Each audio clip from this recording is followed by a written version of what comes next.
friends here can tell you that I'm not a big deal today. Oh, yeah. Kind of teach you on Friday night. So I hope everything will be okay now. Welcome to Ecoweek in Thessaloniki. I'm very happy to see you all here. I'm very excited to welcome you back to hosting this event. We haven't been here in Thessaloniki. The last time we had an Ecoweek in Thessaloniki was in 2011, so we haven't been here for 3 years. So it's really great to be back. Since we're here, we wandered around the world a little bit.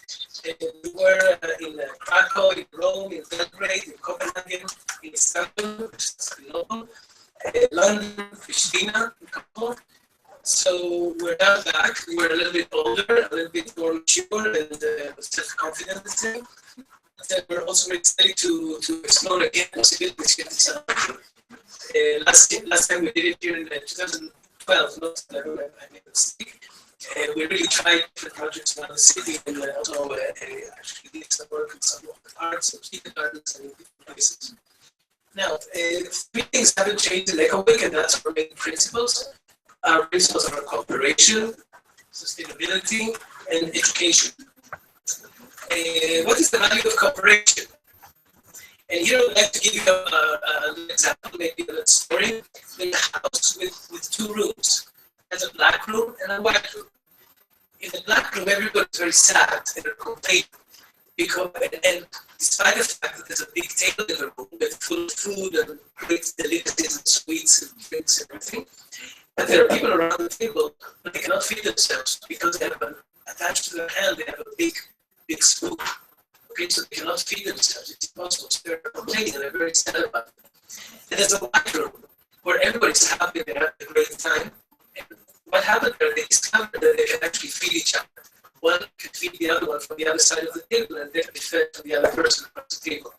So this is really cooperation. Cooperation can be a white room where everybody's happy, everybody's growing, and everybody's satisfied and pleased. And I hope we have a white room here this week. The second thing is sustainability. Now, sustainability, to explain sustainability, I think it's best to say another story, which I read in, I think it's in Bukai's book, a psychologist, and he's speaking about an old man who's planting a date tree. You know, date trees need about 40 years to mature to give fruit, to give dates. So a young businessman comes over to the old man and he says, "Old man, what are you doing?" So he says, "Well, I'm planting a date tree." So he says, you don't know what you're doing. You know, this tree takes about 40 years to grow. And you're an old man, you never get any fruit from the tree. So he says, "You're right." As a matter of fact, for the last 40, 50 years, I've been feeding my family from trees that somebody else planted many, many years ago. I don't even know who. And now I'm feeding my family from these trees. So I'm planting trees for somebody to feed their family in the next.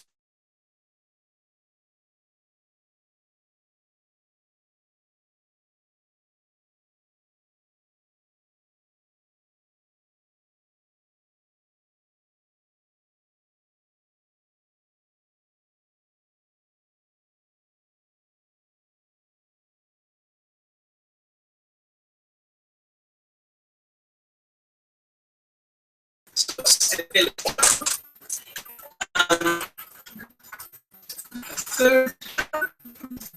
third principle we have is education. And we're here to really again education. Education is about making the right choice.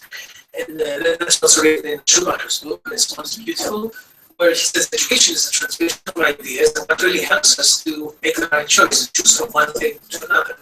And the example of smoking. You know, in the past, when we weren't so educated about the hazards of smoking, commercials like this one from Camel, they were trying to prove us that smoking is great for us by showing doctors smoking. Okay, but now we know better that smoking is not good for us. And we've seen that through education, schools and buildings and public spaces are banning smoking.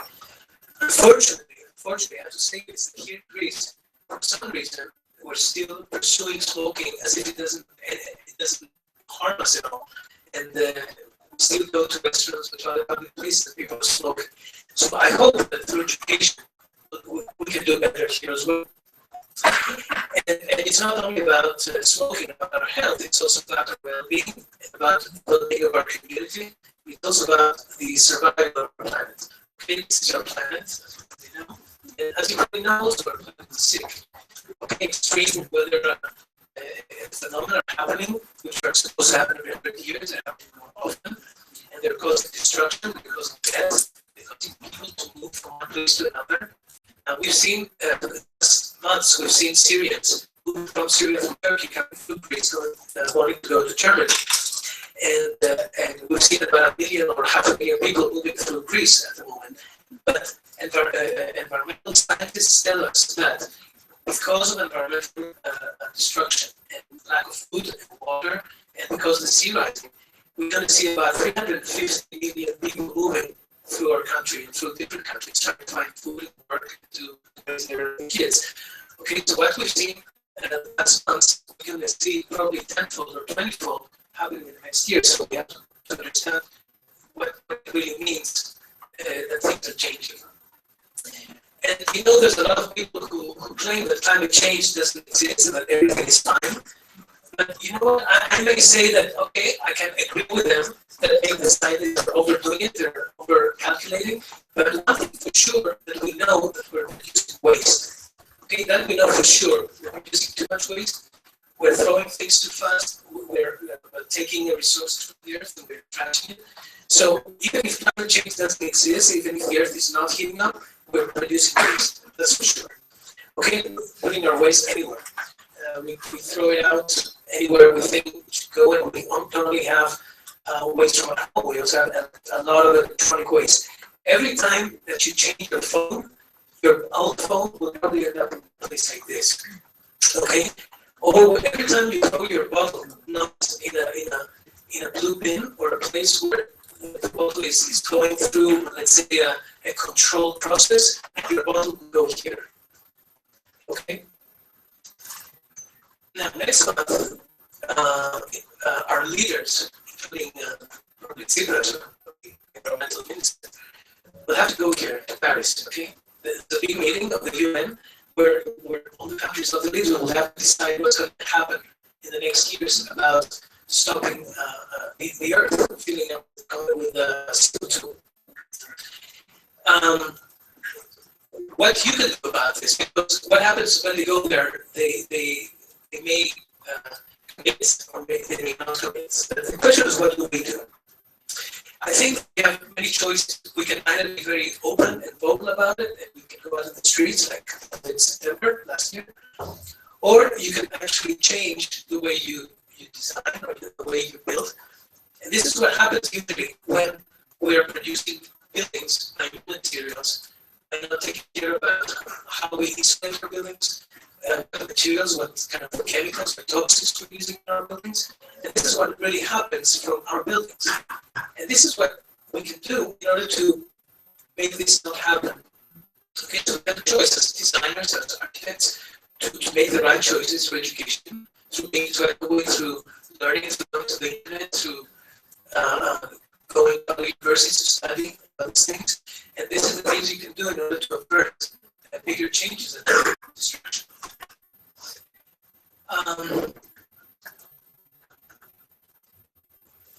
Okay. Now, our designs can be simple. Okay, we like to look at magazines where they become very complicated. Zahat's buildings are overly complicated, very hard to produce, very expensive to run. Over budget, over timetables, it's crazy. Now, buildings can be very simple. And the goal sometimes is not always to be on a magazine. Okay, the goal sometimes is to serve your community, to serve people, to serve your client, bring better places for people, like Francis Queret does in Africa. Or the Benzet project in London, where it's a project where people walk, there's a community, people use the bicycles, they don't use their car, they park the car, they share a car. Or it creates spaces for people like Jan Gehl does in China now, where with a simple bench, they recreate community, they recreate street life. And also, when you design, when you put new technologies, they have to be smart.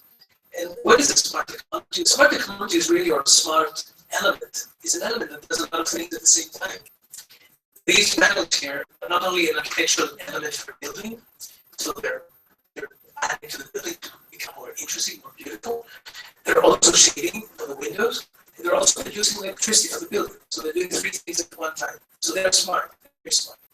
Now you can look around you how many similar elements are only doing one thing. They're doing it usually pretty badly. So they're not smart enough. And also, we have to learn how to use given resources or existing resources. We don't need to produce new materials or buy new materials every time we design something. This temple here, Buddhist temple in forget where it is, in Thailand, was built from bottles, from beer bottles by the monks. And you can see you can do beautiful things if you're inventing and you're creative and you think a little bit out of the box how you can do these things. It can be done. And it can be done also in a regular setting. It doesn't have to be an example in Thailand. This is a project by Julie Bartman in the United States. It really has a motto. It says, no waste should be the site. So here, the building that was demolished, it was a concrete building. You could still see the piece of metal and the concrete slabs. And what they did was they collected the materials, they crushed the materials, they reproduced new materials out of the demolished concrete.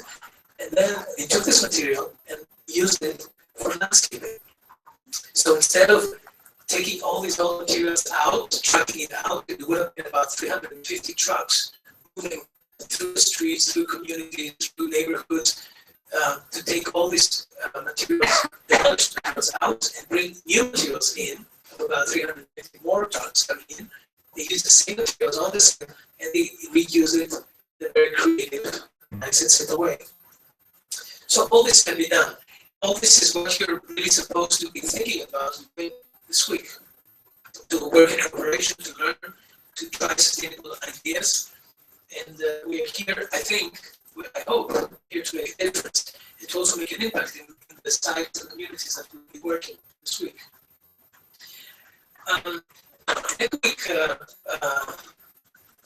event is something that doesn't happen on its own. It's really a collaboration, a cooperation of many and synergies of many different people and many different institutions. And here I would like to thank, first of all, the participants, all of you, the students who came and supported this way the event and what we're doing. You have to understand that sometimes it's that you vote with your money. If you think that what the group does and you come to Ecoweek and you pay your registration fee, in a way you're supporting Ecoweek. You're saying to Ecoweek, yes, we think what you're doing is right. We want you to keep on doing it, so we're supporting you. We're paying our registration. It's the same thing that you go to Coca-Cola, and every time you buy Coca-Cola, you're doing Coca-Cola. What you're doing is good. The fact that you're going to India and you're taking water from the Indians is good. You know, we don't just do this. So if you don't want India to destroy villages and communities in India or take the water from India from the crops, the agriculture, or other companies like Nestle, which is taking water from California, which is not now having a drought, you don't buy their products. I don't support you for what you're doing. So by using the money, you have a lot of power to change things or to support things. So Ecoweek is really a collaboration of institutions. And first of all, the participants, and thank you for coming. I would like to thank our speakers for taking time from their work, and not only the speakers, but also the workshop leaders who came from far away to be here with you for the whole week. And I would like to just say the names, Johannes and Nina, and Michiel and Guy, and Natalia and Thomas, and the group of Urban Soul Project, and Davis and Martin, who came from Holland, Upan in 1422, From the Democritus group, we have Nikos. We have a great workshop working with Dimitris Aidis and Alexandros Koulis. We have Spark Architects. We have Bert from Sweden. And we have Theodora giving, who will give a lecture the last day of Saturday about a fantastic school they're doing in Crete, which is a climatic school. They won the first prize in the competition, so it's very important.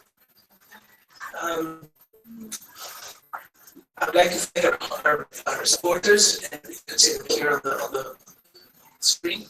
I'd like to thank ACTO for hosting this event. And not only the lectures, but also the whole week we're gonna make for them a big mess, like working with them, working our students, their students will be working, and you will be around here, so it's gonna be a big operation to try to get everybody to do their work without bothering the other. So we hope that you understand. If there are any friction or problems, just let us know, or we hope that there won't be any problems. And of course, the organizing team here at Thessaloniki, who really did a great job. And there's a group of volunteers who worked very hard to keep to have everything ready here for you today. And they will be also participating in each one of the groups. So if you have any problems, you go to your volunteer and you talk to them. You explain to them what's the problem, and they will communicate with the organizing team. And Dimitris, who is coordinating volunteer team and really a lot of technical issues. And I should say that today we're transmitting these lectures on Facebook, right? And Ustream. Okay, so a lot of people are watching, I hope.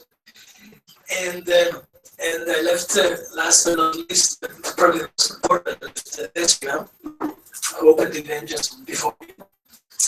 Now that's I think it's an interesting example. She's a student like you. She was a graduate and she studied a master's. And about a year ago, she approached me and she asked me why there's no Ecoweek taking place in Thessaloniki.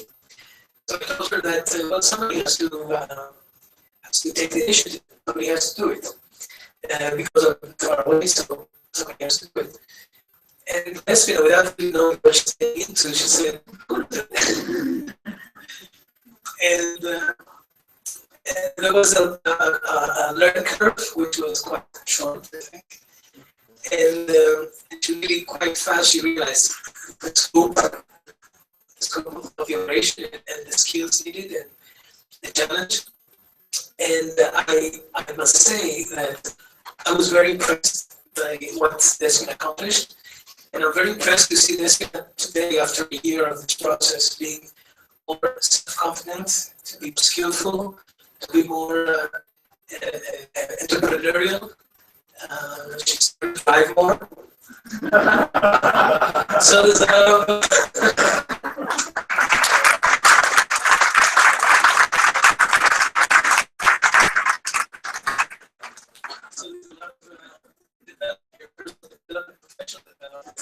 through doing Ecoweek.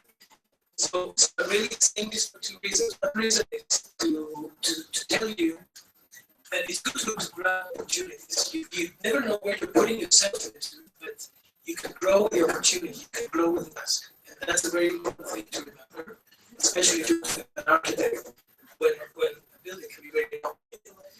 And dealing with people, dealing with consultants, dealing with permits. So it's good to go into there and really try the challenge. And the second reason I'm saying this because I think it's an opportunity for somebody also to organize Ecoweek and to invite Ecoweek to their city. And I'm throwing the card to our speakers who came from abroad to invite Ecoweek and to help us organize it in your country, because I think there's a lot of value for the students and for the profession.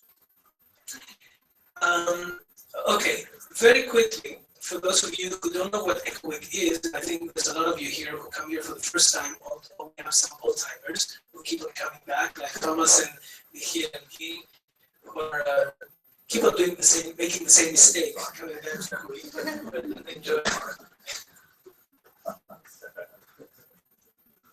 So just in 5 minutes, I'll tell you what Ecoweek is, so you know where you are. First of all, Ecoweek is an NGO. It was initiated here in Greece, in Aegina. That's where I used to live in 2005 when Ecoweek started. Then I moved abroad, but Ecoweek is still here in Greece, and it's also now international. It's about 15 countries. Our mission is to raise environmental awareness and to promote the principles of sustainability. Ecoweek, as I said, started in 2005 in Greece, in Aegina. We're very proud of that. And in 2007, we established Ecoweek also in Israel, in Jerusalem. And now we also have a lot of work doing with Palestinians and Israelis. And today we're busy organizing Ecoweek activity in 15 countries. And the network of Ecoweek, the network that you also registered, it has members in 54 countries. And that means that we have a big scope of people who are exposed to sustainable ideas. Ecoweek is basically a week. That's the name also, Ecoweek, Ecological Week. 7 days of lectures, discussions, green design workshops, which is the main core of the event, and presentations at the end. It's really structured like a design studio. I'm an architect myself, so that's the example I could bring into Ecoweek, which is a design studio. That's how it looks like. People work. You'll be working in a group around the table. It's a collaborative process. You work together. You exchange ideas. And then at some point, we want you to go out. We want you to leave the studio, to leave the comfort zone of the studio, your computer, and go out and meet people, observe the site, learn from the site, learn from people, collect materials. We have materials collected for you. Despina and Dimitris will help you get your materials tomorrow morning. You can go and see what materials you have available. So materials, you'll start feeling materials and weight of materials, what materials can do for you, how you can manipulate materials. And then we want you to start building stuff. Okay. Not all the works will do construction, but some of you will. So we would like you to do that. And this is some example of things we've done in the past. We built this pavilion in Milano, in Bosco Città Park, out of wood that they had in a storage place in Milano. This is in Saloniki. You recognize this. It's on the seafront. They built installation to raise awareness about garbage coming out from the sea. This is a park also here in Saloniki. This is a parking lot, which the group of auxiliaries turned it into a park, parking lot. This is a park in Rome. Again, students built benches and different things for this park. This is a project we did in Palestine. We designed a pilgrimage route going to Jerusalem and how we could create small businesses, including hospitality for women, so we can run small businesses and have the economy. These are parks and street markets we designed in Copenhagen, which the city was so excited that they adopted some ideas to actually implement them. Ecoweek is also about bringing people, networking, exposing students to people from abroad. And we're proud to say that we have some very prominent names. Also, we have some making in the past, and we also plan to do more in the future. And we have very important people here today with us. Some of the speakers we had in the past in Ecoweek, like Francis Keller and Edgar Digby, and Ken Gokuma, who was in Rome, and Jordan. And Chico, he was given the Pilsen Prize here. And in 2007, we were the first NGO to invite Al Gore to Greece to give us a slideshow at the church. Of course, as I said before, everything happens because of our partners and because the cooperation, the spirit of cooperation that we have in the Ecoweek. And we also participate in some European programs. Now, Ecoweek has a lot of resources that we really like to invite you to use and to really use them. We have a website. You probably have seen the website, but what's important to look at the website is also some of the things that you can learn from. So we have a tab in the menu that we call I Learn. So we have articles and books, so you can get a whole list of books that you can also buy for yourself and order and read and learn more. There are articles, different articles in Greek and English. And we also have Facebook, and we invite you to like us. And this is a new project now we're working on. It's called the Ecoweek book, number 1 book of Ecoweek. It's a compilation of 50 articles by prominent architects, and I'll show you the names in a second. Architects, landscape architects, designers, engineers, and environmental leaders from around the world who share their vision to inspire, provoke, educate. They give articles, interviews, project presentations, manifestos, different things, a lot of photographs as well. And they join the voices on the vision of sustainability, sustainable design, urbanism, and architecture. The message is of social, economic, environmental sustainability. And by being together in this book, the message is also better heard. I'll just give you just an overview of what it is. And just to give you a free announcement, we're planning a campaign to support the book. We have the articles already, the materials is there. Also, the design, part of the design is ready. We need the money to publish the book. So on Giving Tuesday, which is December the 1st, we're going to have a big campaign on Kickstarter through our website and through different ways to raise money to finish the book. So you're going to support us, to help us to do this. This is some of the writers in the book: Julie Bartman, Bjarke Ingels, François Joutin, David Orr. These are some of the names. MBRDV. We have people from about 15 countries, so it's really an exciting book. Remind you the date. This is the cover of the book. We'll have very shortly. We'll have also a demo of the book so you can look through it. And we hope that this becomes like an ongoing project. So we'll very soon start to collect articles for the second book of Ecoweek. So again, a big thank you for coming. A big thank you for the participants and the speakers and everybody involved. And I hope we have a great week. Thank you very much.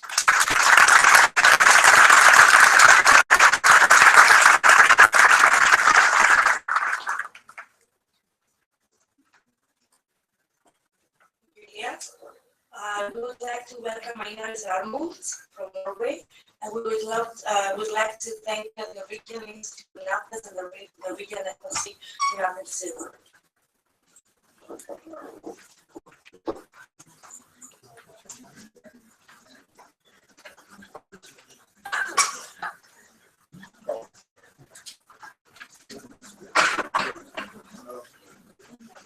Yes.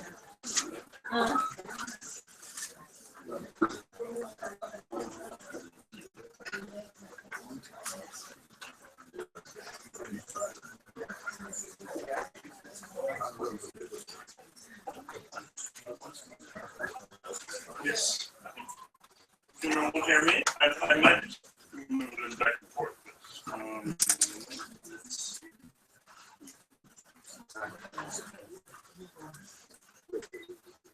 Do you have one of those?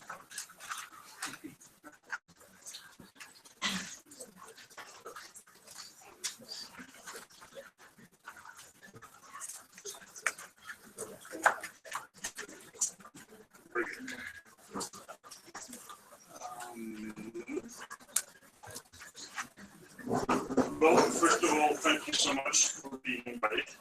It's a great pleasure to be here in Greece.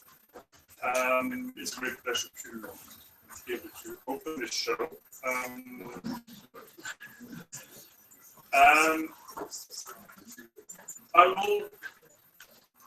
I will use this opportunity to, through our own work, represent an architectural office in Oslo, Norway. And I would like to say something about the potential of wood construction and wood architecture, aspects of wood. We happen to live in a place where there is a lot of wood and where there's a long tradition for wood construction. This is our office. The employees in our office. This is one of the cores of our office, the workshop, where a lot of the development of the design of our practice goes through model making. We are doing projects in other materials. This is the also of architecture. that we made some years ago. This is the new Norwegian Municipal Defense that we did some years ago. This is housing on the front in Oslo. This is the Oslo International School. A lot of these projects, they seem to be built on materials, but there's actually quite a lot of wood in them. This is the courtyard at the Oslo International School, clad with oiled pine wood. We are working in quite extreme locations. This is at Svalbard, 78 degrees north, very close to the North Pole. Again, inspections, building for owner. Again, building, even though it's clad with something else, it's basically a wooden construction. With wooden interior. Or at Kvitsøy, outside on the west coast of Norway, Coastal Control Center, which is all wrapped inside with the clear-varnished MDF, so wood chopped up into small pieces and squeezed together under heat and pressure. Or as this little community building in the Lofoten Islands in northern Norway, even though it's all wrapped in fiber cement panels, the whole interior is done out of wood and the structure too. We are doing a lot of one-family houses. That's the way a lot of Norwegians live. 2/3 of Norwegians live in one-family houses. This is a wooden house that we usually call the red house. Well, to take that story, we usually say that it's because of the temperament of the client. Even though the client's name is Rød, which means red. It's actually located in a place called Røa, which kind of sounds like red. But she ripped out all the buttons in our Western shirt immediately in our office. Sometimes we treat wood in traditional ways with iron oxide that makes wood oxidize to this brownish gray color, the way that we've been treating wood in Norway for hundreds of years.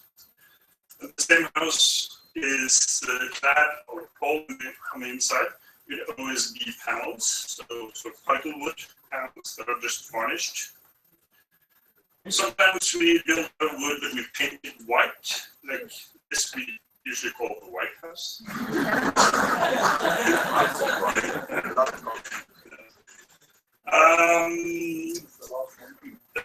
No. Within the interior, so we continuity between inside and outside. With oiled oak use as ceiling and as floors. For this, one-family house probably dug into the ground, clad with cedar, or it can be used as structure on a very difficult site with difficult foundation technology, or it can be used as siding on holiday homes, like this one, where the cladding is done out of oiled oak, almost like they built the old Viking ships 1,000 years ago. Or another example, this time with a special kind of wood treatment called ebony, which is mud wood. Again, iron oxide. Or wood can be used in a sort of more elaborate way where cladding and structures sort of are integrated, like this cabin up in the mountains with circular columns enclosing the courtyard. Or wood can be used on larger buildings. This is a hotel in a ski resort in the western part of Norway. Sort of paraphrase of alpine architecture, but also utilizing traditional ways of cladding wood on the west coast with horizontal siding.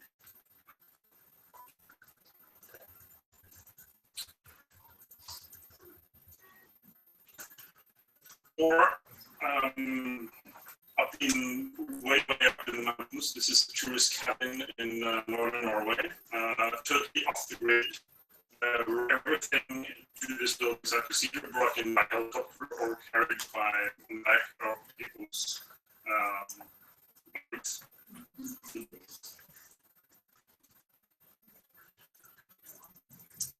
I'll go into more detail with some projects that covers different aspects of good potential. The Svalbard Science Center, though it's not clad in wood, it's clad in copper. It's a building, a fairly large university building, creating an indoor campus in a very hostile climate. The radical redistribution of daylight in a way that all the small spaces have very small windows, the communal spaces have larger windows. This is a snowdrift study, which is to a large degree determined the site plan and the plan of the building. There's not very much snow, but there's a lot of wind, and the combination of snow and wind is tricky in terms of placing buildings into the landscape. The structure is quite hybrid in a way that it's a combination of concrete, steel, and wood, but always wood used as the outer shell.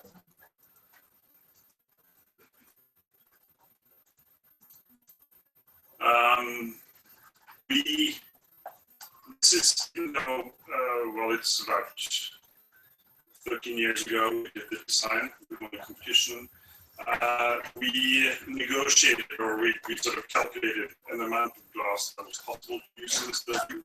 And then we said to the client, how can we redistribute it so we have more lights in the communal areas? The whole interior is done out of wood. Glue laminated beams are making the stairs.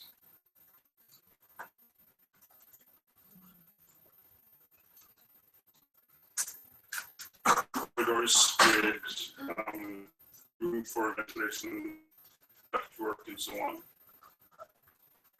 and the relationship to the landscape. The farmhouse, covering different aspects of the use of wood. It's also a project that deals with memory in many different ways. This is a barn that had to be taken down because of structural failures. This is a picture from the first visit to the site, where we figured out that the 150-year-old wooden siding was in perfect condition. But also the imagery, the sort of the spatial quality in this partly demolished barn became sort of a theme for the whole project. So there it is, the old farmhouse and the new farmhouse. That with reduced siding, 150-year-old, untreated, and the old siding was tapered as treated, and we used that geometry of the siding to adjust both to the slope of the roof and to the slope of the land.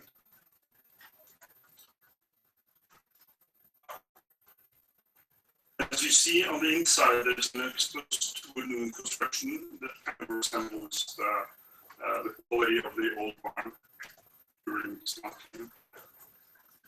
Simple box, but a much more complex interior.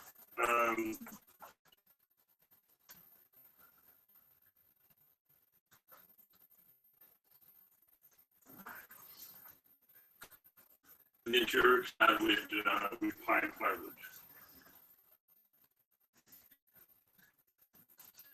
The June House, located on the east coast of England, in a settlement or village called Thorpeness. established in 1880, almost completed in 1910. During building here, we were told to begin with that the local preservation authorities are very, very difficult to deal with. Our client purchased this building with the intention of replacing it with something new. It's actually a house for rent, so you can rent it for a weekend or a week. We propose to do this, or shown in a different way to do this program with individual sleeping cabins and a large communal area. But in the windy, very windy place, so the gravel beach was a good starting point for making shelter spaces. The model of the sort of the prepared land, the upper floor, the ground floor plan, the upper floor plan. The interesting aspect of this building, this setting, might be the fact that it's all made out of cross-laminated timber. And cross-laminated timber is very well suited for modern production techniques. So these elements are all CNC milled, brought to the site, assembled in a very, very short time, and with an amazing precision. So there's no need whatsoever to have any joints or caulking or anything. We passed the preservation board without any comments.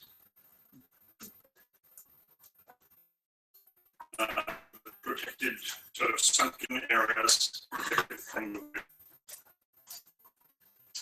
the interior with a view of the ocean. The sunken fire pit. One of the bedrooms with a view of the North Sea.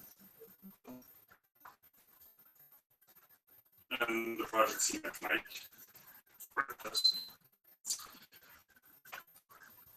The log house, log construction has long traditions in Norway. The way that we build houses, most of our houses until 100 years ago. So we've given construction, given by culture, that we wanted to explore the potential of. We kind of like the discipline in log construction, in the way that the construction itself makes the room, makes the space, understand the place. But we also wanted to see if the spaces themselves, staggered in a slightly different way, could show some new potential. A sketch showing the relationship between open and closed spaces. A model of the house and the annex. Log construction, which used to be very manual construction, made by hand and by an axe. Today, of course, these things are CNC milled to an amazing precision. There's an exemption in the Norwegian Energy Code for this, so we're allowed to do this, to do log construction, even though it's not completely fulfilling the requirements in terms of insulation. This is both because of tradition, but also because of, if you look at log construction in a cradle-to-cradle perspective, it makes a lot of sense. You don't need very much energy in using this. You might use a little bit more energy during the use period, but it's easily reused afterwards, or it can even in the end be burned as energy. During its lifetime, it's a giant CO2 storage.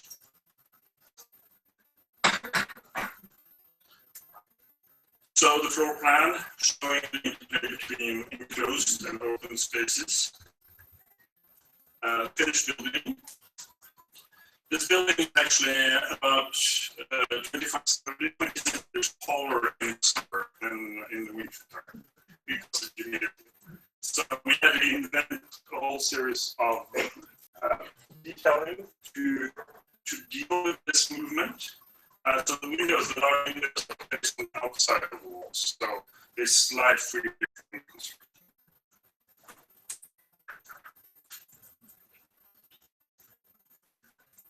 Seeing in the landscape. The interiors with this very strong presence of the heavy wooden members. The kitchen, which is one of the open parts. The other reason for the moments window is that the zoning, the local zoning required that windows should not be of larger than a certain size. So we have to put those in.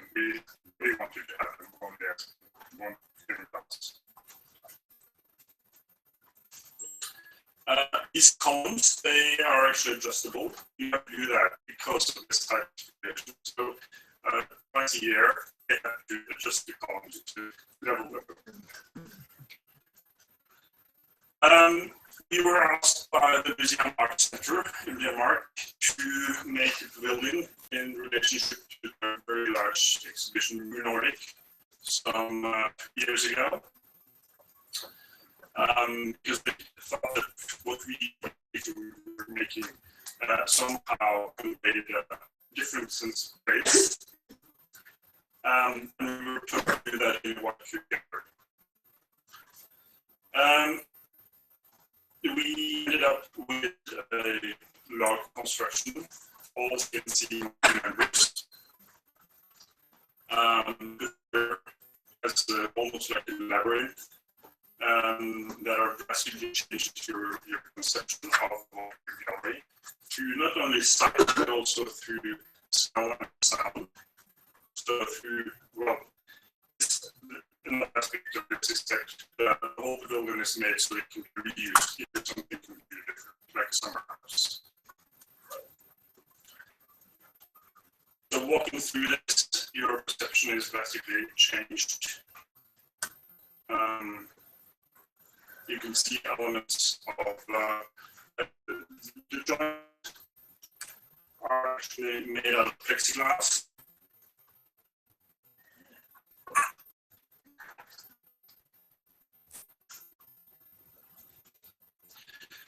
This experience with log construction as we later brought into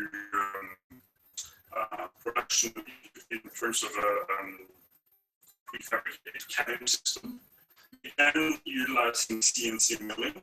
So these cabins, they basically arrive at the building site as an IKEA furniture set.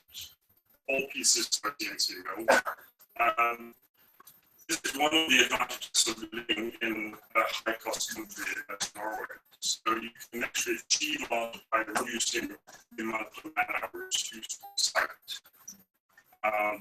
So through this contract, we managed to reduce cost of about half of what a single design building would be.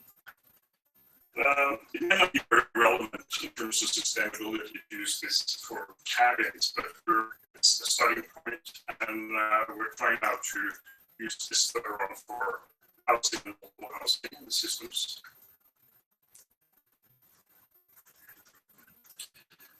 Simple combination of predefined spaces, so you can get this kind of money. At the end, I will show you some images of a mountain village in Utah that we've been working on for the last year. This is like 2,800 meters of sea level. The community that is based on is based on a long discussion with clients about what is an appropriate architectural expression and what is an appropriate use of materials. A large part of the United States, they have very large amounts of unused farm buildings, and one of the major exterior components of this village is reused farm site. A large part of the construction is also conceived as cross-laminated timber construction. which again in this part of the world is done by utilizing beetle killed wood, which is basically dead wood that can be harvested for free. Doesn't cost anything. It's actually you often get paid to put down the trees and clean forests. But the social value of wood is as good as killed wood. Some scapes in this village. And some close-up of the composition of the facades, utilizing the reused plywood. Some townhouses in the same settlement, all put together with steel built cross-laminated timber.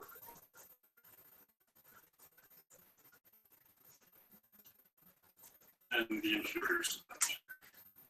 That was it. Thank you.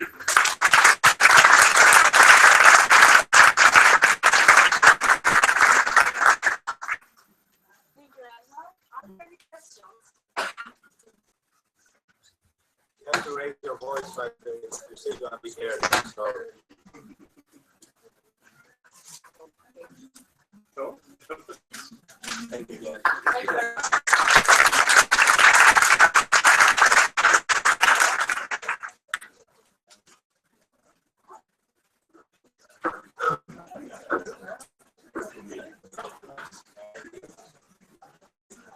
Coming up next, Angel Smith from Holland. Thank you. For some people that stands up, there's some statistics from the room.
Morning, everybody.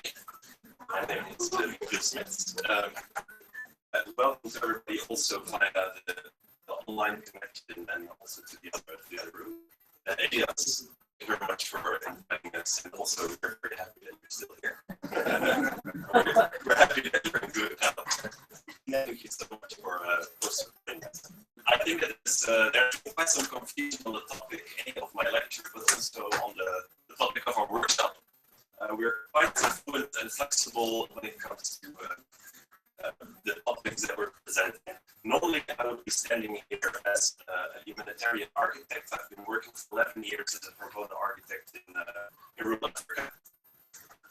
Actually, Elias also has shown in his presentation with the ongoing humanitarian problem of refugees. I felt the need and also the urge to present our workshop, which is workshop 3, to all the students that are participating in workshop 3. I am one of your tutors. Guy is sitting on the second row, and also Beata Duda, and also the Vijver. Guy and Els are also my colleagues from the Avant University of Applied Science from the Netherlands. which I'm also a teacher at, and I'm myself also a PhD researcher at the Technical University of Delft, and also working with research in the rural area of Africa. So as you can see on this mural made by Delphi, I want to introduce the topic of the humanitarian crisis of refugees.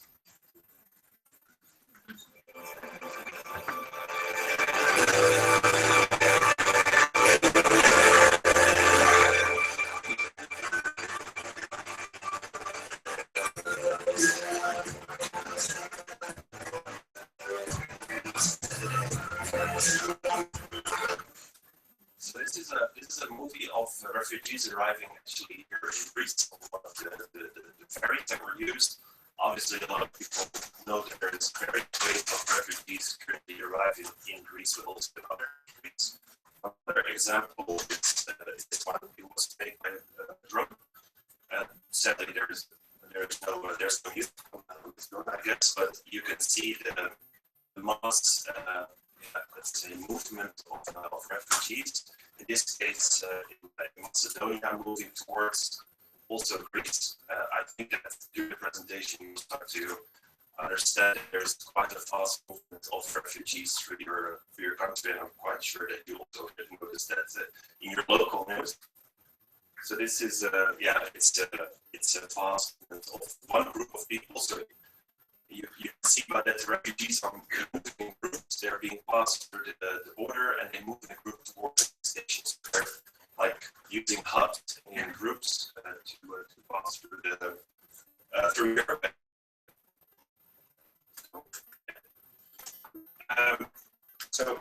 Actually, refugees are flooding our borders, and it is actually becoming increasingly really big problem for Europe. And it doesn't seem that there's a stop to it. Like when the main group of the refugees is from Syria, this war is still ongoing. There doesn't seem to be an end to this problem. And what is going to happen to Europe if this flow of refugees coming into Europe? What is the consequence of this? The humanitarian crisis in Europe is showing no sign of easing.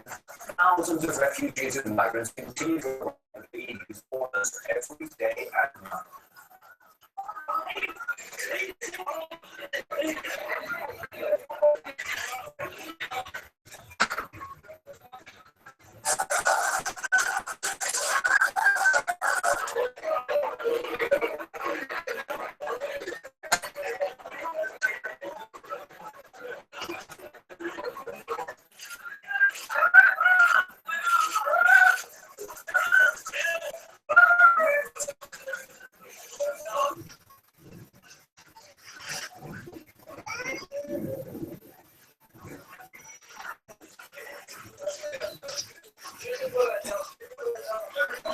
The booming number of new arrivals is taking its toll on European states. France has said it cannot handle the numbers fleeing the conflict zones. President François Hollande is insisting that all EU members must accept quotas on migrants, a policy that is strongly opposed by Eastern European countries. Cette partition, elle doit être de tous les pays européens. Aucun des... So basically what is being said is that if you look at what Merkel is saying, and also Hollande, is that we have a target, all the individual countries in Europe have a target that we need to accept a certain amount of refugees, and the question is how many can we actually cope with, you know? As this graphic also shows, you know, sure, you're welcome, but there's a certain capacity of this boat, and I know that it's quite well, it's a double-sided animation, because you know this is also what's literally happening on the sea right now. The refugee boats that are sinking because of the overcapacity, and also this morning there was a news that due to the weather conditions, there are also a lot of refugees that bounced last night. So to give you a reference. And well, besides the fact that we are getting overcrowded and we are questioning how many refugees can we actually house, there's also another danger for our society. Despite public outrage and official condemnation, a growing number of Bayes in France are refusing to accept any Muslim refugees, and with openly racist explanations. Two members of Nicolas Sarkozy's center-right party began the row by saying they would only accept Christian refugees, with one warning that he had to be certain they are not terrorists in disguise. An entire city council approved a memo saying they would only be Christians because they wouldn't proceed to cut off the heads of their bosses. Marine Le Pen, head of the neo-Nazi National Front Party, promised that none of her 11 towns would accept any refugee. Okay, I think that explains it pretty well. So there's a danger, and this danger is becoming increasingly bigger for our society.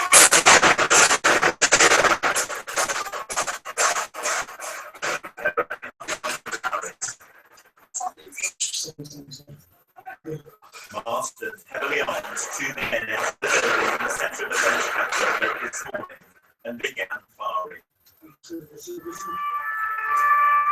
By the time they stopped, at least 12 people were dead, and many others were seriously injured.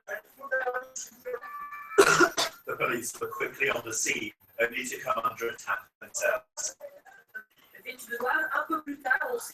Images posted on social media capture the drama. Eyewitnesses could be describing what they saw. The neighbor called to warn me that there were armed men in the building and that we had to shut all the doors. And several minutes later, there were several shots heard in the building from automatic weapons, firing in all directions. It was really upsetting. You think it was a war zone. So, to make things worse, these refugees, often Muslims, are an apparent threat to our contemporary society. And you can also say that it's not only France, or it's only Germany or the Netherlands, but also in this case, Sweden, where this picture is being made. The threat is increasing to also the Scandinavian countries, which is really seen in this. Yes, another refugees from in Sweden. The incident happened in a town near the capital Stockholm in a former child's summer camp. No one was injured in the fire, although local police said the blaze will be investigated as arson. Attacks on refugee shelters have been on the rise in Sweden.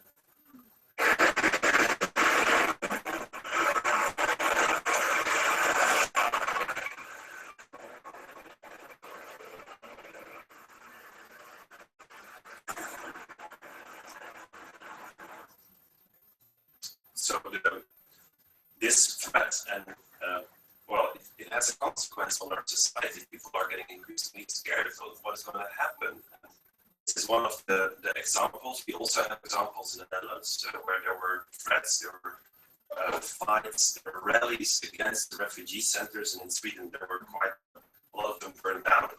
And in the meantime, there's still more refugees coming in. Travel So to the the problem night is and reach the still border. becoming It's bigger. pouring with rain. Many are not prepared for this weather. Children are soaked to the bone.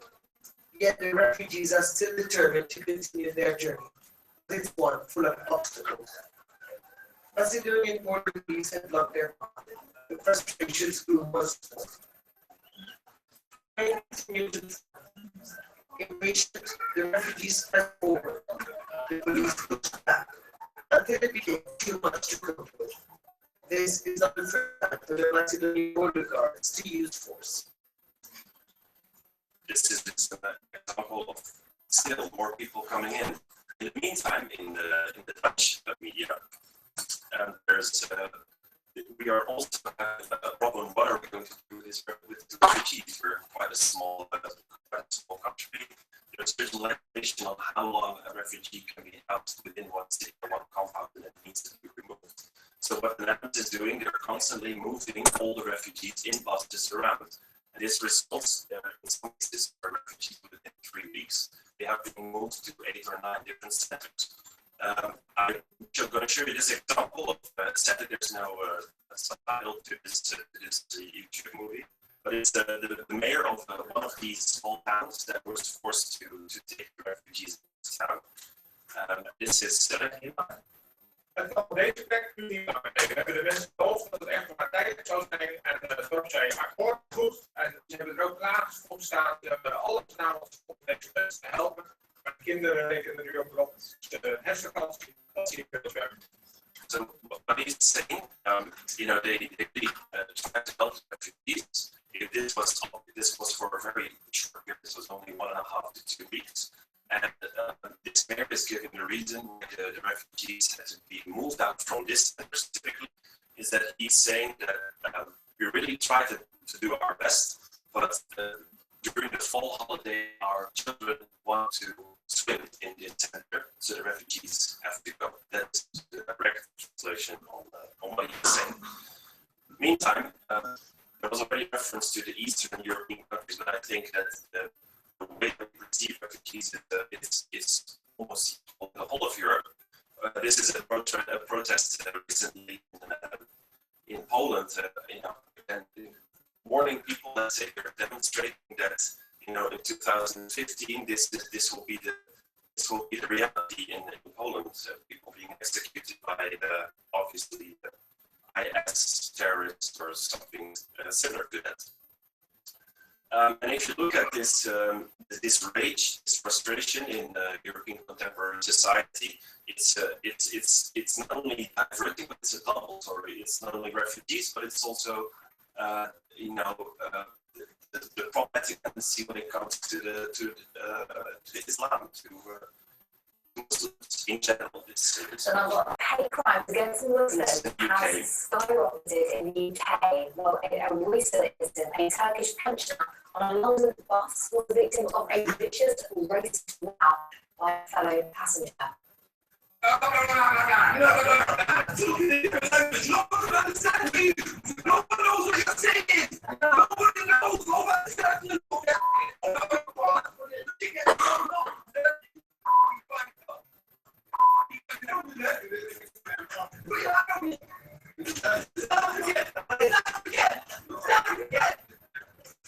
I hate the film monologue right there, but on several minutes, he accused this stable Turkish man of being in the UK only to get free welfare payments and organ effects, which he basically grabbed from the pensioner and threw him off the bus.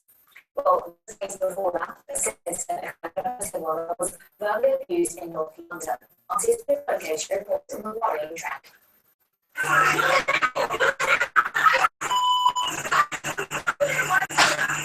The sound of hate. This woman, filmed here on a London bus with her child, is in the middle of a foul-mouthed Islamophobic rant aimed at two fellow passengers, women wearing Muslim headscarves. As victim fate ISIL abroad, hate crimes against Muslims have become more frequent. So this is also taking this interesting problematic tendency with Muslims. Another country, this was the UK, but also another country, is Germany. And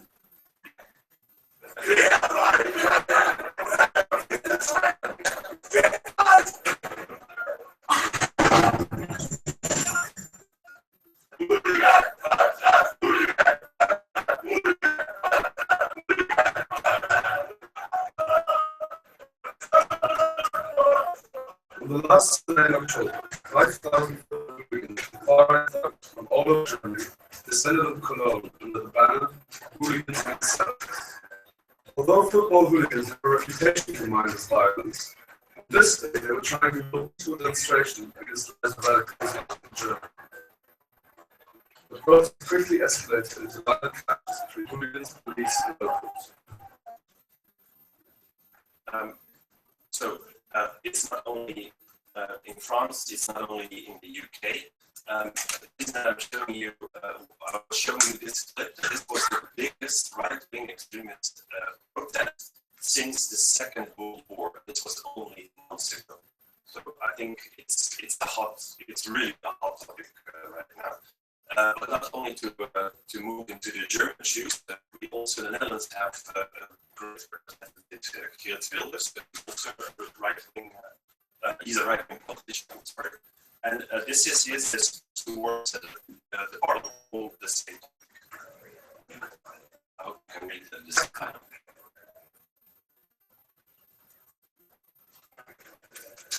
Mevrouw de voorzitter, het is op een dramatisch en beslissend moment in onze geschiedenis dat het woord op u richt. Nederland wordt geconfronteerd met een islamitische volksverhuizing.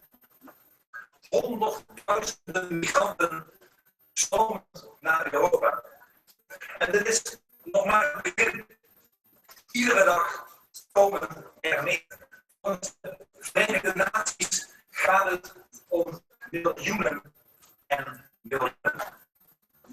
Een paar uur geleden werden aan de Hongaars-Servische grens werd de politie bestormd door automaten dag die met flessen, staven en stokken 20 dienstvoerende Hongaarse agenten verwonden, mishandelden. Dat is de praktijk. En tussen al die asielzoekers smokkelt de islamitische staat duizenden terroristen naar Europa. Dat zeggen ze zelf. Dat zegt het hoofd van Eurojust. Dat zei deze week de Libanese minister. 2 van elke 100 Syrische migranten, zou die minister die naar Europa komen, zijn ISIS-strijders, zijn terroristen. En daar, voorzitter, daar moeten wij het hier vandaag over hebben. Op de tekende tijdbom die ons hier in Nederland bedreigt. So this was a speech towards the second chamber in the Netherlands. The bottom line is that 2 out of 100 refugees are former or still ISIS fighters, and they are a national threat. And he's calling upon the whole parliament to take action.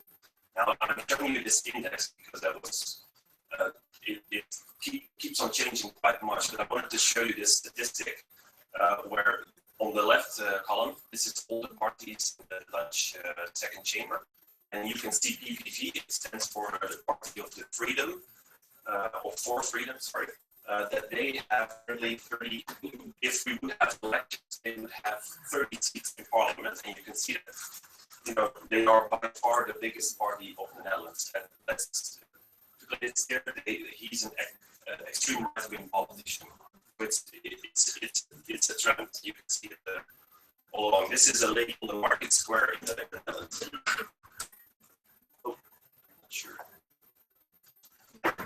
Oh, sorry.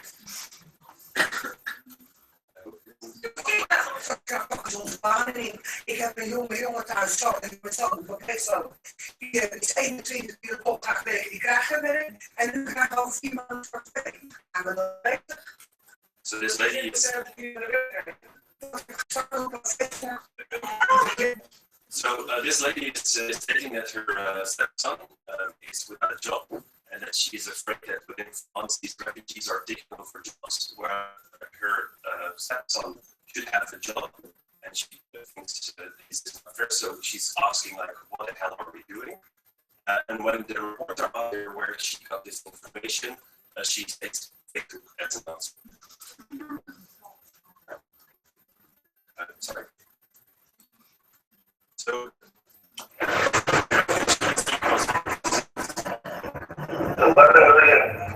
Illegal immigrants in the United States. Those could be American jobs, those could be tax-paying jobs. There's a lot of people maybe coming with diseases we already eradicated when they were back into the United States. A significant price. Illegal immigration. So this was a friend from the United States. Obviously, they had also an immigrant crisis before with Mexico. But I wanted to show this clip as it's a global topic. It's not just Europe. And to me personally, where this topic is going towards, this is a cartoon that was on Facebook and it was posted by a friend. I thought it was quite a clear statement. This is a boy on a bicyclist, and he puts the stick in his own front wheel. He falls down and he lands it on the immigrants, on the refugees. Clearly, because it's them who caused him to fall from his bicycle. And although this is not a fair quotation of Louis C.K., I think that this is one of the most powerful messages that I've also seen on Facebook So of course foreigners are stealing your job. But maybe, if someone without contacts, money, or speaking your language steals your job, you're shit. So going into the statistics, what is actually the problem? What are we looking at? What's the problem? Your experience the highest influx of refugees since the Second World War. Why? The main reason is that Syria has become the world's top source of refugees. Syria is the region in the Middle East. Fertile land settled for at least 10,000 years. Since the 1960s, hidden by the Al-Assad family, who have ruled as quasi-dictators until the Arab Spring ended in 1911. The revolutionary wave, protests and conflicts in the Arab world that toppled the authoritarian regimes. But the Assads refused to step down and started new rules for the war.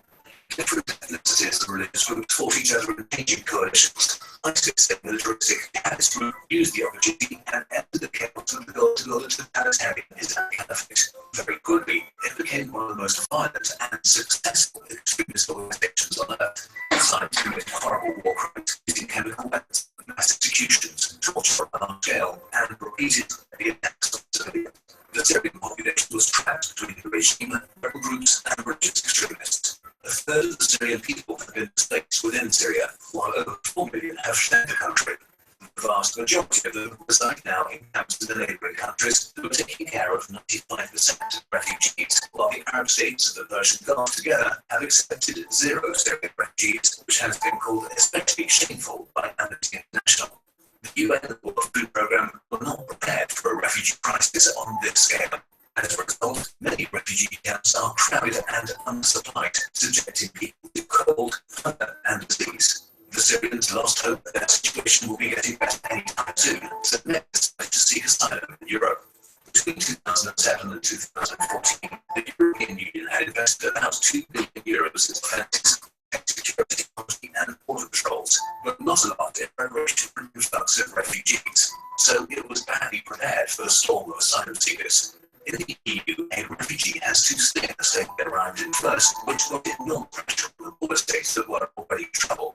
Greece, in the midst of an economic crisis on the side of the Great Depression, was not able to take care of so many people at once, leading to terrible schemes of desperate people on islands usually reserved for tourists. The world needed to come together and act as a united front, but instead it has become more divided. Many states downright refuse to take in any refugees, leaving the border states alone in their struggle. In 2014, the UK looked to stop a huge uncertainty operation called Diploma that was designed to stop asylum seekers from drowning in the Mediterranean.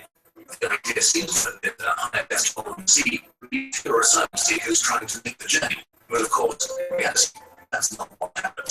The perception of the crisis around the world suddenly changed when photos circulated of a dead boy from Syria found lying face down.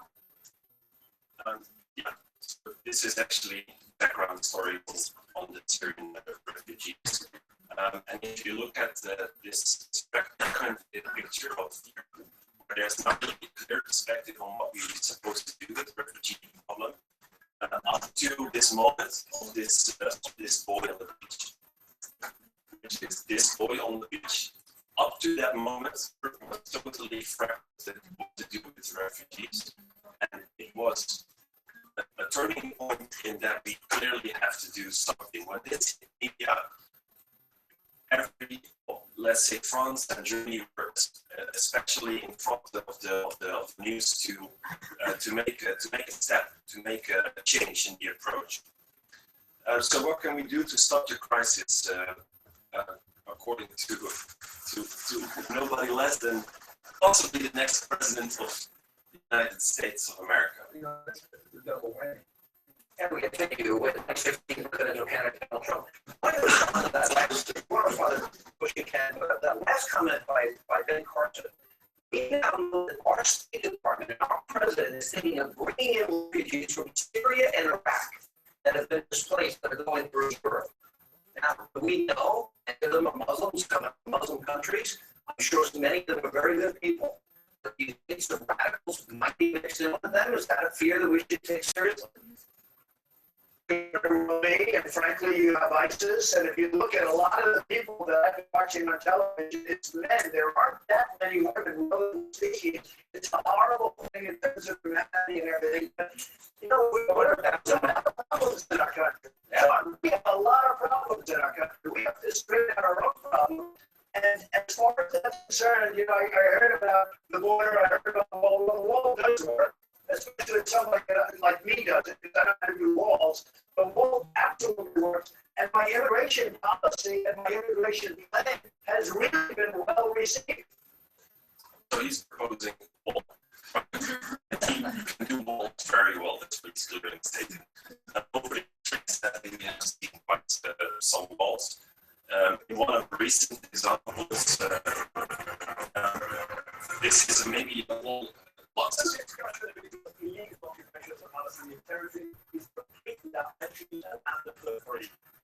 US, I of course referring to Canada.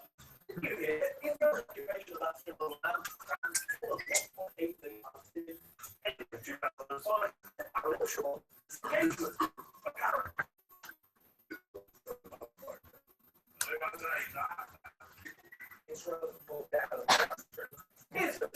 only people who don't get Gaza is occupied by the Israelis. The nation still is occupied. Gaza Strip continues to be regarded as part of the Palestinian territory. Even Israel, the United States, including Gaza on the occupied territory. Again, Israel did withdraw troops and its intercept in 2005. Why is Gaza still considered occupied? Well, for a start, the Israelis decide who and what goes in and out of Gaza. With the help of their friends, the Egyptians, they control all crossings. At one stage, the Israeli military would allow Rihanna into free and independent Gaza. It's a Palestinian ones that can't build a road trip to Israel or West Bank or even at least they can fly out the Gaza area, right? Israel owned it and kept complete control of the Gaza's airspace even after their disengagement. Maybe Gaza Palestinians can go fishing instead. They can only fish up to 3 nautical miles off the coast if they get shot at. Israel maintains a naval blockade. If Palestinians go into that's obviously an anti-Semitic terrorism. So to recap, there is no debate. Israel completely, completely happened to control other borders, airspace, territorial waters, and population registers too. The Israelis literally get to define who is and who isn't a resident of Gaza. Occupation or occupation. So I took this example to show that even if we try to control the situation completely, which is the Israeli example, it's the Palestinians in Gaza, there is still not a solution. So making fences, making walls, totally controlling the situation clearly does not formulate an answer to this problem. So what are possible solutions? Well, looking at this. These air-conditioned tents, there's 300,000 of them, and they're actually closer to the problem, which is Syria, than actually Greece is. But none of these air-conditioned tents are used for refugees. Refugees are not allowed to enter this area. So this is the valley. It's one of the Arab states, and it's used once for a couple of days, but it supposedly could be a solution, but sadly, refugees are not allowed. It's actually for religious purposes. So, looking at the statistics, I'm going to skip quite quickly through it. But these are the statistics on the PC that Turkey is actually responsible right now, and it's also in the news with Morocco for taking a lot of refugees. So, second, this is actually Hungary. Looking at the asylum applications, you'll see that Hungary is actually the largest. They're taking in quite a decent amount of refugees. And looking at what are actually the routes, I'm sorry it's difficult to read, but this image is showing you the routes, the various routes that are currently being used by refugees to enter Europe. And you can clearly state that the green area, Macedonia, is right now the largest, the main route towards Europe, which is via Greece.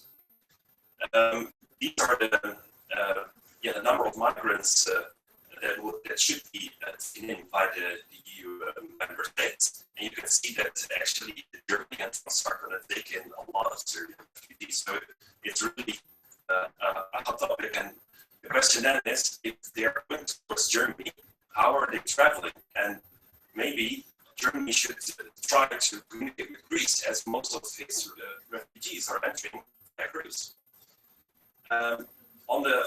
So this scheme is showing you the amount of refugees are taking in, and you can see that Turkey is currently taking more than 2 million refugees. So the neighboring countries of Syria are actually taking quite a lot more than the rest of Europe. But obviously, a lot of the refugees are trying to get into Europe via Turkey, so they're only temporarily there. Germany announced that it will, without exception, accept all Syrian refugees and is now preparing to take in 800,000 people in 2015, more than the entire EU took in 2014, only to impose temporary border controls a few days later and demand an EU-wide solution. All over the West, more and more people are beginning to take action, although support for asylum seekers has mostly come from citizens, not from politicians. But there are fears in the Western world: Islam, high birth rates, crime, and the collapse of the social systems. Let's acknowledge this and look at the facts. Even if the EU alone were to accept all 4 million Syrian refugees and 100% of them were Muslims, the percentage of Muslims in the European Union would only rise from about 4% to about 5%. This is not a drastic change and will certainly not make it a Muslim continent. A Muslim minority is neither new nor reason to be afraid. Birth rates in many parts of the Western world are low, so some fear asylum seekers might overtake the native population in a few decades. Studies have shown that even though birth rates are higher among Muslims in Europe, they drop and adjust as the standard of living and level of education rises. Most Syrian refugees already are educated. The birth rate in Syria before the civil war was not very high, and the population was actually shrinking, not growing. The fear that refugees lead to higher crime rates also turns out to be wrong. Refugees who become immigrants are less likely to commit crimes than the native population. When allowed to work, they tend to start businesses and integrate themselves into the workforce as fast as possible, paying more into the social systems than they extract from them. Syrians coming to the West are potential professional workers desperately needed to sustain Europe's aging population. Also, refugees traveling with smartphones has led to the misconception that they're not really in need of help. Social media and the internet have become a vital part of being a refugee. GPS is used to navigate the long routes to Europe. Facebook groups give tips and information about obstacles in real time. This only proves that these people are like us. If you had to make a dangerous journey, would you leave your phone behind? The European Union is the wealthiest bunch of economies on Earth. Well-organized states with functioning social systems, infrastructure, democracy, and huge industries. It can handle the challenge of the refugee crisis if it wants to. The same can be said for the whole Western world. But while tiny Jordan has taken in over 600,000 Syrian refugees, the UK, which has 78 times the GDP of Jordan, has only said it will allow 20,000 Syrians across its borders over the next 5 years. The US has agreed to accept 10,000, Australia 12,000 people. Overall, things are slowly getting better, but not fast enough. We are writing history right now. How do we want to be remembered? As xenophobic rich cowards behind fences? We have to realize that these people fleeing death and destruction are no different from us. By accepting them into our countries and integrating them into our societies, we have much to gain. There is only something to be lost if we ignore this crisis. More dead children are sure to wash ashore if we don't act with humanity and reason. Let's do this right and try to be the best we possibly can be. Looking at history, how we have been dealing with refugees, these are the Albanians fleeing to Italy, also using ships. So it's quite a comparable case, but they were, in the end, after numbers of weeks in captivity in Italy, they were actually sent back on a comparable ship. So what are we learning from history? What have we been learning how we're dealing with war, with refugees? And looking at maybe a little bit further back towards the Second World War, there were actually numerous examples of other countries taking in European refugees. So clearly, we have been doing it in the past, and we we should motivate each other to take in more responsibility on taking the refugees in. And I'm showing you a couple of examples, current examples of people working, trying to find a solution to help refugees or support them. And this example is it's a British family that has been working for quite some time on one of the Greek islands, way before it actually got to the media.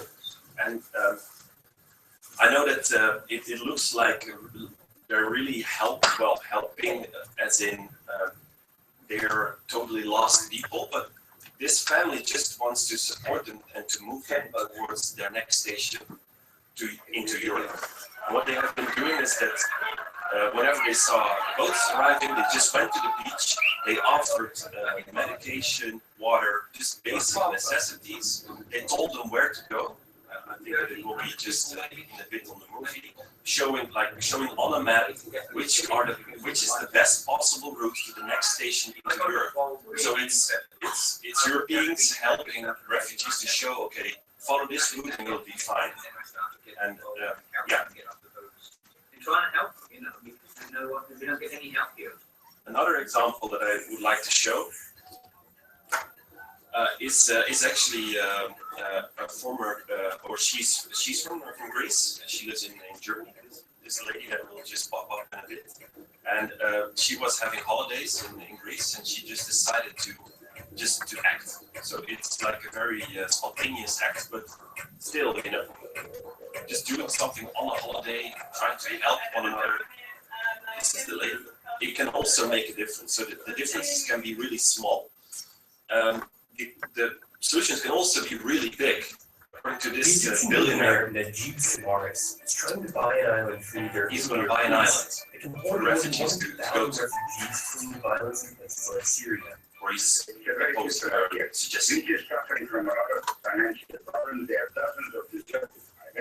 I think that it's enough. Back to smaller. It's just some examples. This is a much smaller example in Germany, which is just handing out water. There's a lot of refugees in various cities in Germany, and this is Frank opposite her is a retired bank manager with a few languages up his sleeve. This morning, sitting on the couch watching TV.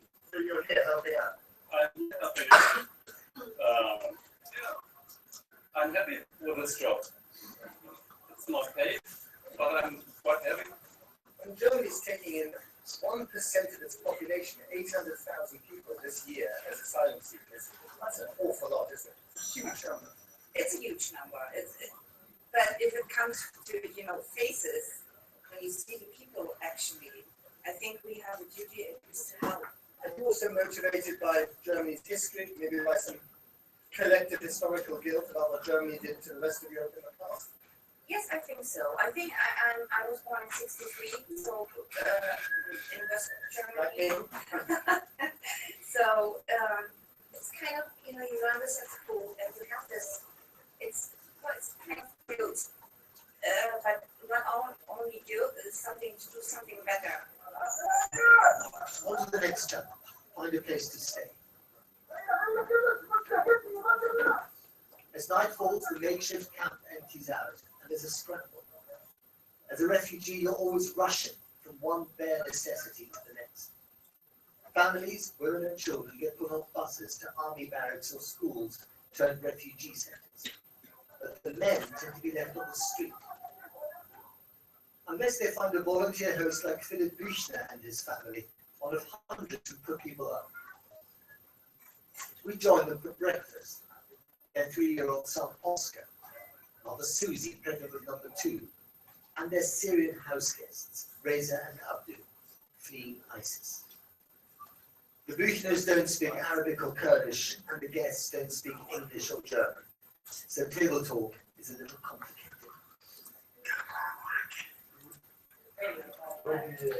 I just wanted to show you this example because the gesture can be really small, just offering somebody a place to sleep, which is also in Germany. This is the next example. It's is a collective of young designers, and they have a completely different approach to this, to how they can help in this situation. And basically, what they're doing, the guys in the movie are refugees themselves, and they're going towards. You'll see Lowland is one of the main festivals in the Netherlands, party festivals. Voor je 25e niet links bent, of niet links hebt gestemd, dan heb je geen hart. En als je na je 25e nog steeds links stemt, dan heb je geen verstand. Ik probeer het een beetje te combineren, zeg maar. We proberen iets goeds te doen met een commercieel idee erachter. Dat So these are refugees. This is the festival terrain, and what they do is he takes them to this terrain. After the party, obviously, you see it's like a total disaster island. So tents, sleeping bags, food, drinks. But there. This is the beginning. We go from here over there. This whole weekend was the party, and people leave their sleeping bags in tents, and we need the sleeping bags to create the shelter suits. We need 500 for today, and we will make 500 shelter suits and bring 500 to city. So they're looking for the materials for their shelter suits. They're recycling festival waste. So you get your team, then the turn for the world.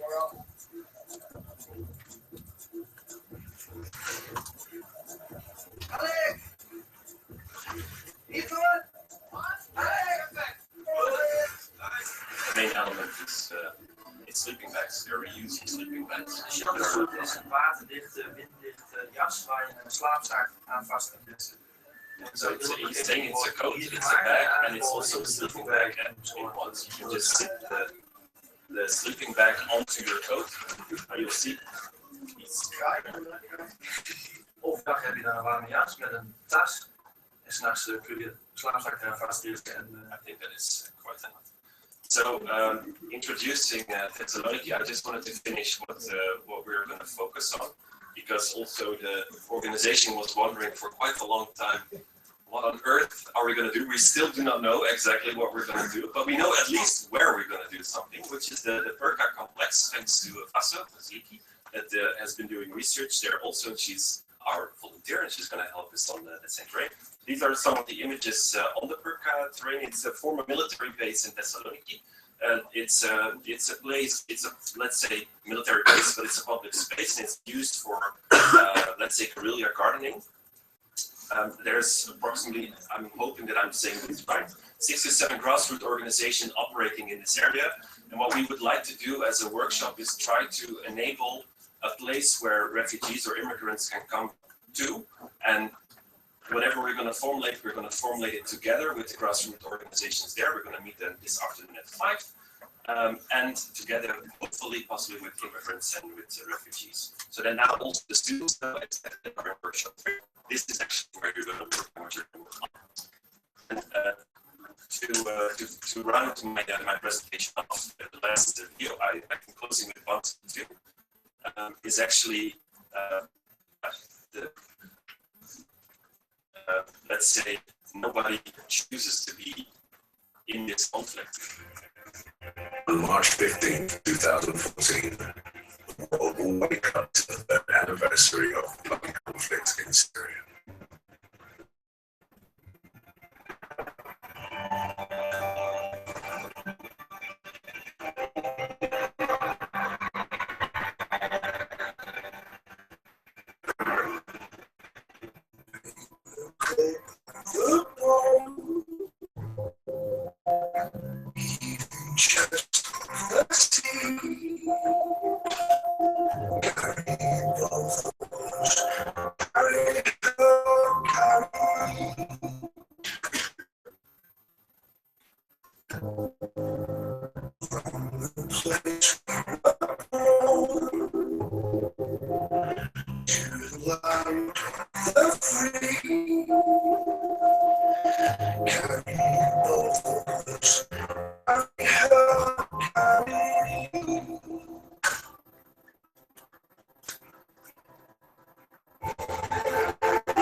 where you stand or sit.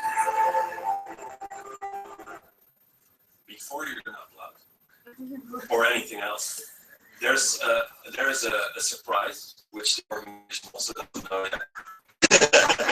Because we are full of surprises. As we are now to present with the two of us, Keith and I'm asking Keith also here because he also has a short presentation, and this is a short one. Or you're looking at me? No, it's a short one. Yeah. Come on. Let's talk.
In these frames and sequence, you see the brain not over time, but over space, as if you're looking deeper into the big objects you see appear and then slowly go out of here.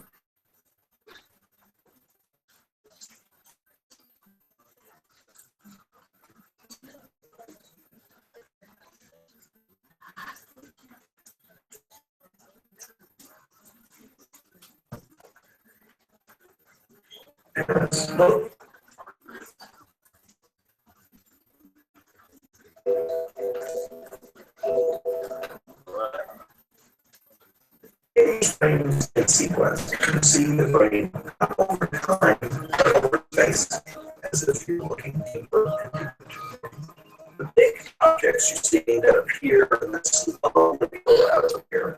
Those are nerve cells that are being cut through. And coming off of these cells are these large, light-colored objects, which are the dendrites. Every little object in here is a little wire.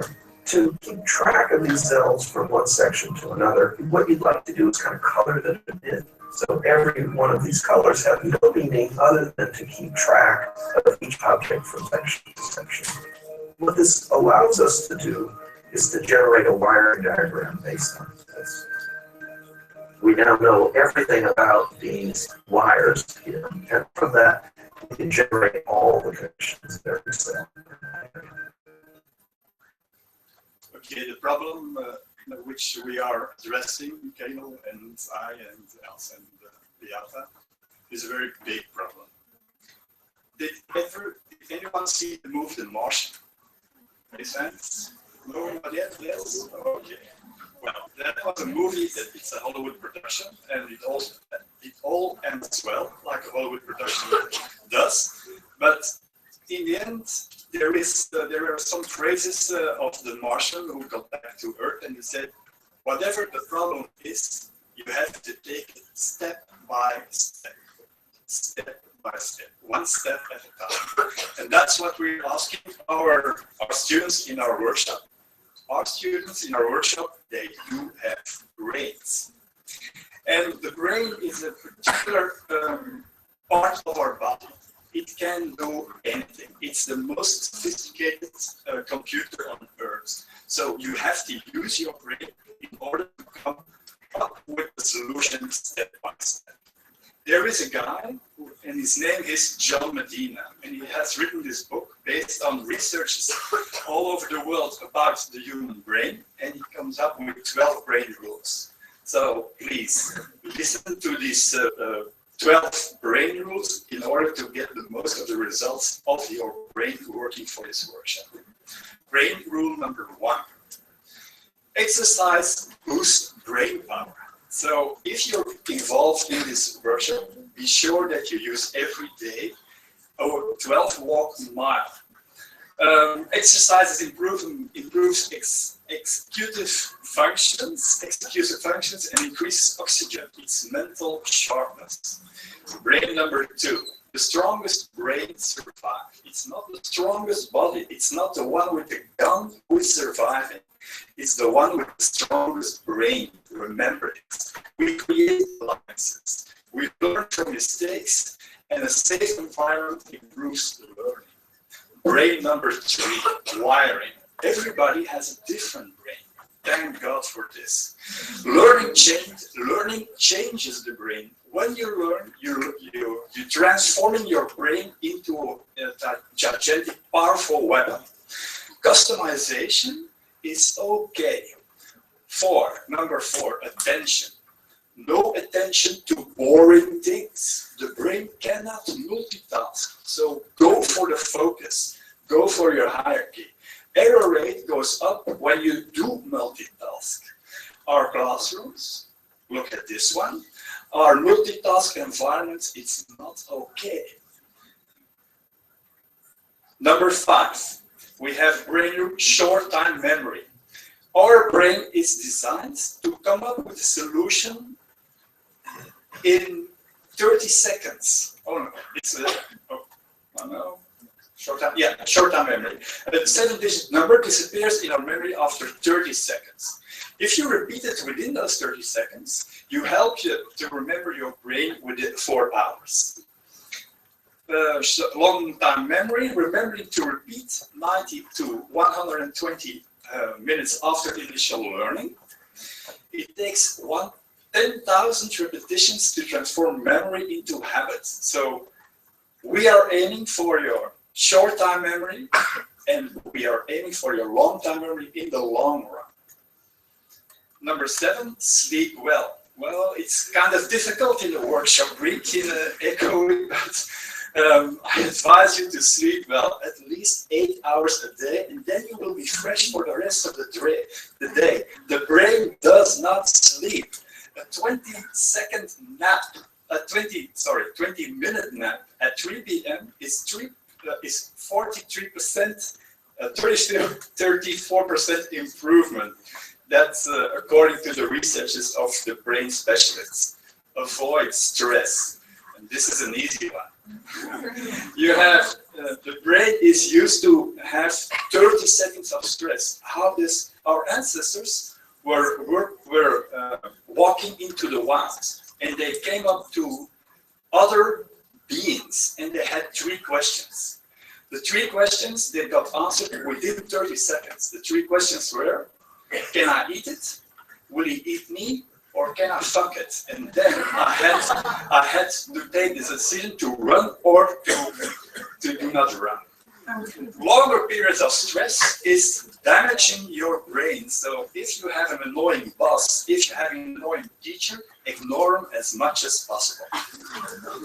Number 9, sensory integration. We have all our senses. We don't have only our eyes. We have our ears, we have our nose, we have our tongue, we have our feelings. It's very much important that when you come up with solutions, the solutions are aimed at all our senses. Number 10, vision is the important sense. One image is equalizing 1,000 words. So visualizations boost your memory. So if you are talking to people in a distressed situation, a visualization of the problem is very good to come up with a solution, or to work towards a solution.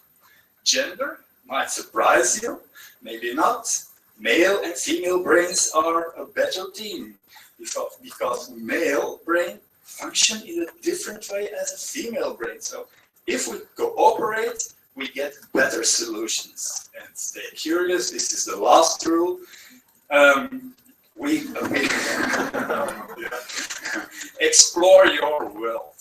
You need to think out of the box, but in order to do that, emphasize on your own curiosity. 20% time off to play pays off. These were the brain rules from John Medina, and I hope you will apply them within this workshop. Thank you very much.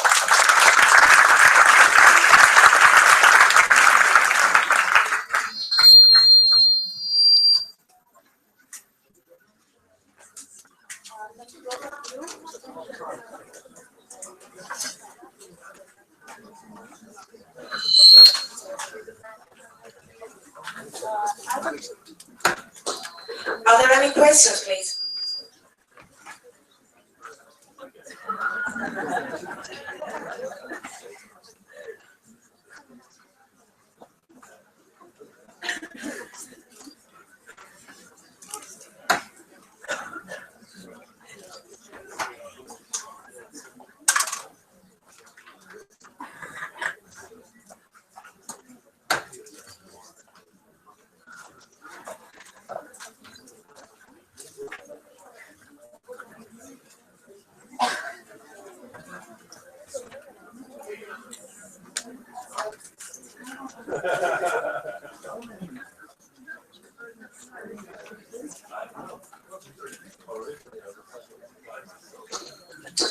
We're gonna have a 5-minute break, but please don't be really away.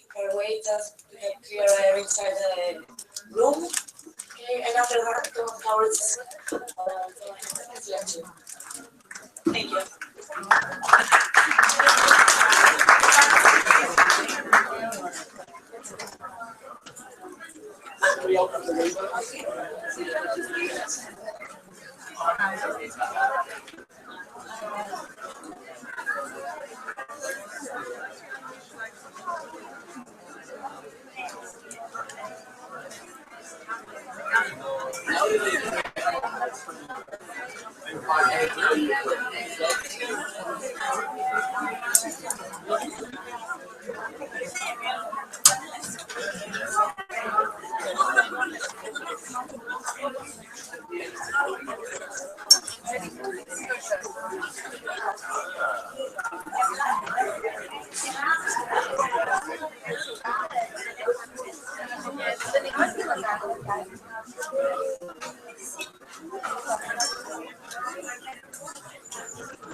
Excuse me, everyone. We're about to start, so take a seat, feel comfortable, and enjoy the day.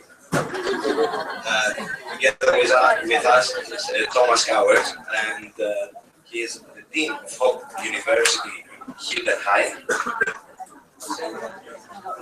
It wasn't bad. Yeah. So, enjoy.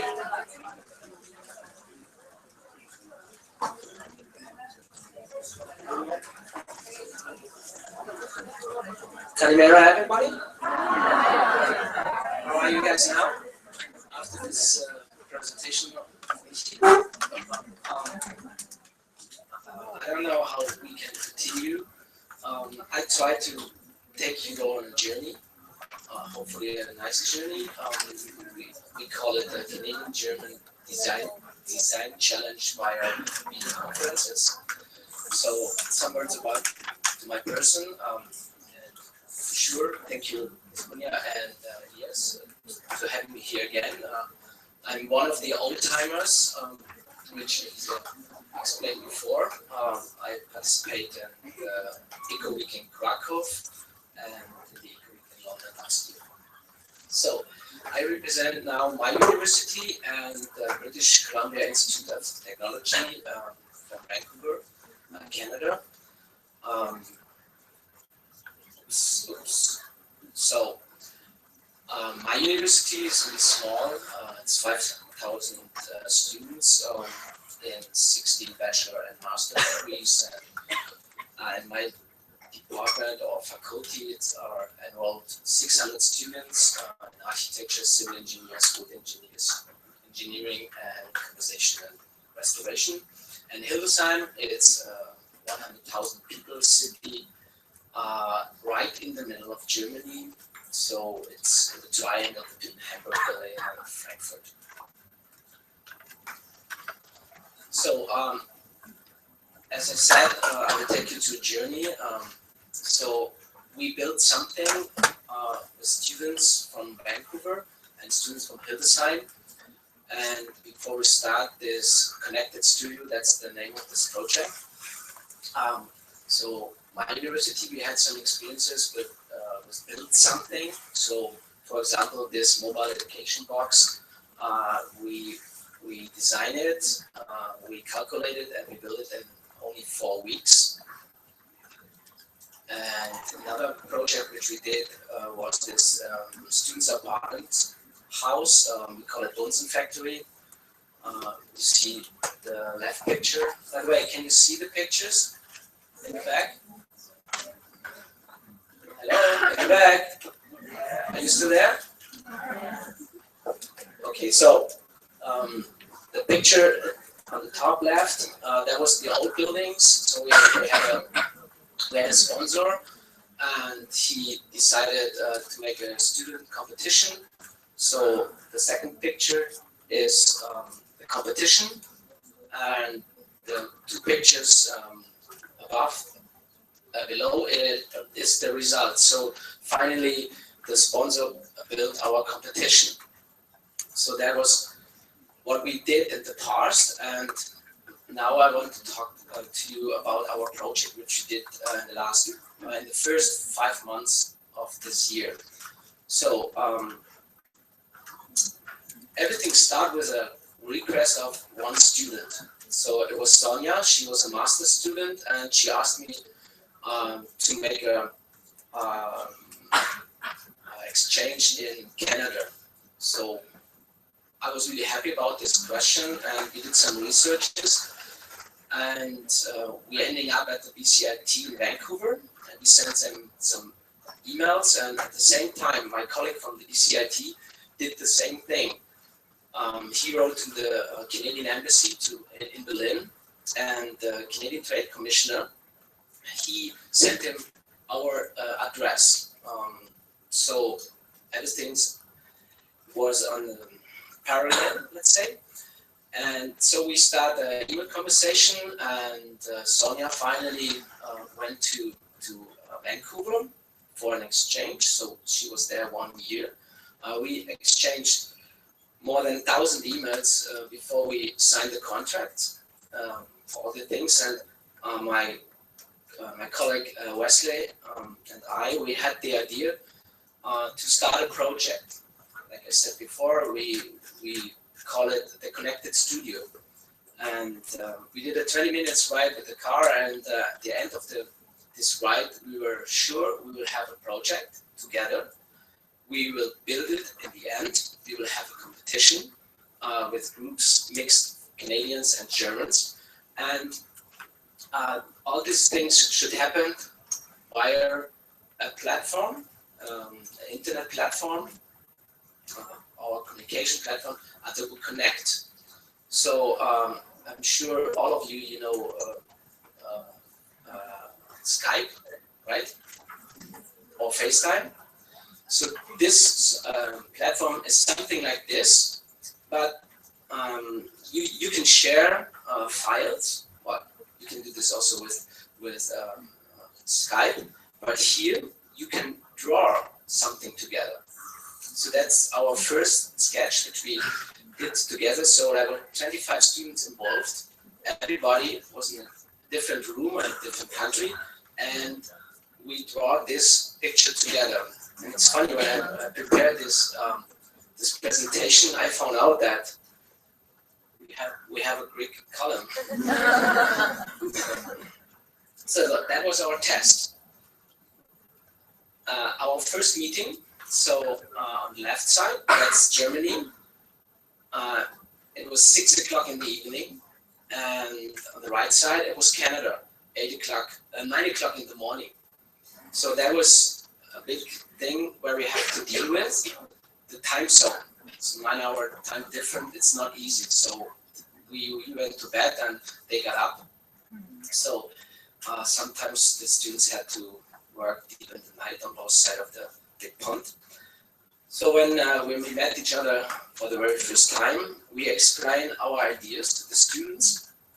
So they should design a pavilion. We call it connected lounge. It's 5 meters up to 5 meters, and we gave them the material. It should be wood. And we gave them the position where they need to design it. So in Canada, it was in the Great Hall at the BCIT, and I'm sure all of you know some Hollywood movies with this campers thing, with all these fast food restaurants. That's what the Great Hall is. It's indoor, so in Canada, the students should find a solution for this Great Hall. The reason was the weather is really wet in winter time and really dry and hot in summer. And they don't need something in summer because the university is closed. And in Hildesheim, the same thing, they should design it in front of our Mensa. So this is our campus in Hildesheim. So right in the middle, this parking lot in those days. Later we would have a more better place to eat, to sit, or to communicate there in this former parking lot. So then we start. I'm sure you can read it now in the back. So in January, we had the competition, 3 weeks. Mixed teams, Canadians and Germans in one team. February, we had the time for material researches, climate talk, and preparation. In Canada, preparation. And in March, we went to Canada to build it at the BCIT. In April, we did the preparation at the HBK in Hildesheim, and we did our material research. And in May, we built it in Hildesheim, and the Canadians come to us. So then the students start with their work. They explain it via this platform. Like you can see here, this is the parking lot in Hildesheim. So someone on the German side explained with a pen, with a digital pen, where we will have to build this pavilion. And then it starts the same thing, which you will do this week here. You will build some models, you will do some sketches. But we had the thing with this, we were far from each other, more than 10,000 kilometers. So there was always a camera running. Here, that's a group. There are 3 Canadians and 2 Germans. I guess it was very deep in the night for the Germans. So they built a clay model and they showed it to the other side via this platform. They did sketches. They built models. The same thing, but there was always a camera to show the other side the idea. So after 3 weeks of designing, mailing, and Skyping, we had a final presentation. So the whole group, all the groups needs to show up to present their final solution. And it was very important for us that all members of the groups had to present. So most of the time when we have mixed groups in workshops like this, the Germans are in the back because they don't like to talk in English. And here we push them, they had to present. And it's not easy to present something for people with the first language is English. So we had the final presentation, we had the jury, and later on we need to build it. So the presentation, so that was the German side, deep in the night. And we had some very important guests. So the presidents of both universities shows up. So there was the president from the BCIT, Kenty Finlock, and you have to know the BCIT is huge. So there are 45,000 students enrolled, and she's really busy the whole day.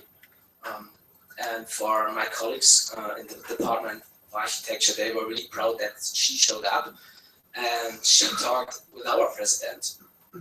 And well, she's also a very busy schedule, but she could handle it very nice. And both of them, they promised one day they will meet each other in real for a cup of tea. And so that's the result. We had 8 groups. So altogether there were 40-something students involved. And like you can see, there are different solutions. So on the top here, that picture, these groups, they took the skyline from Vancouver and the skyline of Hildesheim and tried to make benches out of it. So the big ones, that's the skyline of Vancouver, and the other one is Hildesheim, a little bit smaller. But yeah, that's why. The reason is we don't have mountains that much, so this one is it's a church. We have 7 big churches.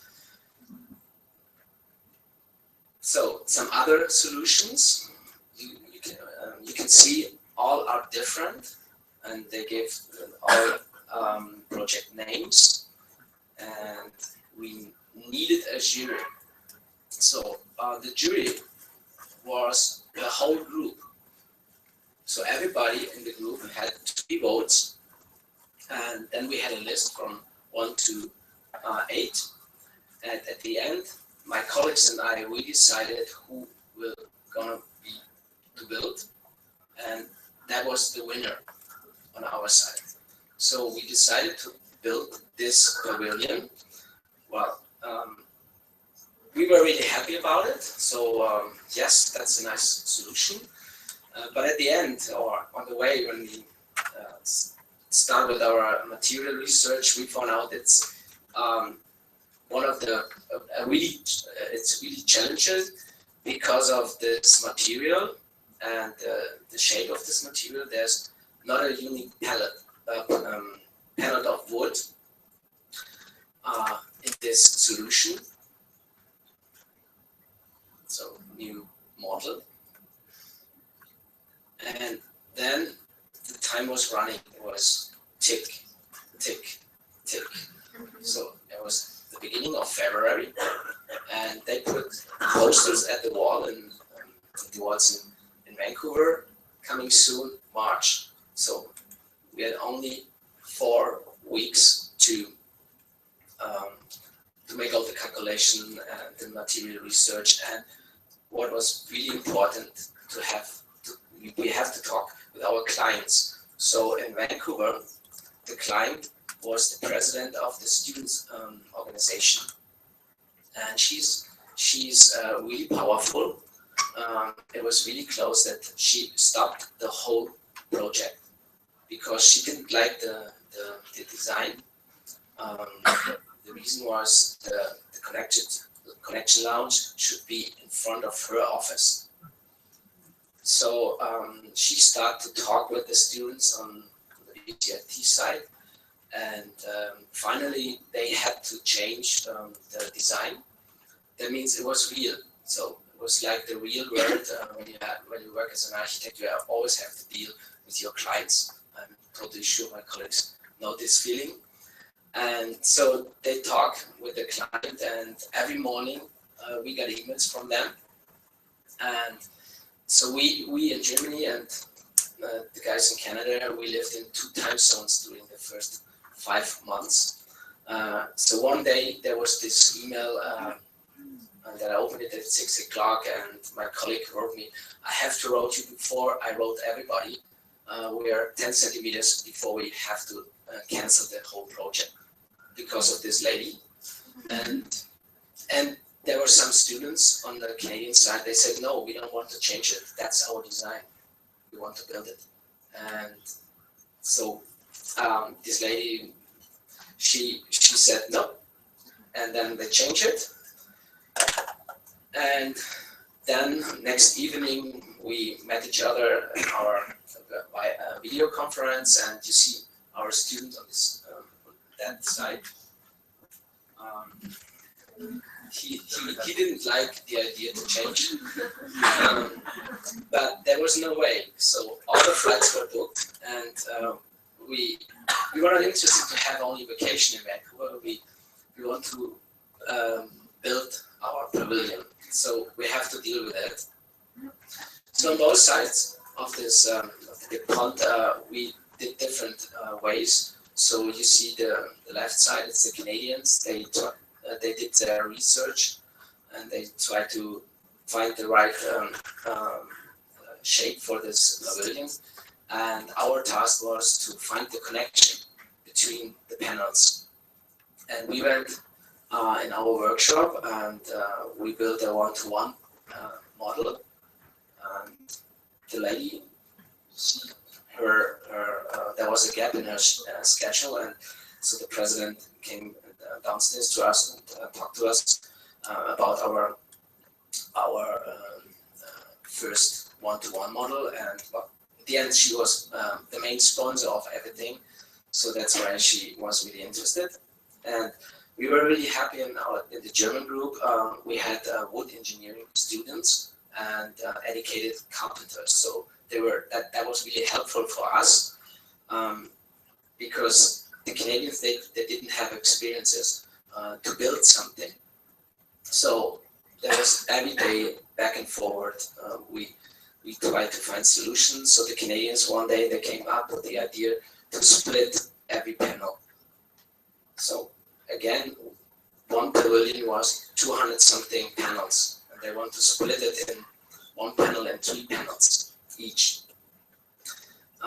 We skipped the idea, and finally we were ready to build, or they were ready to build. We found a company. We went there with a USB stick, and on the USB stick there were 232 single files made in AutoCAD. In each file was 1 panel. So they put this stick into this machine, and the machine had the size of this panel, the original panel, and then it was like a puzzle. Mix all the panels into this material to reduce the leftovers. That was really important because they would, we got it from a sponsor, and it was not allowed to waste the panels and the wood. So you have to calculate it, all these panels. That was really funny. Sometimes they mixed it, and then you put the panels in the right order, and then there was one was wrong, and so you have to do it again. And we have to count it a couple of times because sometimes someone put the wrong number on the panel, so we have to do it again. And then we have to send it, all these panels, by ourselves. Some of the students never went to a workshop before, and they got blood on their hands, but at the end everybody was fine and had fun. You can see this guy in the top picture. And one day we got a picture in the morning, so now we have a solution. So we are ready. At the same time, we built our one-to-one model to find the solution for the connection of these panels. And at the end of February, the second stage was done, and we discussed on the last day before we went to Canada, how we gonna be to build this pavilion in Canada. So we arrived there after 11 hours, so we were jet lagged, and my colleague, which you can see in the middle, he opened his arms because he's half German, so that was also a reason why he was searching for someone in Germany. And it was so funny when we met each other for the very first time. After 6 weeks or 8 weeks of Skyping, it was interesting that there was a real person on the other side. So we can hug each other, we can touch each other, and that was really, really interesting.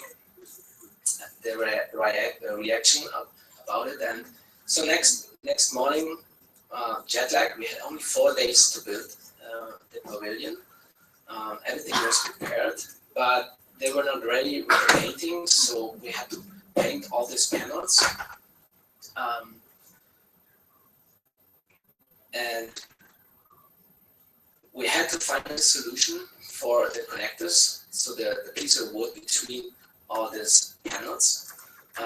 They had a solution, but well, it was not the solution.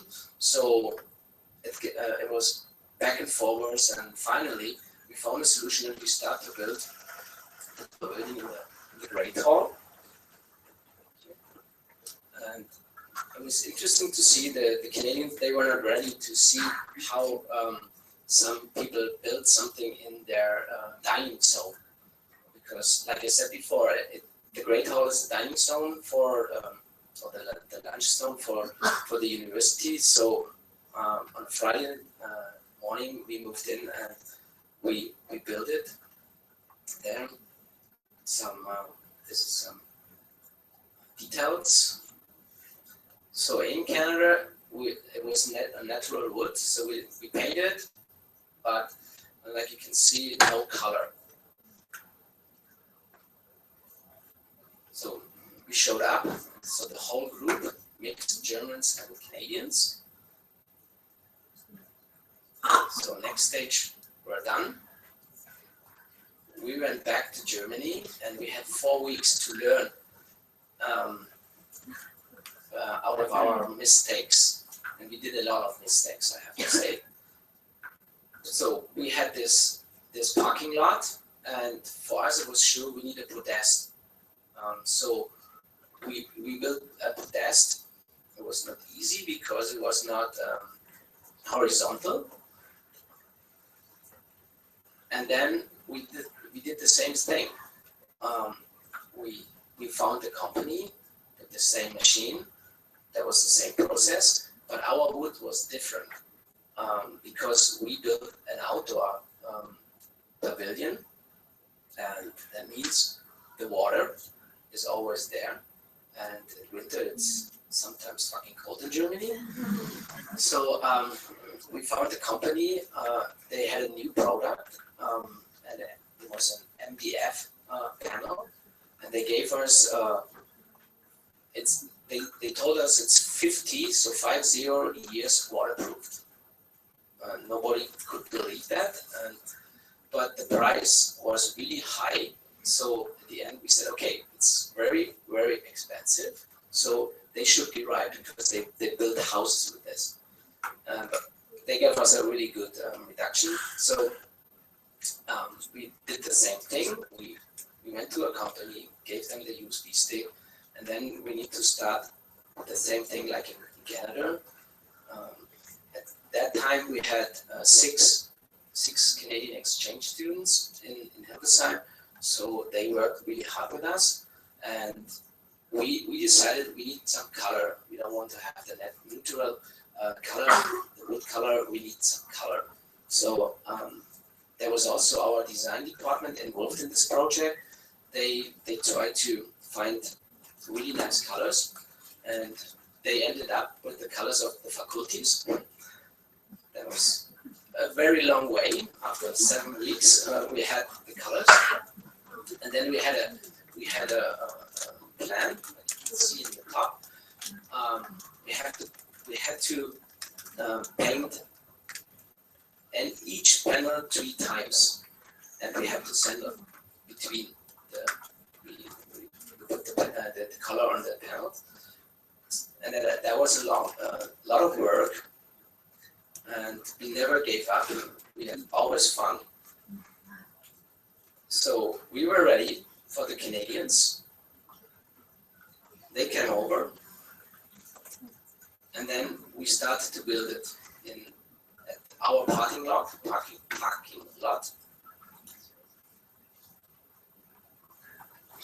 And when we start to build it, it was sometimes like an old picture of an Egypt construction site. So thousands of people running around and nobody knows what is to do. But we had a plan. So we were Germans. We had a plan. Stereotypes. So finally, we built it. And it's still in use, and I bet the day when we finished, we will have some paintings on this pavilion the next day, so graffiti. And thanks God, it's in use now since May, and there's not a single graffiti on our pavilion. So these pictures are the result of this video conference design challenge. Yeah, that's all. Thank you. Any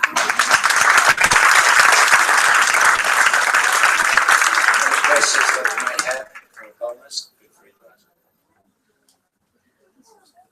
Yeah. That was sure. Sorry.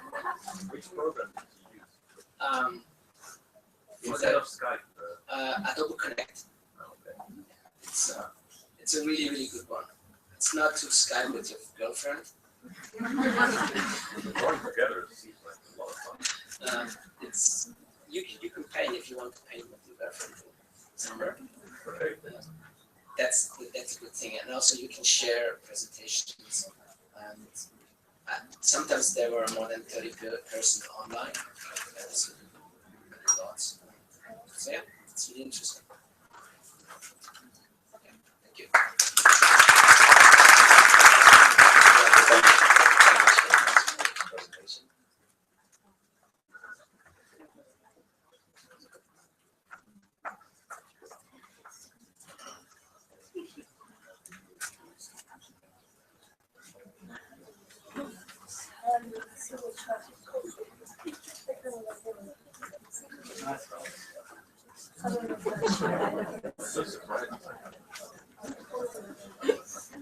Yeah,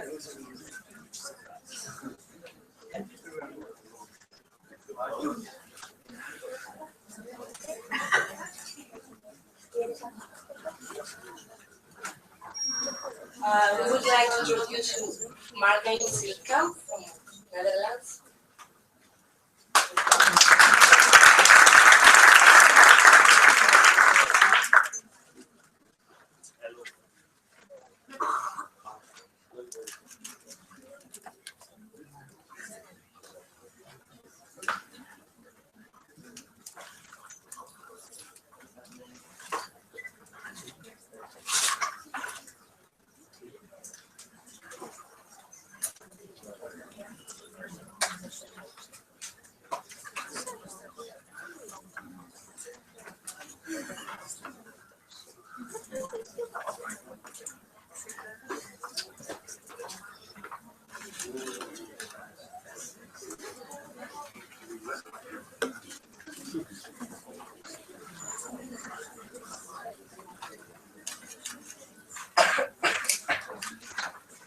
So, good afternoon, everybody.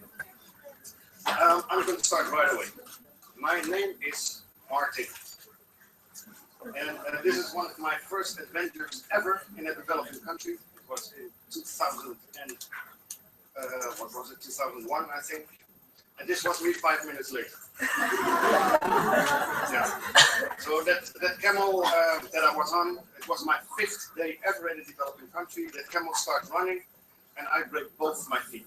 And this was something that my colleagues thought was very funny. Anyway, I wound up in a hospital in India, and this is something that you really don't want to be there. There was cow and chicken walking inside.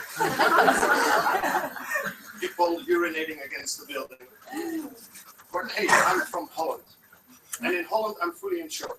So my insurance paid everything. They bought 9 plane tickets for me, to put a bed on 9 seats, and I just fly back, and I happily continue to work. So I was in Holland for 3 months in a wheelchair, and I just continue working. So I'm an architect, so this is things that I do.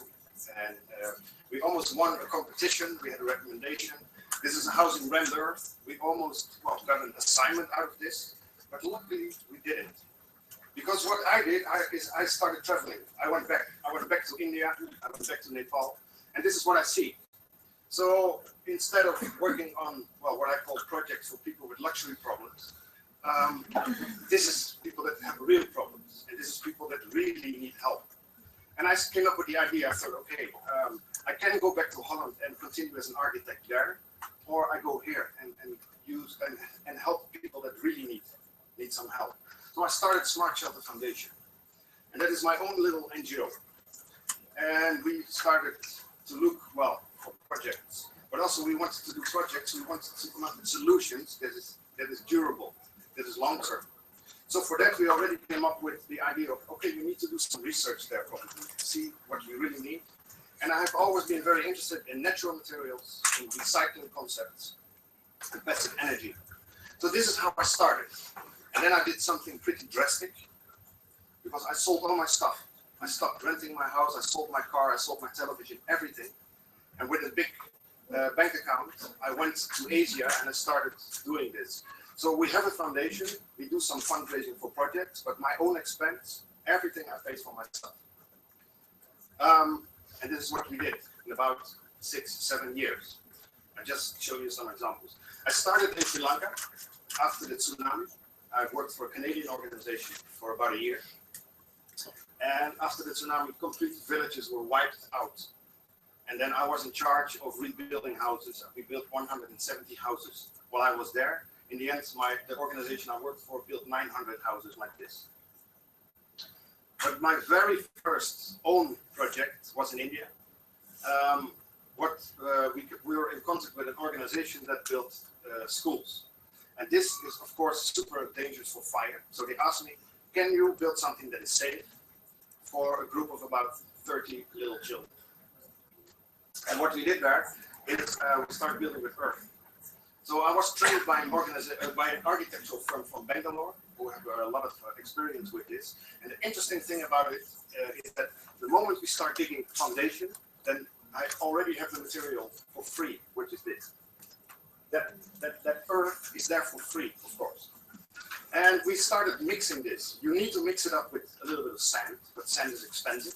And what we found is we found a waste material, which is body dust, which is that white stuff here in the middle. That is 6 times cheaper than sand, and it's doing the same.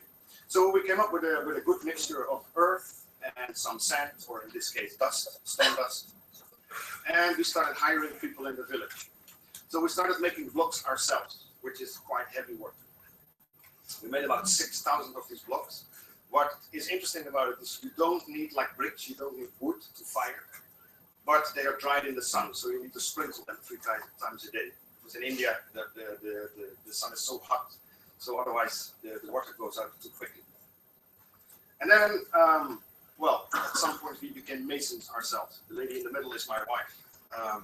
But we became masons ourselves, and we learned how to build with these earth blocks. There's all kinds of tricks in them. So what you see there is we didn't use wood. Wood is getting very scarce. So we made what they call galleys, ventilating openings. So the block pattern we used to make openings, but also we could make special blocks, like this U-shaped one. There. If you put some steel in there and some concrete, you make a beam, but you don't see the beam from the outside. So you also don't need wood as formwork, like this. So the blocks already do quite interesting things. This is me, 20 kilos lighter. My mother didn't even recognize me when I came back in Holland on the airport. We also put blocks in the roof. So we call this a filler slab. You basically don't need a full concrete slab, but in the let's call it the tensile zone, you can basically leave out concrete. And what we did here is we put some sort of a hollow block and we put in stones, which is cheaper than concrete. So this is what it looks on the inside. So all these things we do to reduce costs. Also, we didn't plaster. Because plaster is 3 centimeters of pure cement. We didn't do that. In a very local way, we started scratching out the joints, filling them up with a very lean earth mortar, and then finishing them up with very simple tools. So in the end, this was our first project in a small village in India. For me, it's super interesting because it was 30% cheaper than what they normally do with bricks and plaster and cement. 30% cheaper and good for the environment. So for me, definitely a win-win. The year after, we went to Nepal. I was in contact with a small organization and they asked me, can you come to Nepal? Because we have a problem. And the problem is earthquake. And of course, we know now how big that problem was. But these guys already knew 10 years ago. We went there and we started building schools in the mountains. So this is just to give you a bit of an idea of the scale. That red line here, that's the highway between Kathmandu and Pokhara. And then this river here, the distance is about 25 kilometers. And we always choose a bunch of schools that is in a line on one ridge. So like 4 or 5 here and 4 over there. So that we could could combine them and we could give some sort of trainings where people from the villages could come to one point and we could supervise. The key to success is the guy here. His name is Mr. Damodar Bhaktappa. Forget the name. But this is a guy that you need. This is the key to success because this guy speaks the language and he knows the people. So he can do the things that I cannot do. He can do the communication, the administration, he can speak the language, and I did the technical. So what we did in Nepal is we built with cement blocks, which I don't like so much, but this is what we get.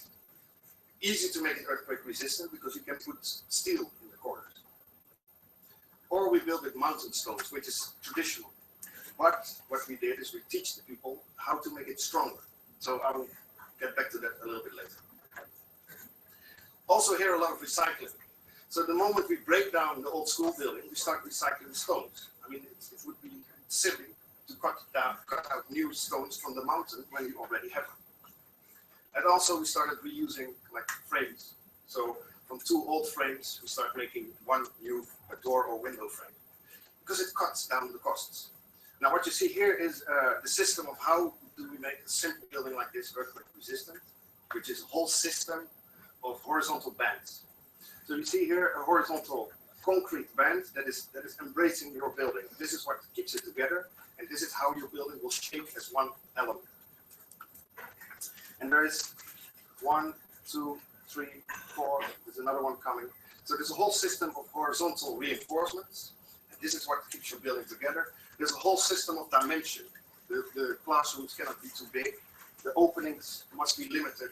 All these things help you to make your building stronger and act as one element in an earthquake. And all these things we paint on the outside. So this was our way of technology transfer. This is how we teach the people, okay, this is what we do. There's horizontal bands, there's vertical steel. And in the Nepali language, we paint on the outside what we did and how we did it. So that the building becomes a full-scale advertisement for earthquake-resistant construction. This is how we try to keep the knowledge in the village. So we built about 15 of those. Now, the good news is that they all survived the earthquake last half year ago without a scratch. So we did a quite good job there. That's the only positive thing I can say about that whole earthquake, of course. And this is just a picture from the inside. What we also did is a slightly different technique. Is a hostel for blind students. And in this case, we wanted to be 100% sure that the children would be safe in case of an earthquake. But what we did here is it was a multi-story building. So it was 2-story high. So that means we need a different system. Now, in developing countries, so what we've seen is in India, Indonesia, Nepal, in developing countries, they think that concrete is the answer. They look at the television and they think, oh, these guys in the West, they have concrete, it must be good. Of course, you can make concrete earthquake resistant, but it is difficult. Now, what you see here is the way they do it normally. It looks like, well, a beam and some columns. It looks quite okay, maybe. But when you start zooming in, you see the quality. The thing is that they don't know exactly how to make concrete. They don't know exactly how to apply it. And because of this reason, it becomes double dangerous. It becomes super dangerous because this will collapse. Now, imagine that this is a system of columns and beams with a heavy slab on top. Imagine, and I tell this of course here because Greece is also an earthquake country. You're standing in a bus and the bus starts to drive, right? So you have the tendency of going like this. The ground starts moving, but this is heavy, this wants to stay. This is what happens with a concrete construction. The heavy slab sort of wants to stay where it is, the ground starts moving, and you get all kinds of extra tension in the top, here, and in the bottom of your columns. All kinds of moment force, all kinds of torsion. This is what you need to do. And I know how to do it. I could do it if I wanted. This is what you need. You need a lot of steel. This steel has to be woven in a certain pattern. It is about 2.5 times more expensive than non-earthquake resistant concrete. And this is what they do. First of all, they don't know how to do it. They use the too thin steel. They don't know how to connect it. They save costs. They don't have much money and they think, well, just put some stuff in and let's see what happens. This is the result. This is the result. Bad concrete is extra dangerous in earthquake zones. So either your columns explode or either your masonry falls out. So this is what we don't want. And this is also why we don't promote it. Because again, I know how to do it. But if I'm going to set an example like this on the mountain, then the people think, oh, the white guy came and look, it must be good. Yeah, if I do it, it will be good. but it is difficult for them to repeat. Interestingly enough, so this is what we don't want. We don't want a dancing frame and then filling it up with stiff concrete. We want this thing to work as one. That works against each other and needs a lot of steel. This works as one and needs less steel. And that's interesting. It's called confined masonry. We know that it is earthquake resistant and it is cheaper than the normal way of building just by reversing the way of building. So just to show you quickly how we do that. We start digging foundation. Then the steel for the columns is already in there. Then we start building, we start making the reinforcements for the beams. The beam is there, first beam. There's a steel here. And then we start making the masonry like a zigzag, like a tooth pattern. So this is like a tooth. But you also see that we only use 4 rods. We don't use 8, only 4. And the stirrups are spaced widely. This is, you can calculate it. This is all we need. And then this is how we pour in the columns. It starts to work now as one. It's called shear panels. And this, we know, is super, it's earthquake resistant. Also, this hostel for blind students that we built multi-story. We also show what we do. So we start plastering again on the outside. We show that we do something special. I don't really want to talk about this. That was not really safe. But anyway, but this is the hostel for blind students. Also, our hostel has survived the earthquake without a scratch. The children were safe. So we did something, again, something good. Within the normal use of materials, so almost the same amount of bricks, the same amount of concrete, but far less steel, this became cheaper and earthquake resistant. So 20 blind students safe. And this is a picture of the inside. Not so much furniture here, this was in the beginning, it's now packed with stuff, but okay. So, so this is what we did for about 5 or 6 years. Now, at some point, we were finalists for Index Award. That is a Danish award, which was a huge compliment because it meant, well, okay, we did something quite nice. The thing that they awarded, basically, was not our buildings. I mean, in terms of architecture, they're not so special, but it was the philosophy, the way how we work with the people on ground level, and the way how we try to train them locally, how to improve their building quality. So for us, it was a super great compliment. At the same time, something happened that was our own financial situation. Because I sold my house and I sold my car and everything, but my money was gone. So I was literally broke. We did learn something. Let's start with that.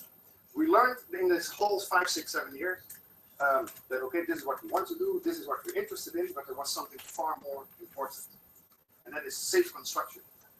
Of course, we built an earthquake zone, so it has to be safe. But this is the key, the improved practice. How do we make sure that these people build earthquake resistant? How do we make sure that the knowledge stays there? So this has become key in our work, for sure. But we needed to change something because we were broke ourselves. So we came up with a new strategy. So we had a foundation. We still have the foundation, which is social work. It means we do projects for people in need. But we started shifting already. So we started to come up with a second solution, which we call Smart Shelter Consultancy, which is basically me exchanging my knowledge to other people. And I just give you a few examples of this. This is a workshop that we do every year in Vietnam. I just came back from Vietnam.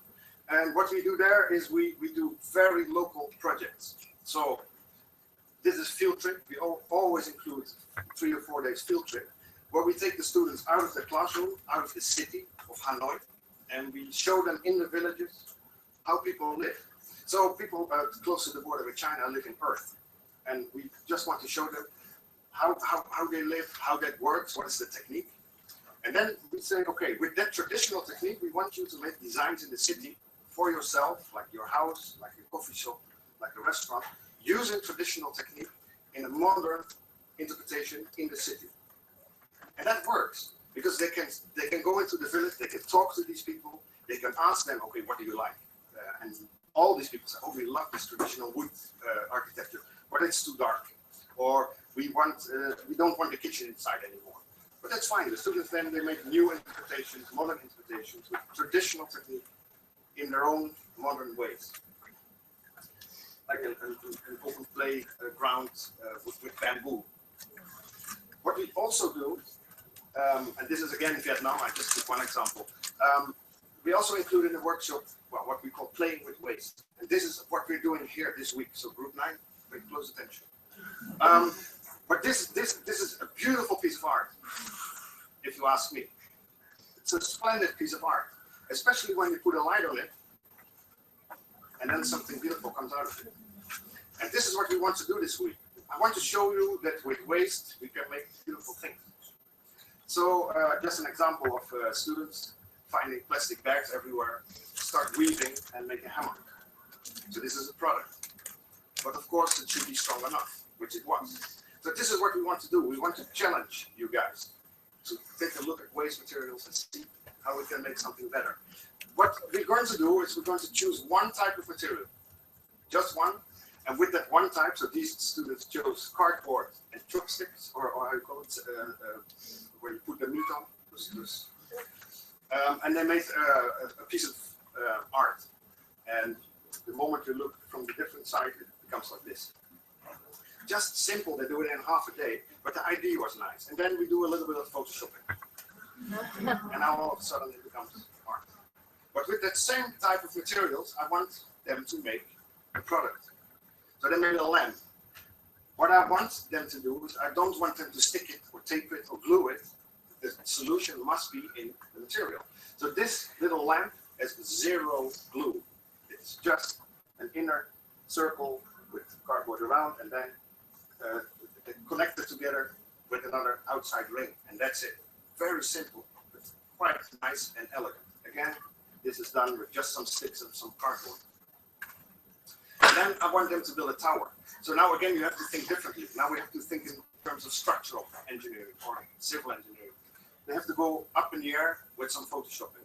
So this is what we're going to do. We're going to choose waste materials and make objects and items in different disciplines, just to get your mindset in a different direction. Okay, so this was our solution for, well, first of all, we were broke, so I make my money now with these things. But at the same time, it's super clever for us to do because we start exchanging knowledge. So I give my knowledge and my experience, but I also get a lot of knowledge back. And from this, it is a very, very small step to our last enterprise, which is called Smart Shuttle Research. Because now we're really getting started. This first 5 or 6 years of foundation was very interesting work, but the real thing is really going to start right now. The big work. Because what we did, and we only started this at the beginning of this year, is that we found out that there's a lot of knowledge missing. And we already started splitting that up in 3 disciplines. One is structural and earthquake engineering. The second one is architecture and building science. And the third one is mechanical engineering and product design. I'll give you a few examples of this as well. So for example, in terms of architecture or building in general, we want to come up with strategies. We want to come up with improved strategies of helping people, for example. This is Yogyakarta, Indonesia. And in Yogyakarta, they have 2 problems. They have a volcano problem. And what happened there a couple of years ago is that for the last 100 years, every 4 years, they have a volcano eruption. But the lava, every 4 years, went to that side. And now, 4 years ago, for the first time, all of a sudden, it came towards the city. So something happened there in the volcano, in the stream of lava, that's changed. The direction has changed. And this is what happened. Big problem there in the city. Complete villages wiped out. They also have an earthquake problem. So with this in mind, we are going to find solutions for them in their own backyard. So I don't ask them to come up with a solution in Africa. I ask them to come up with a solution, jump on the bike, and go and see what is there. Now, the government only has money for this. It's called temporary housing, but it became permanent. That's the problem usually. There is no money, we build something, and then, that's it. So the students, they go out. They look for local materials. They look for local strategies. They look for, passive energy concepts that they know work because they live in Yogyakarta. And then we have to come up with a strategy like, okay, if we don't have money, what can we do? Is it, for example, possible that we build just half a house, which is earthquake resistant, and then hopefully at some point, if the owner has more money, maybe he can extend himself later. So don't build a full house, well, which is bad quality because you don't have money, but build something decent that hopefully can be extended. The big issue here, of course, is how are we sure that the owner extends it also in an earthquake-resistant way? Okay, but that's what we try to do with research. We want to find those answers. We want to come up with strategies. I also worked in green school for a while in Indonesia, Bali, Indonesia, where they have the biggest bamboo in the world. It's splendid. If you go there, the first time we were there, we thought, wow, this is amazing. But at the same time, I worked there for a while, and then you start seeing the problems. You start seeing that the moment that bamboo is exposed to sunlight, it starts splitting. You see here. This is in the shadow, this is in the sun, and it starts splitting. It becomes white, and the quality goes down. This is new, and this is after 3 or 4 months already, just done by UV radiation. Another problem, the roofs, which are made of a sustainable material, which is palm leaves, it's called alang alang. Of course, the material is natural, it's sustainable, but the solution was not. This went, every 3 years they have to replace, but you can see now here that people get problems with their health. It's very bad, all these fungus. So this is one of those. This is 2 examples of topics that we want students to work on. We ask them come up with sustainable long-term solutions for bamboo, how to protect it. Just 2 examples. I was expecting one more, but anyway. I also give you 1 or 2 examples of what we feel is needed for mechanical engineering and product design. For example, we build schools in Nepal and we build schools in the mountains. So what people do is they find stones and try to mix it in the concrete. But if a stone is like this, it's impossible to mix. So you see, the result is this: bad concrete, and this means not earthquake resistant. So we need to come up with a solution to make small stones. And this is why we came up with sort of a manually operated stone crusher. In Nepal, there's no electricity for 16 hours a day, and especially not in the mountains. There's no gas, there's no petrol, so it has to be manually operated.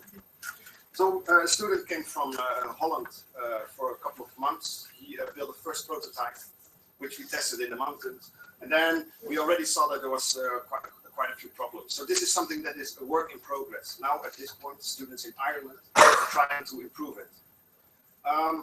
This is the second thing that is important. It's not only about, okay, give them a machine and see that they can make better stones, but we also have to train these people properly how to make good quality concrete, for example. This is a picture I took in Indonesia. This guy is going to mix concrete. He measured an amount of cement. He's going to mix it over there, and while he's walking, he's losing half of the cement. So whatever he's going to mix, it will be poorly mixed concrete. So this is what we must teach people also. We must come up with simple tricks. So for example, what we did is we introduced a measuring box. This is like the simplest tool. You can make it in 1 or 2 hours.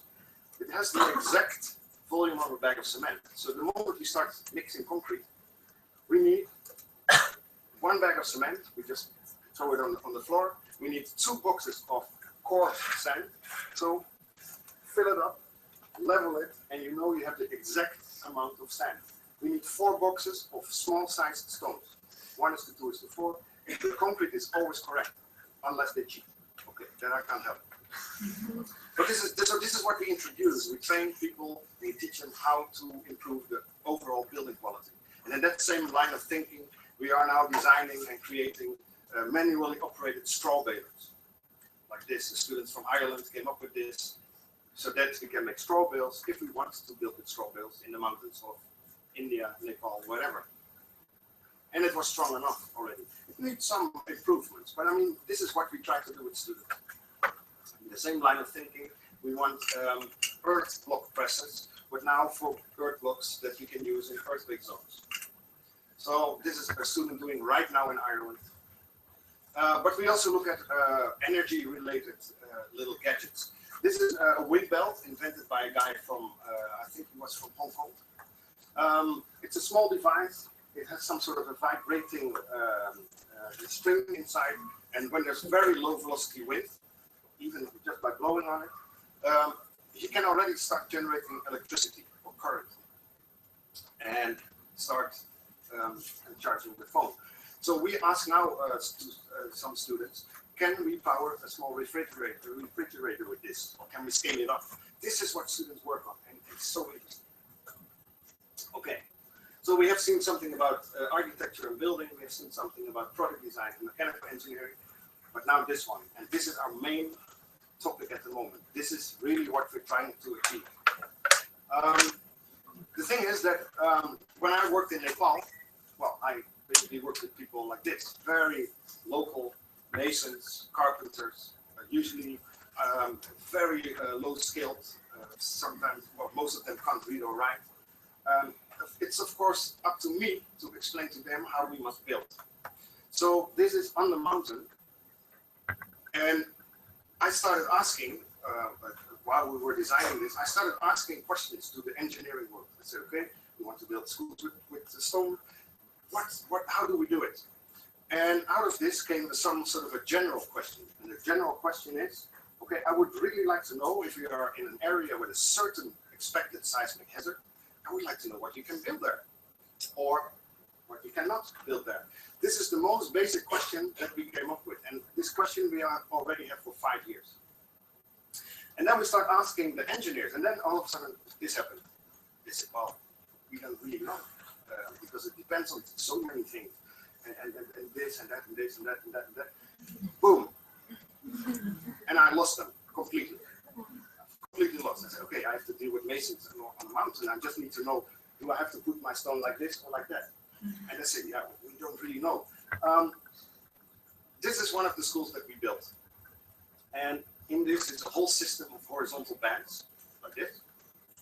And even up to today, so now after the earthquake, all of a sudden, the engineers that advised me on those 5 bands, they start now just thinking, yeah, but wait a minute, like this is what we did, but we have a feeling that we can do with less. So maybe this. And then I think, okay, that's interesting. For me, it's super interesting. If we can take out one of these bands and we build 1,000 schools, imagine the cost saving in cement, in steel, and sand, and whatever. But what I really forget is that it is now 2015, and then I think, okay, why don't we know this for sure? Why are we still having this conversation over and over and over again, and everybody has different opinions? Why don't we have one conclusive opinion? The same with the steel. Okay, does it have to start here or must it start lower? How many do we need? How thick must it be? And this is now 2015, and I'm a bit fed up with this. I want to know for sure now, so that we can build these things. So this I don't accept anymore. I don't accept that we don't know it, and that it depends on so many factors. Because why can we calculate this? But why no one wants to say anything about this? And it annoys me a lot. I know a little bit why now. So this is the thing. This is the thing. The big skyscrapers in steel and concrete, they have material properties that we know. We know, and we can put it in a computer and we can calculate it. But when we do something like this with Earth, we don't know it. Because Earth is always different. It can be different there from there. Or we don't know exactly how the mason put it there, and we don't know if he was skilled or not. So there is a lot of factors in there, indeed, that are uncertain. But then I think, okay, we must then approach it differently and make sure that we put this also in. Because it is, again, 2015, and we must find people that can come up with some sort of strategy that say, this is what we can build in a certain area, this is what we definitely cannot build in a certain area. This is what we try to achieve now. This is also something, no one wants to take responsibility. That's the thing. No one wants to sign off on this. They can do it on a skyscraper, but they can't do it on a simple wooden building. Another example. This is the school that we replaced in 2005. And the reason why it collapsed is because it looks like one thick wall, but it is not. It is 1, 2, and they put some loose stuff in the middle, so it's basically 3 walls. And a little bit shaking, and at some point it starts falling apart. Now, this is what you need to do. This is also what we did.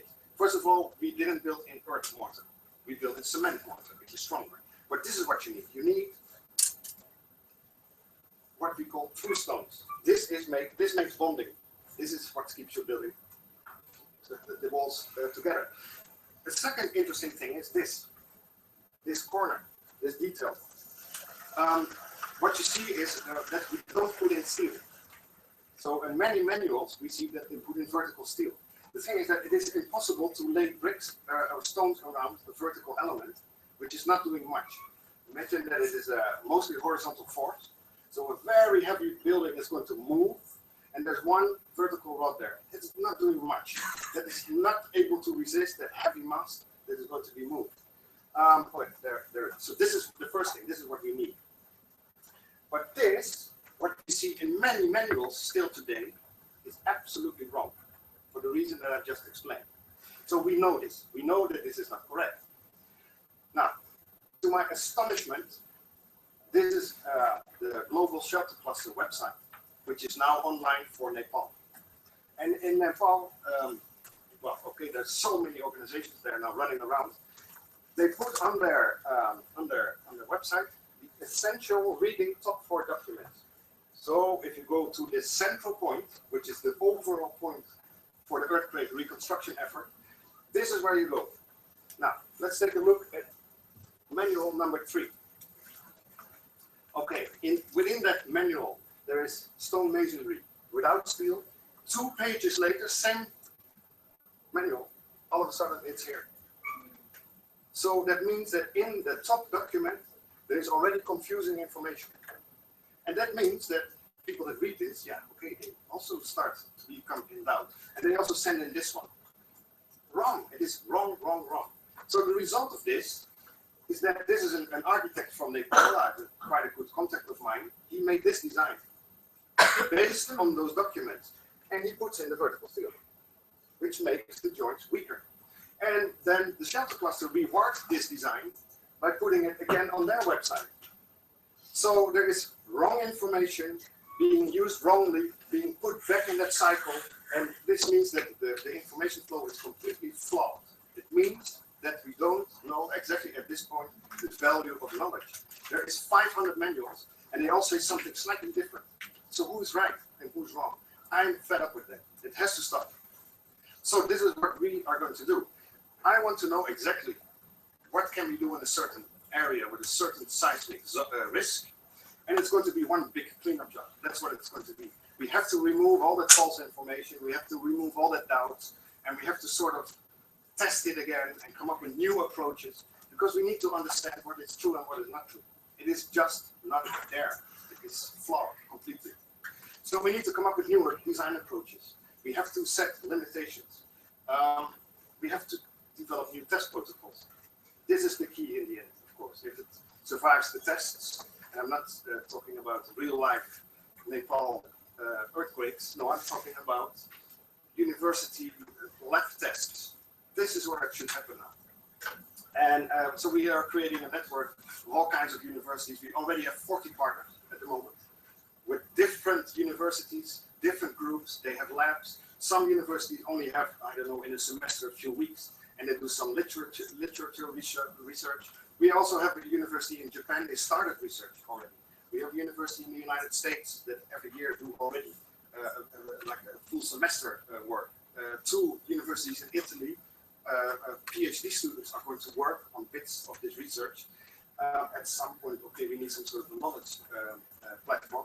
But this whole operation, this is what we are setting up right now. Just to answer now this question.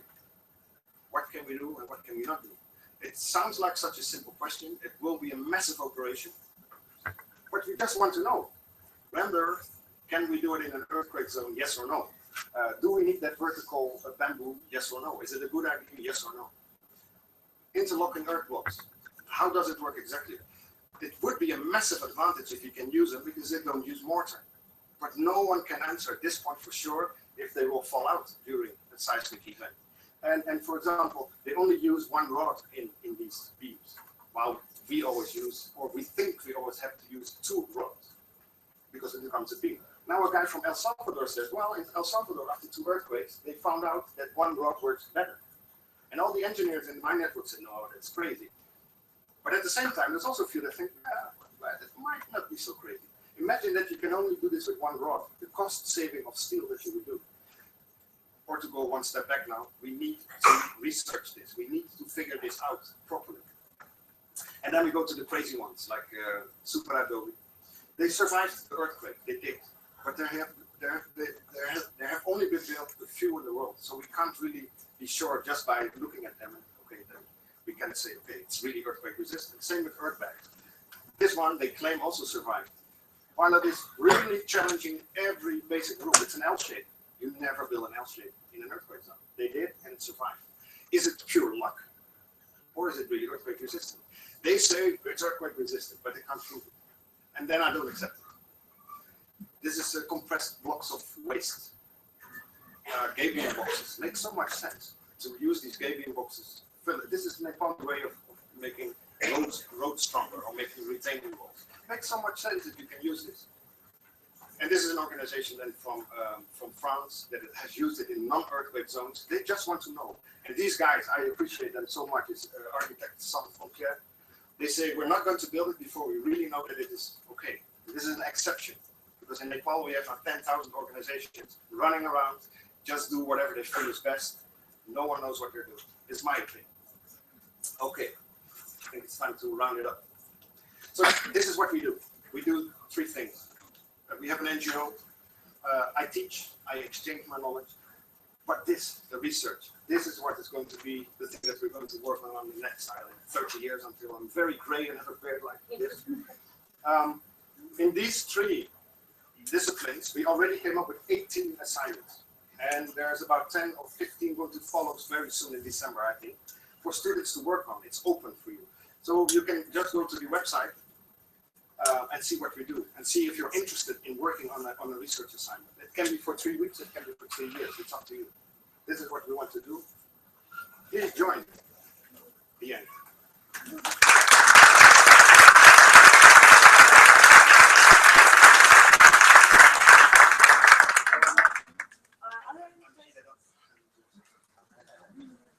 Are there any questions, please?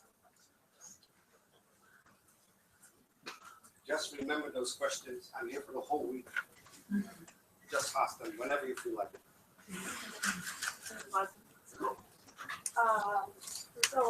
Now according to the program, okay, so ready. We're gonna have a lunch break, or maybe an hour. Okay, an hour. So we're coming back at 2. Okay, for 45 minutes because we're really, we're not on time. For 45 minutes, and then coming back with Bertie of Chile. Thank you.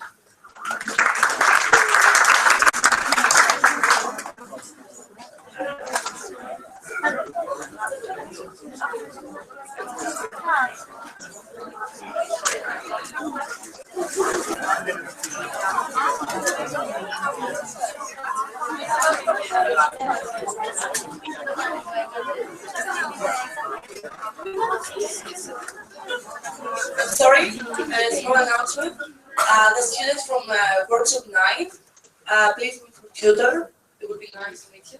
Yeah.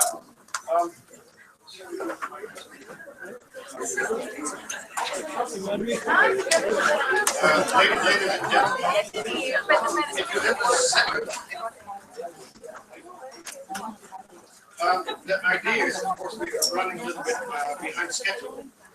But my idea was to give the next presentation only for group 9 to start you up, which is about waste. But it is a very super interesting lecture. It's even better than this one. So I would almost say that if people are interested in this, it's about 45 minutes, 40 to 45 minutes. So that means that your lunch break will be short. But if you're interested in it, I'm going to do it now. Just remain seated and enjoy the show. For group 9, I would ask you to stay. Oh, okay. And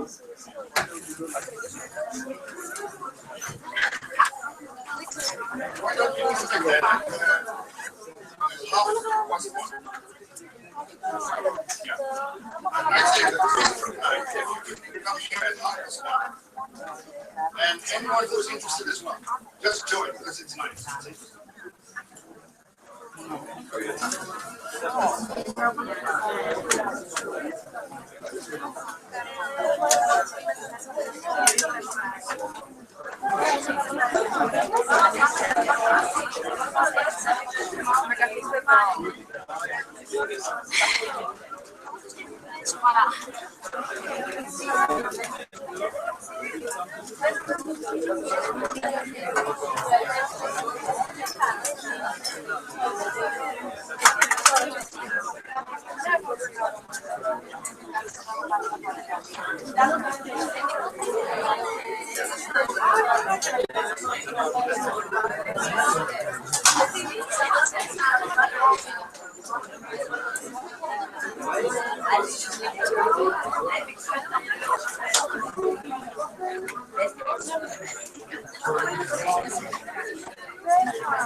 They can make some composite beams.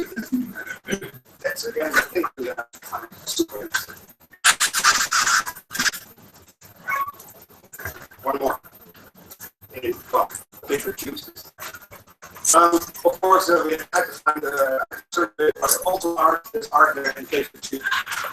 Some guy from United States figures. Of course, this is the person that we're looking for. I assume that you know Stephen Monk.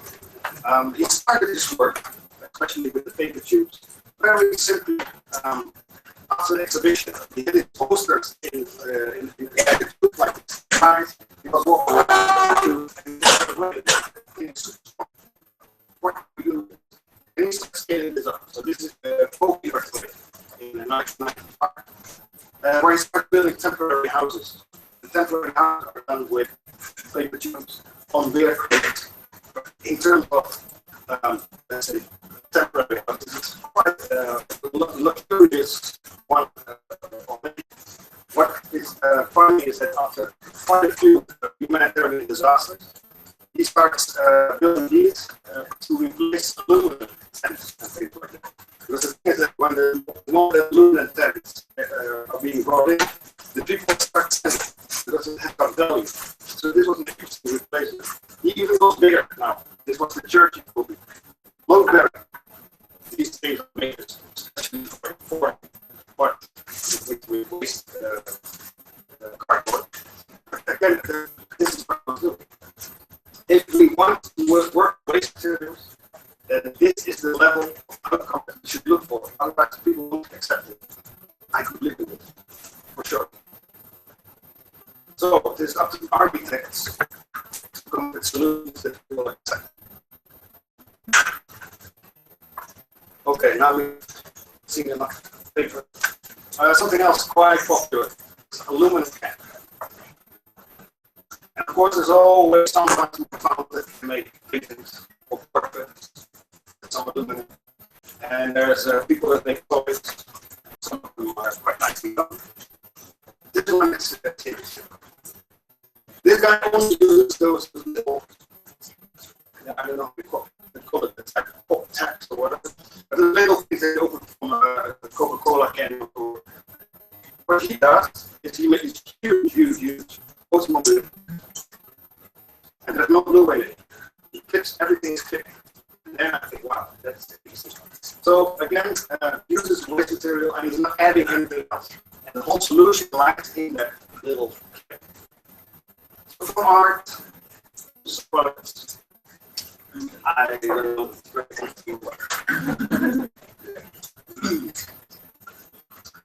to some labs to build it. This is still quite simple fountain. This one is quite famous. It's the famous Houston beer can house. But here we see something happening that I personally don't like so much. This is what it looks like when it's new. So they renovated this a couple of years ago.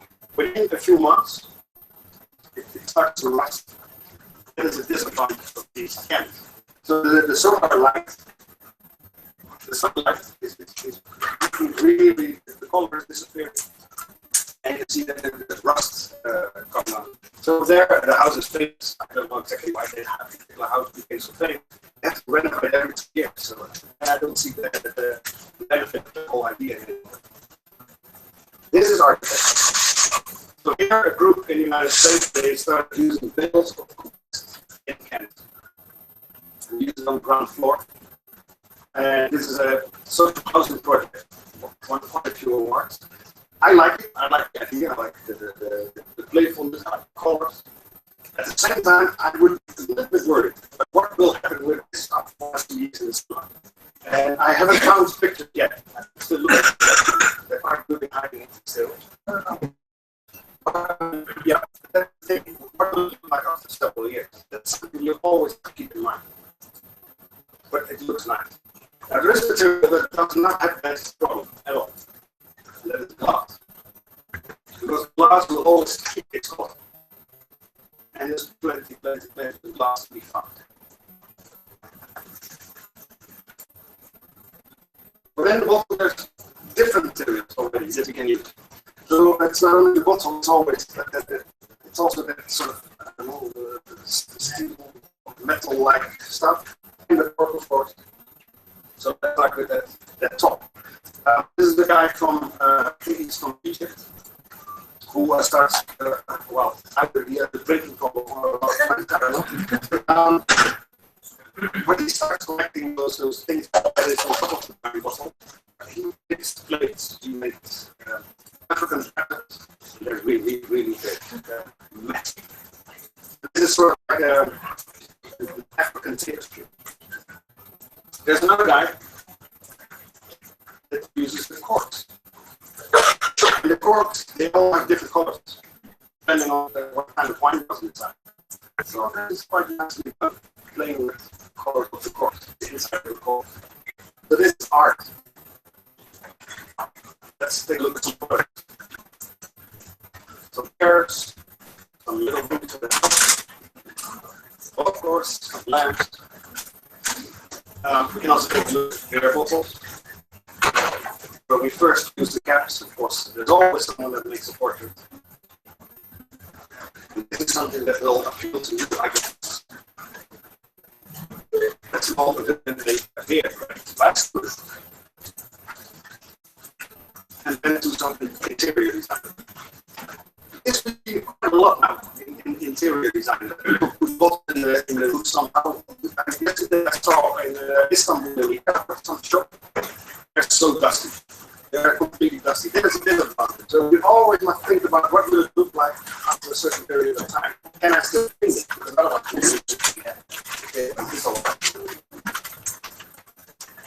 let's take a look at a product design in the bottle. These are the guys from Heineken. They came up with the idea of putting some sort of a hole in the bottle itself, so that people can, well, the idea is to drink it, they'll use the bottle afterwards to build. They wanted to sell it in the 1960s to Africa. That didn't work out because they didn't have money for it. Another problem, it's so hot. But it looks nice. It looks nice. And the color, you can keep the color. So now we see the interesting temple in Thailand that Iggy has already shown us this morning.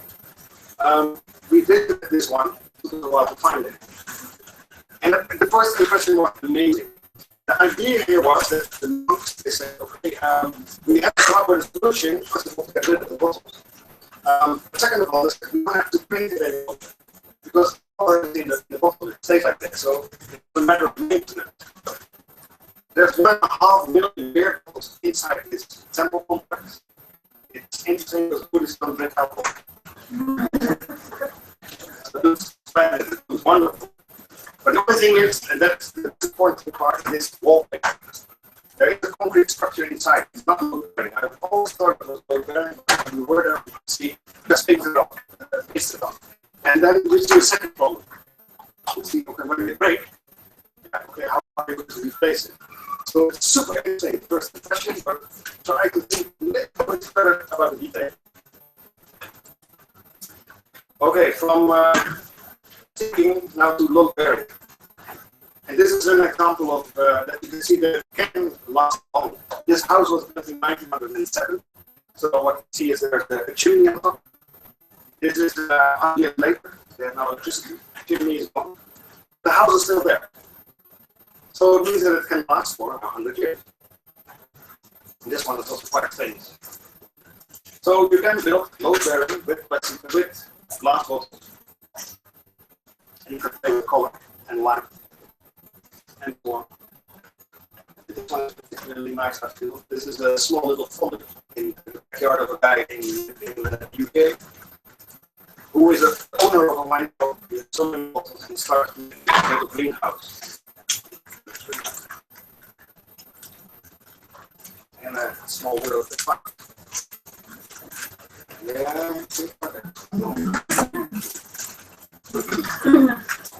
And from glass, plastic bottles. Plastic bottles is a different category because it's not always waste. It is not always waste with this throw. Because this is very important. Even when we were walking in China, and we were walking there with a water bottle half full, they already want it from you because it has value. In China, for example, people really wanted to go to the clothing industry, for example, art. So you see the fashion ground, and this is what we're going to do this week, art product building. So we are, and some more, some awareness art, wants to raise attention for all the books that you will see. But some people really throw on the sea because they don't think about books that they quote. It's a bit of fun to do a bit of and awareness. This is a book that is floated on bottles. And this one is going from country to country just to raise awareness about stuff floating in the ocean. There's always one guy that's a little bit more than the rest. This is a guy from, he's from Hawaii. He built this on island. He just built a big island, and every year he's shooting it. So, and that's some years it looks sometimes it looks pretty green. Then he's just trying from place to place. I can just be wherever he likes. Interesting. Some people also shoot it again. Okay. Let's do it. So from some bit of art and a bit of products, not too serious products, especially that one there is an compressed chair made they spread it up and they heat it up and compress this one as well. Very nice detail. It is not easy, and I already emailed that to you last week. This material that everywhere. But to really make something like this, I have not seen in my 5 years of this workshop, I have never seen a group of students coming up with something like that. Just like that. It would be the fun. Which is a challenge, by the way. Which is a challenge. Now, this is where most people go to today. It's going to the clothing industry. They make fees. So there's a very good chance that people think that the clothing wear is that big is that big. Not me, myself. Some simple product design. This is a guy from Brazil, I think, or Argentina, that one way to make strings of plastic and then start weaving back.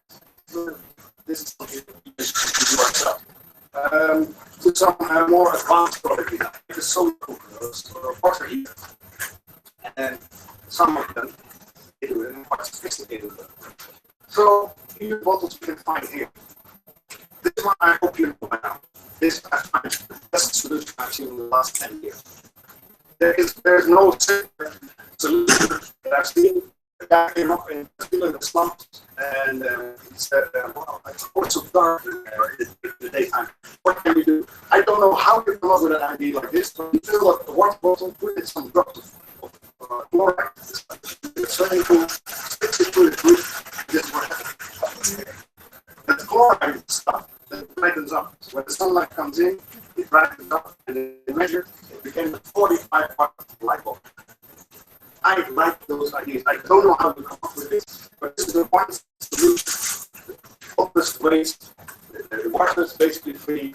There's a few drops of chloride. It's 1 cent, and the people that like the whole thing. Really solution. Plastic bottles. The bottle itself is also a lot of product design happening there. So when I think was after disaster, a lot of work being followed.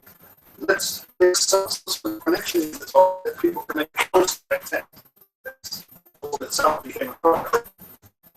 And we see many different examples. This one I like to show.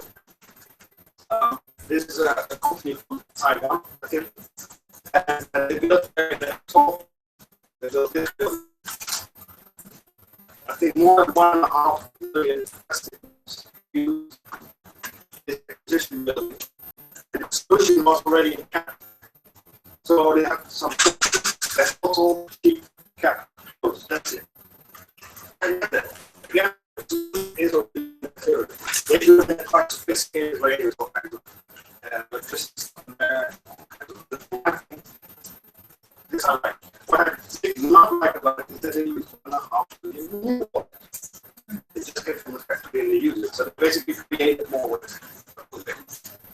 good example of what you could do. This is my student. They came up with the idea of block bottle and close it because of the shape of the bottle. Or you build a tunnel if you want.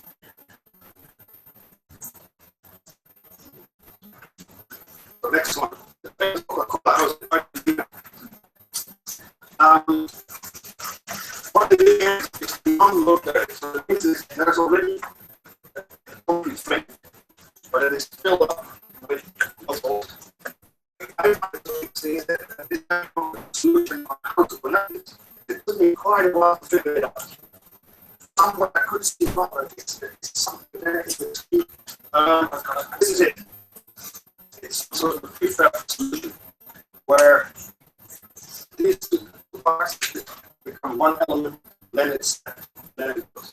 If the roof needs to find a solution, it becomes dirty and you cannot clean it. That's the furniture inside, everything is plastic bottles. I don't know if you read on this, but there's a concept. I can appreciate it. This one I better myself. This beautiful bottle as a drink, and now it became load bearing. So what you need to do is you need to fill it up with water. It has to really temper it. It has to become compact. It has to become like a solid block. We tried it in Ireland ourselves with water, but they were too flexible. So up to this high, it really stuck. This guy is from, I think it's a German guy, but he lives already in South America for 20 years. He built in many countries now, with bottles. That's exactly what to do. It's sort of a system of tying it up. So it's tied also in the front.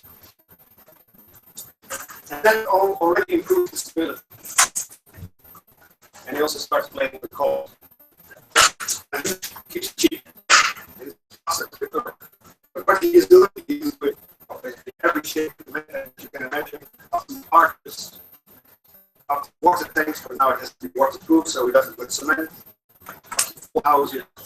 He thinks that it is very resistant. And what we did in Ireland with the very wobbly wall, the moment we started tying it up, it became straight.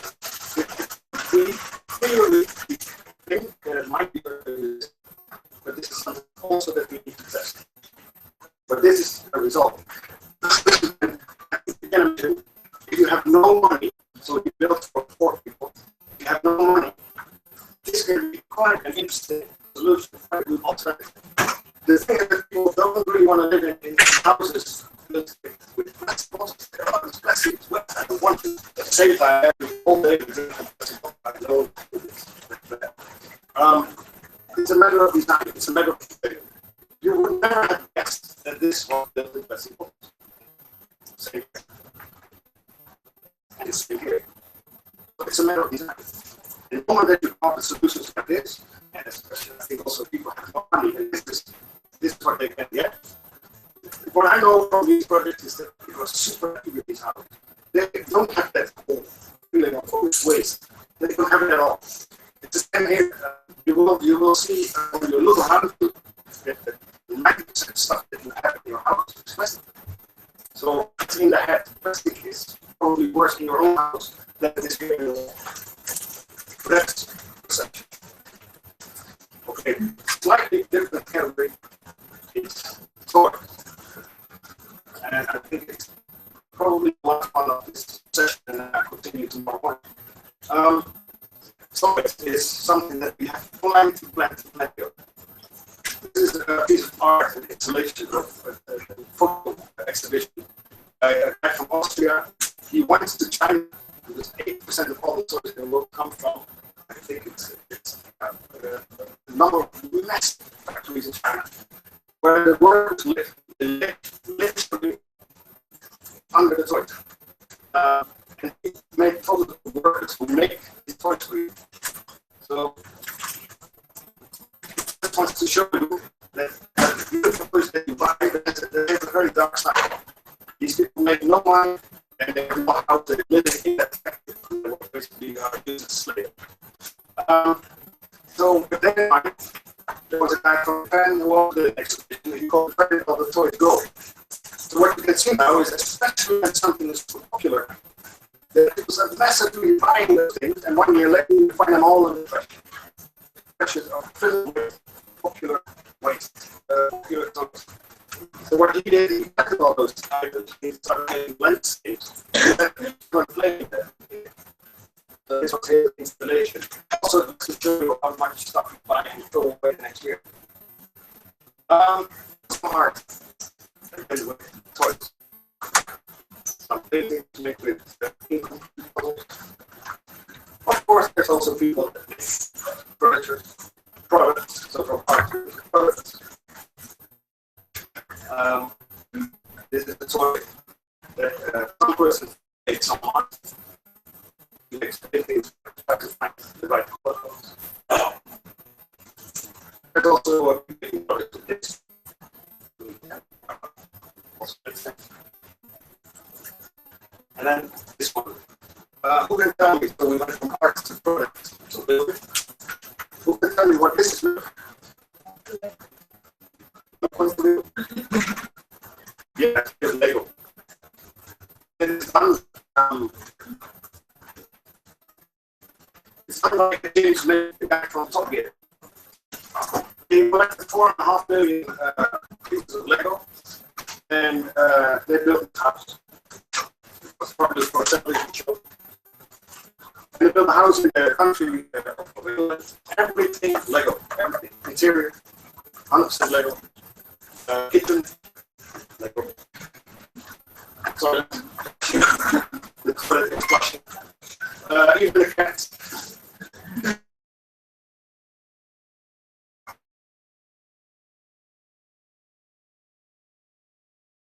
And you build it perfectly, and you have to break it down. And that's what happened. So yeah, I had to break it down. Then I said, well, we're going to make this to Germany. Then Lego said, impossible.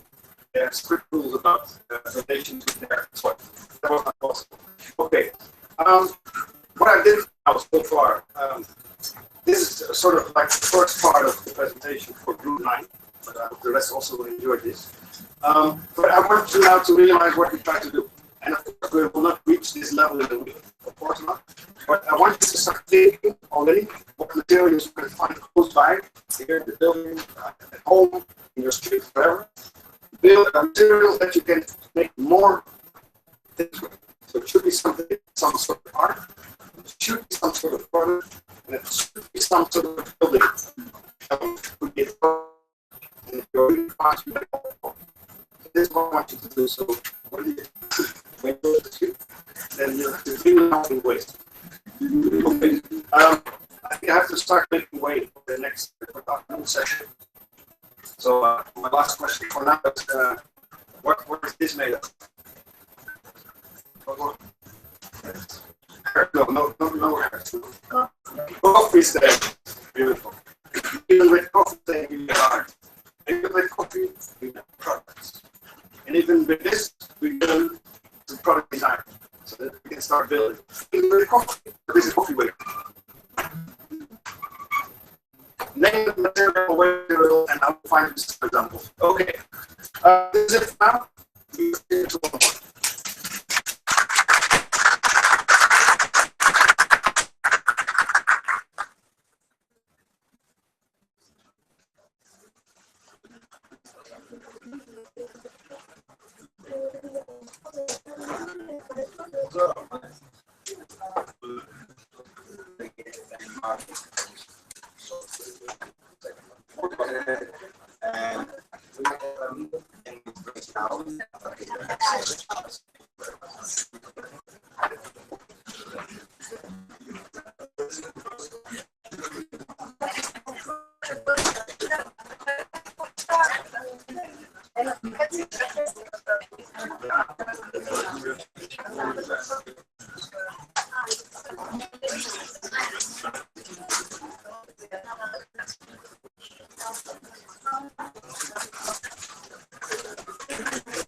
Sweden, like the embassy,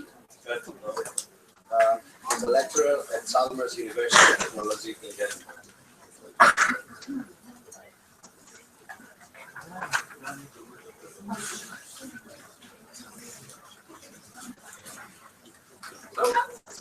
Hello, everybody.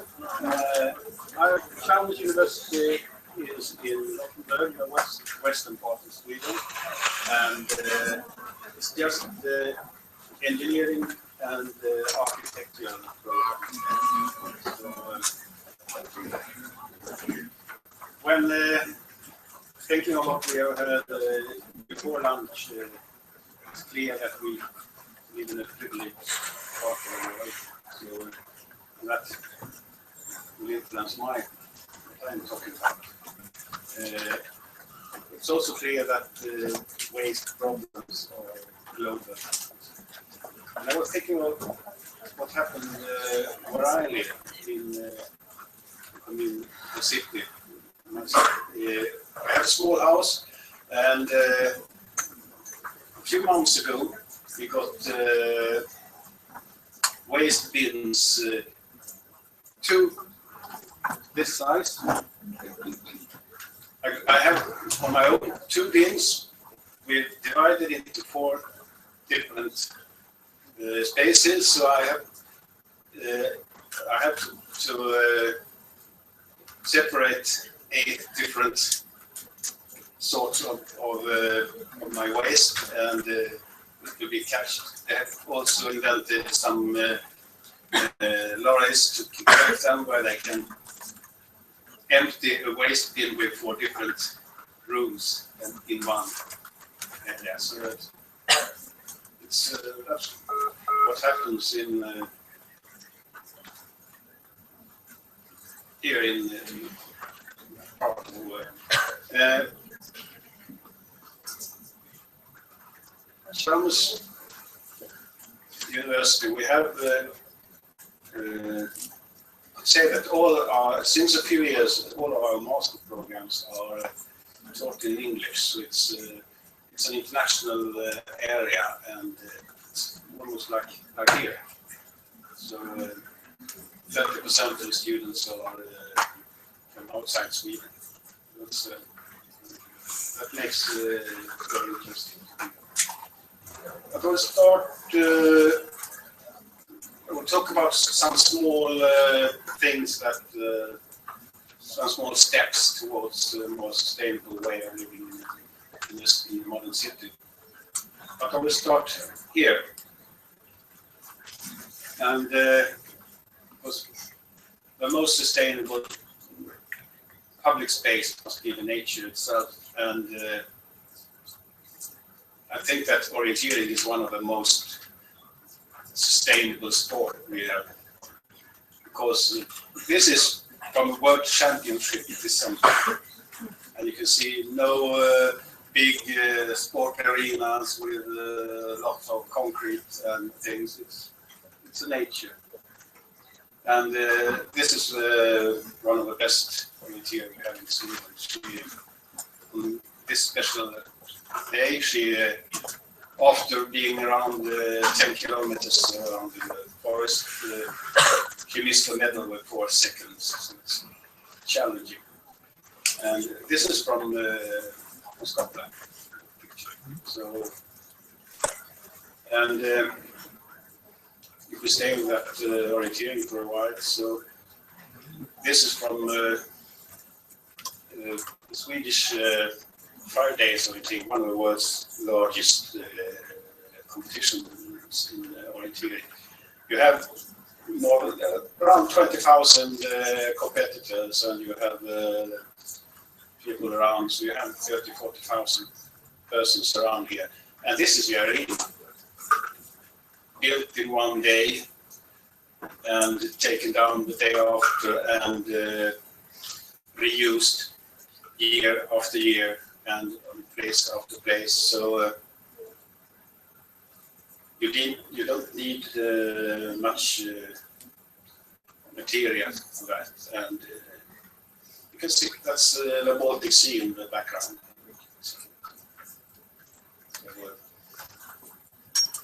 And people who participate in that, they stay in. It's like a small city with 30,000 persons for a week, and using bikes to run around and to move and so on. And to get to the arenas, different arenas, different days, there was free buses and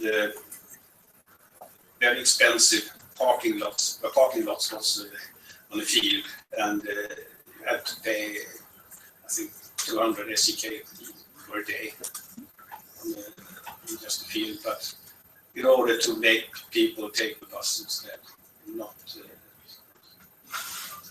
That's a small part of what happens in Sweden that way. At Chalmers, our campus, there is a project called HSB Living Lab that is built. So in the background here, that is building now from the campus. And they are building student accommodation in there will be in this building of 36 apartments or something like that. And it's built like a research area, which we will look at. So it's they are building it just now, so it will be next year. There will be persons living in it. So and we will have a look at how it looks like and what it is to be in that. So it's a very special building. We will look at how it arranges. There will be a lot of research within the building and around it, and those who live within the building, the students, and could be some guest professors and so living there. They will be part of the experiment. So they live within that experience, and it's created with cooperation with a lot of different partners. The HSB that is given that name is it's a federation with for apartment owners. They build houses. After that, the inhabitants take over and live there, and they pay for the right to use it. So they're rather big in Sweden and have a lot of influence on what people build. So it has been created during a lot of workshops with the partners and stakeholders we will have a look at, and there is a YouTube film that you can access later on. So, but there will be. So it's built on the campus. Most students live outside campus in Sweden, but there are some. So and it's built in modules, and it's the plan is to move the building in 10 years. So to be there in 10 years, then we'll take it down and build it up somewhere else. So that's why it is it's built in modules, and it has a special architecture. The colors will not be like it is there, but more like to show the modules within it. So, but I think it's an exciting experiment. So we look at the partners. There are three main partners where the university is one of it, and then the HSB organization I mentioned before, and also the science park connected to the university. The Handberg Science Park is partly owned by the university and partly by companies who want to be there. For instance, Ford is one of the partners within it. So. And also there is a group of partners on the left. For instance, I don't think you recognize many of them, but Electrolux, I guess you have seen on fridges and something. So it's a company who they take what we have in kitchens and so Electrolux. Bengt that's a company working with energy and ventilation things. So, very focused on energy, clever energy solutions and so. And we have a construction company, PIA, who will build the building. And we have an architecture, Tengbom. And we have Gothenburg Energy, who's also deliver electricity and heating and so on for the whole city. And also they are creating furniture and different parts within the apartments and so. There is an IT company. There is Middle Akademiska. That's those who owns most of the university buildings around in Sweden. It's a state-owned company where taking care of all university buildings. And then we have help out a lot of apartment furniture and so. And residents group and say the rest of the group, we have a student union, we have influence, and we have a lot of different partners and so on.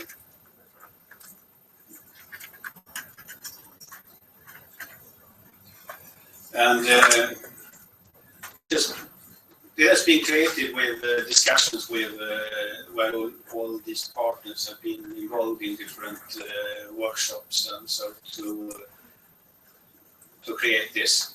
And we'll see what happens with it. But there will be research in very different parts. There will be research about how energy saving, how can we, what can we do with a building? Can it be? Can we apply the energy demands depending on if the persons are there or not, if they're in the way they live? So there will be a lot of measuring within that field. It will be a possibility to take out some modules and change modules to test other ways of heating or energy systems. And there will be a lot of IT systems that we'll try to use last technology and we change to also make it more efficient and more energy saving and so.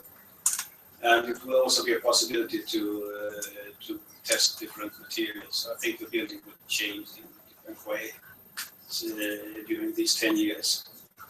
And there will also be a test about those who live there and their behavior. How do they act? How do they respond to what the building and special parts of the building? So some of the elements will be built in a way so it will be possible to test. You can take out part of the wall and put in test new ways of building walls. So that will be possible to change during the lifetime of the building. And there is a group at my department where they will test different thin walls, elements and so. And all these persons who are there, there will be also be like part of research in a way that the apartment will look in a different way, and how do they act, and how do they use the building, how do they use different parts of the building. So there will be a lot of, I think, sociology applied things test there also. They will use how can we use the space in a different way. There will be apartments where some students live together and with a private area and a lot of common areas, and there will be kitchens that could be used to make the cooking together, and so it's it will be different in different parts of the building. So that's and the usual way in Sweden, it's in buildings with apartments, is that we have a laundry place in the basement or so, where you go and with your dirty clothes and you wash them, and then in this building they try to make it as a place to meet. So there will be a room where you can be together, where you can do works together, where you can, for instance, take your bike in and do some mechanics with it, and you can study together, and you can do. So it will be a rather big meeting place, and so not just a special room for taking care of your clothes and so. So that's something that would be interesting to do some research and to see what happens if it is used as we have planned and so on. So the building will be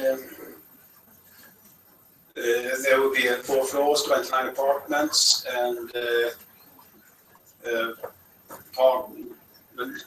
here would be that meeting place where you have taking care of the clothes and laundry, and maybe making your bikes, studying together, meeting to parties or whatever you plan to do. And on one floor there will be more traditional apartments. We have that here with private space and maybe for small student families and so on. And there will be one floor where you have a small private area on your own, and you have a bigger common area for where you can do things together and maybe cook together and so. And I saw that as a part of this project. There will be a workshop today in Chalmers with looking at future kitchens. What can we do with? What happens with the way of using kitchens in the future? How much do we cook, or do we buy it? Take just eat. So what happens in that? And on the top there is also an area with we have a lot of measuring things, and we see what will be in that. And there will also be an exhibition area with for study visits and tools and so on. So we could reuse. So a lot of persons are in different parts are involved in this, and we see. This is how it is today. So it's or a month ago there was concrete just there, and the modules were on their way. The first module was on its way a month ago, and it's like that. So that part of the modules, it's you see it's a steel frame to make it as it will be built, so you can put it together and then take it in parts. And so that's also a part of the experiment to have a building in that with that modules to see could it be possible to take it down and move it to somewhere else where the need is bigger? Could it be used to where you have special need for short time buildings? And so that's also a part of it.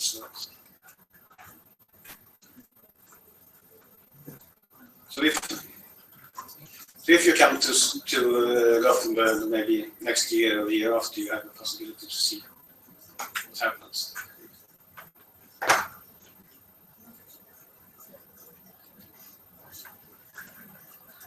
And there is a web page where you can access and read more about the experience that will be there and see what happens.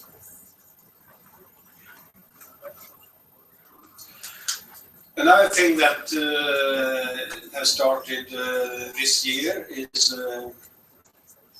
or the visuals thing has appeared this year. I guess it has been prepared for several years.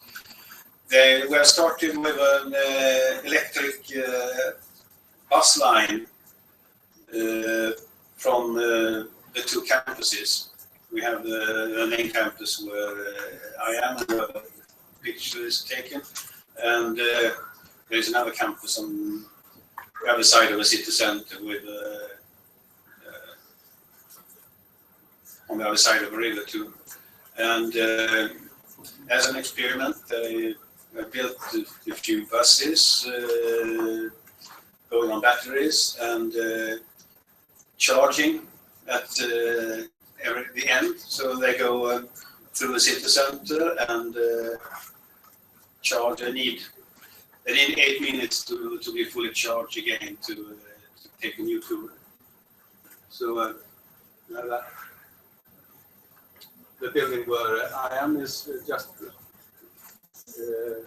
here, and so they come. The bus comes, goes down, and they charge, and they go again. So and there is a lot of research activities connected to that also. I will small look at that. So yeah. I call it electricity. So it's quiet. It's also free. They use renewable electricity for charging, and that is one thing is that buses are quiet. What happens when the quiet buses approach you? How do you track that? It will give you some problems, but it will also do some advantages. So as they go to have more and more, they build buses, of course, and have university. We also have city, third, and around the region is also the buses and trains around the city. Also the Swedish energy agency, a lot of buses testing in what happens. So the background is coming from the 60s in this traditional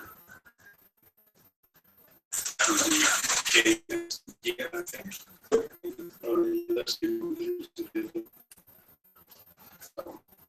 And as I said, the bus goes through the city center, and it's not just traveling from one campus to another. Even if that's easier, it gives lots of people from the university a quick way to get to the city center. So, this is the main street in Gothenburg. And as I can see, there are a lot of persons using it. So it's also the buses in Sweden are blue, but this one is green. to be observed and to and I wanted to test also, as it is free from exhaust, is electric and you don't have that exhaustion, and so they built bus stop, an indoor bus stop. So that's is the other end of the other campus. So the bus comes, stops inside, and waits inside, and then goes again. And what happens with that? How do people react when they need the bus indoors? And there will also be a lot of research within that indoor bus stop, energy saving, and how could the heating system be applied to the amount of passengers and things. It's also part of that. So some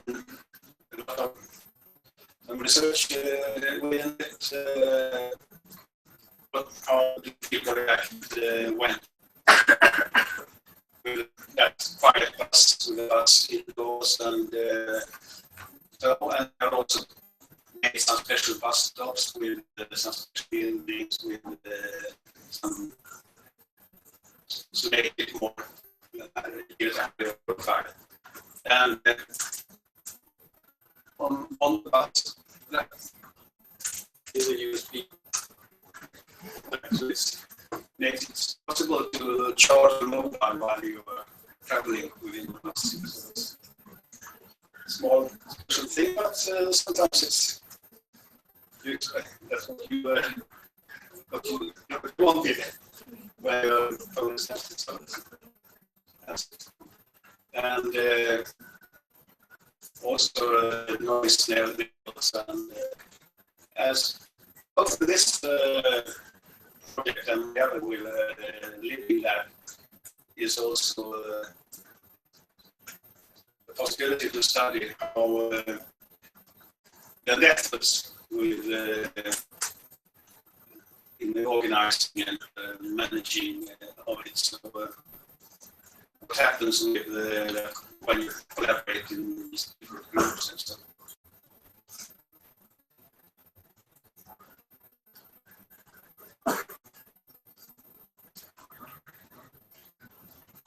Just a small thing that happened as part of one of the master programs were focused on sustainability. The student during the 2 years studies for masters, they created a special house with using solar energy, and they started a process with the house and all the technical things around it, and they built it. And in the end of the 2 years, the building was ready. It's a group of students, student accommodation for a small group, and the roof is just solar panels. It's timber and solar panels, the whole building. And they went to China to participate in the competition.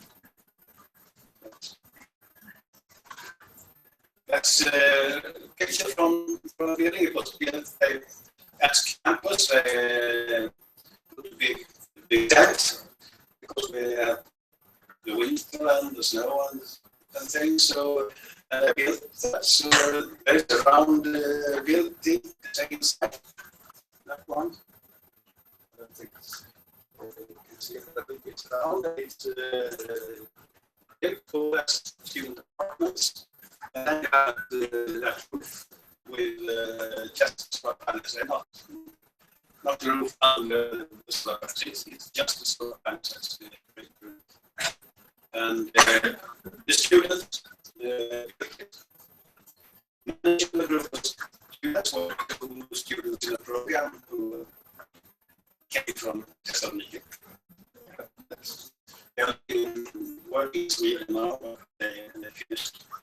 studies 2 years ago. So. But it was great in that way. And after that, in the end of the school year, it was taken down to pieces, put into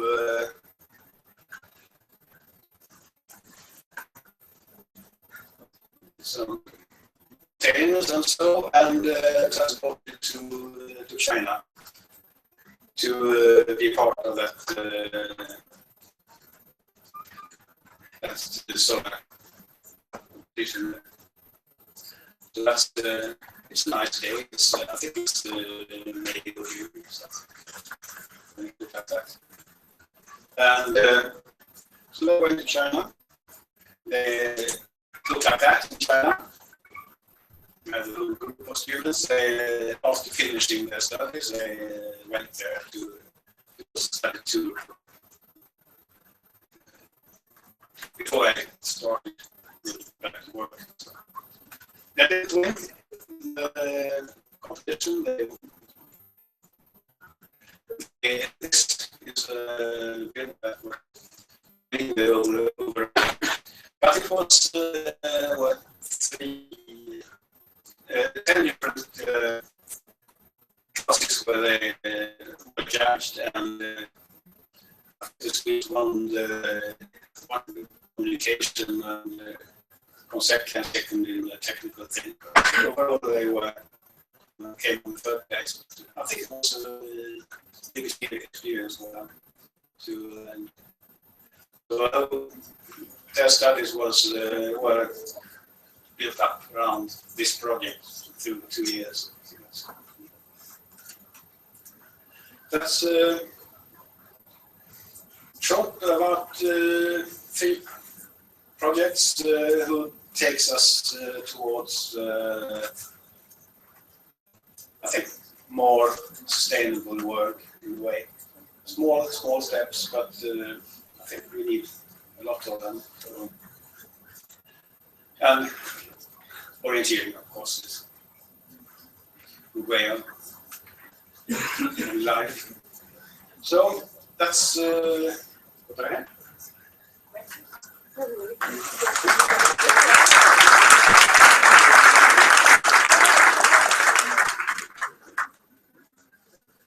Any questions?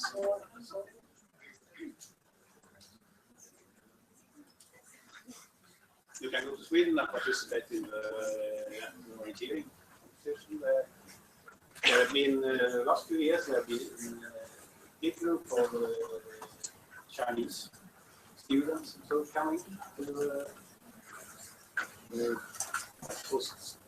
to let them learn how to do it. So, I remember I was in China some years ago, and I mentioned that my daughter was doing that clearing, and the question I was, are you running afterwards with a gun? Oh, sorry. The question from the Chinese I talked to was, are you running afterwards with a gun? Because he thought we should be afraid of the wild animals. So, but we don't have a problem with that. And we also have, I think in Sweden we have what we call in Swedish, allemansrätten. It's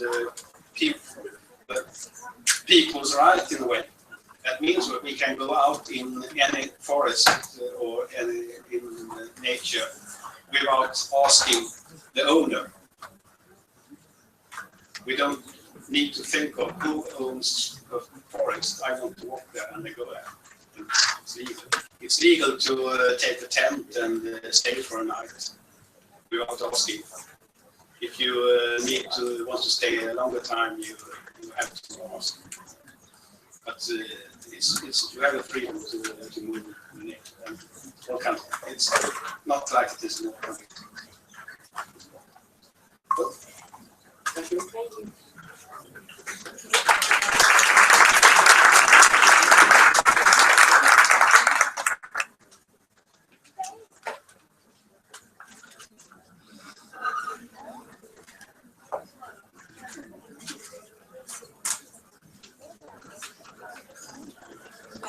let us introduce you, Johannes Peter Steidl from Germany.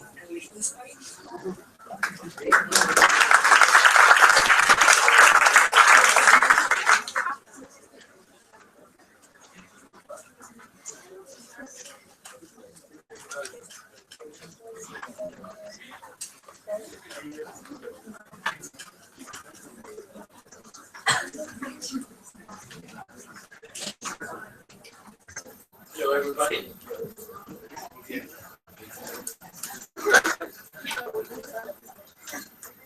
So I'm Johannes. I'm from originally I'm from Germany, from Bavaria, but I'm working in Liechtenstein. It's a small country between Austria and Switzerland. We have 36 inhabitants. 36,000 inhabitants, on 160 square kilometer area. And our university has around 1,200 students, so it's very small. And we have around 200 architecture and urban design students. And I'm a research assistant at the university. And besides university, I'm working together with my family in our business, family business run architecture firm in Bavaria, together with my father, my two brothers, and my sister.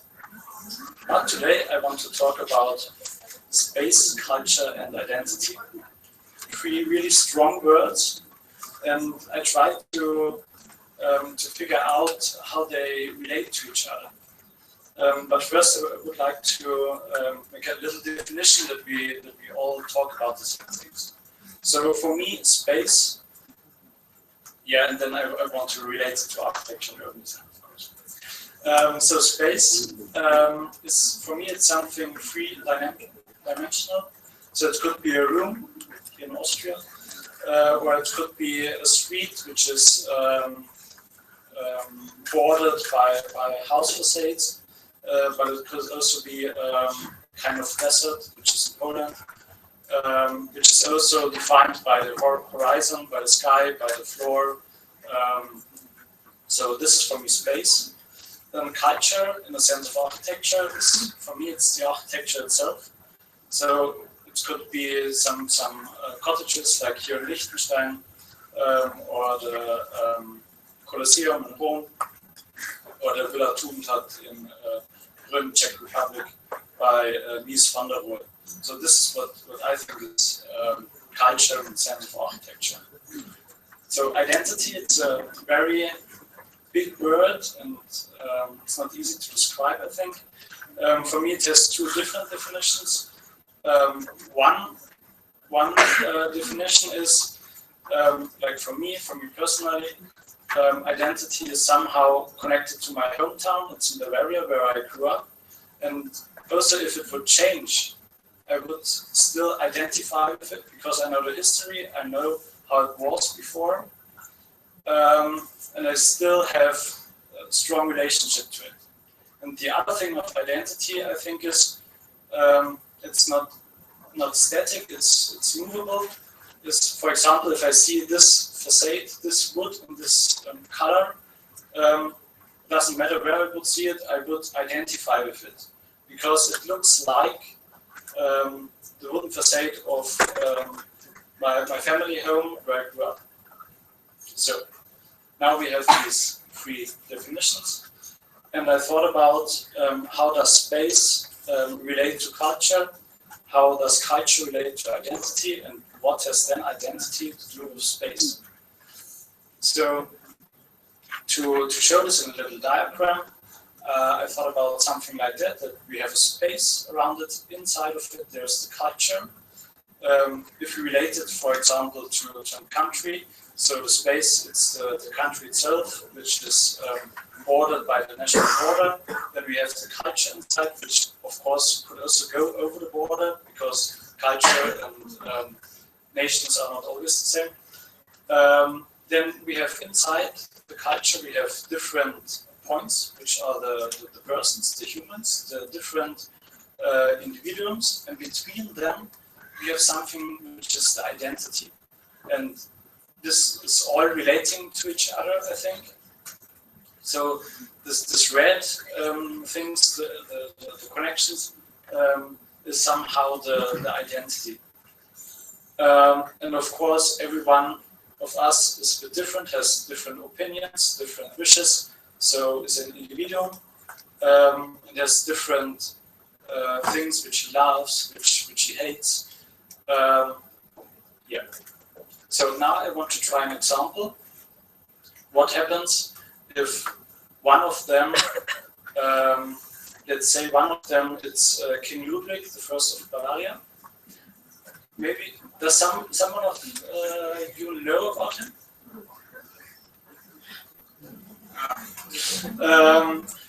King Ludwig the First. Actually, his son was the first king of Greece, of the modern Greece. What we know about King Otto, yeah. And also King Ludwig the First was a great lover of the ancient Greek history and language and art and design and architecture, which you can also see at the picture.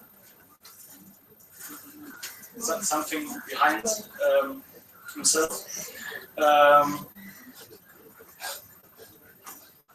Now I lost my. What do I want? So King Ludwig I. Yeah, and he influenced other people with his love to ancient Greek. For example, Leo von Getz, which was 200 years ago, the first architect and urban designer in Bavaria. I guess he also designed the urban plan for Athens. Yes, so he influenced them, and they traveled a lot of times to Greece. And they started to design and build also a lot of several projects in Bavaria. So this is actually like 30 minutes away from my hometown. Kind of temple, it's called Valhalla. So they connect the architecture, which they just kind of grabbed from Greece, together with some German Bavarian mythology.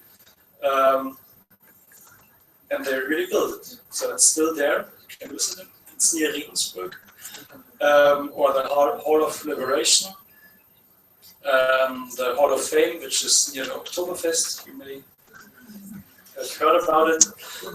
The Glyptothek, which is one of the first museums in that kind of topology in the middle of Munich, or the Brugler, which is just next to the Glyptothek.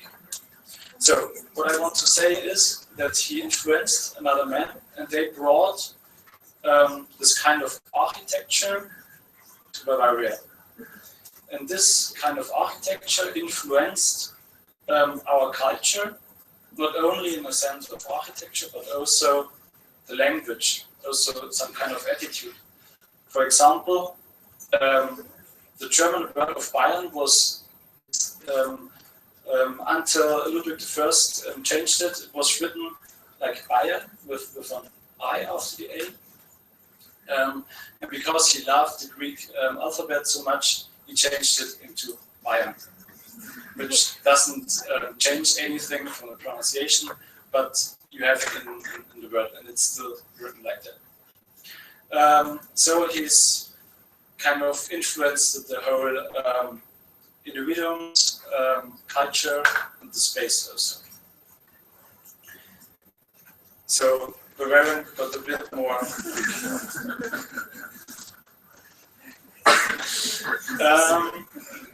Right.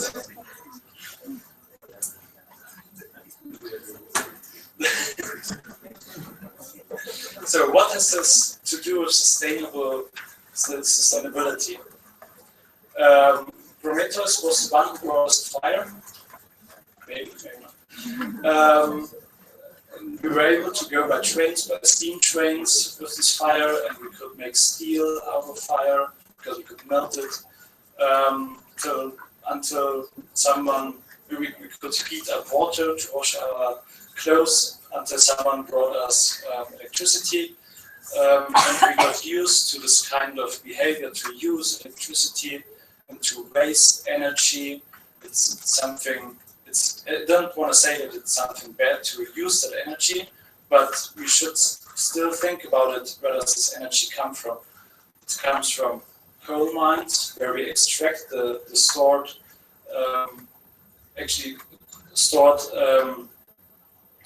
solar energy, which was after hundreds of million years ago, plants, and if you use oil, it would be more like humans or animals. And we use it, we extract it from the earth. And before the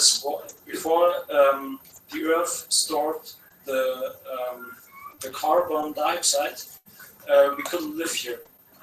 So we should always think about it. If we use energy, if we use this lamp, this presentation beamer, this laptop, some guys with the smartphones which are not listening to the lecture, we should always think about it that it's not possible actually without extracting this stored energy from our planet, or here natural gas.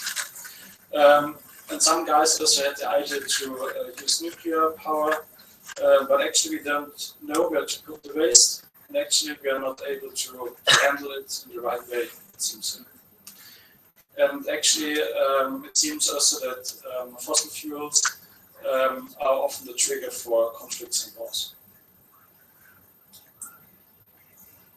So that brings me to the point, to the statement where I say that our identity, culture and space is completely influenced by fossil fuels. Our behavior, going with the car, you could talk and talk. But actually, we know we could use solar energy, we could use wind, water, earth, geothermal heat, and biomass. Sorry for the picture, it's but why don't we use it, and why?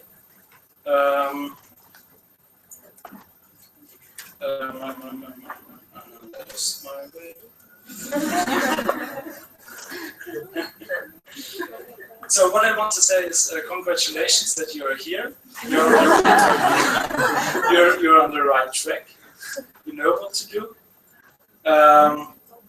And for the ones, no, what I wanted to say is that we have, and every little step is already a lot. We have to pull all strings together, that we change the space, the culture, and ourselves, our individuals, to make a green, better planet. And this is what I wanted to say, and that's why I wanted to congratulate you. And that's kind of a hidden track. Did you know that Henry Ford built this electric car? And did you know that in 1900 in USA, more electric cars were driving on the streets than fossil fuel cars? Think about that and take that home. That's it.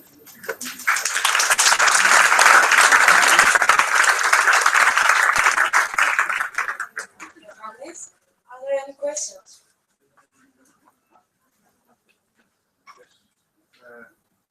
In your frameworks, space, culture, and state, and identity. Identity, space, culture, and identity. And from your definition, what I understood is that you consider culture equal to structure. But I think that the structure, this is the final step, the material expression of culture, contains a lot of influences and interactions. Yeah. So it is a strange definition. It's the first time that I saw this. Yeah. I know that there is a lot of debate on how to define culture. Yeah. So I like a comment on this because also the shape you presented space as a solid square, that is very strong shape. So under this sense, I I would expect that the different aspects that remain culture would be the same thing. Like what I wanted to say is that culture, in the sense of architecture, is for me architecture itself, because architecture, like in general, culture is something which human mates, work mates. So that's for me the normal definition that culture is something, and the origin is also from Latin, like to build something, to carry about something, to cultivate something. So for me, culture is something which people carry about, and it's something which they produce. So that's my definition of culture. Is it a bit more clear? No, Maybe we can talk later. Something else?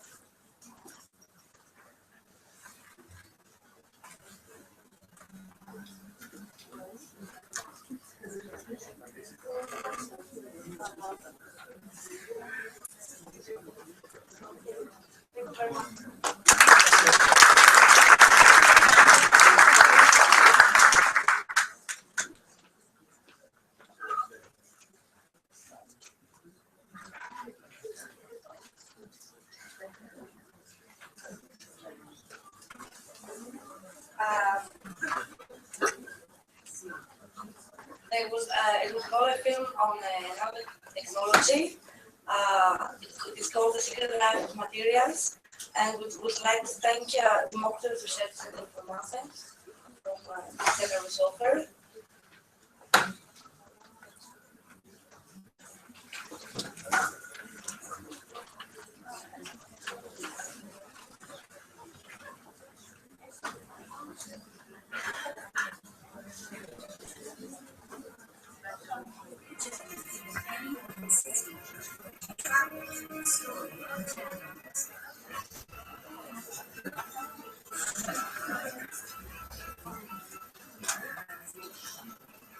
From stone and wood, shimmering glass and steel, these are the stepping stones of our own human story.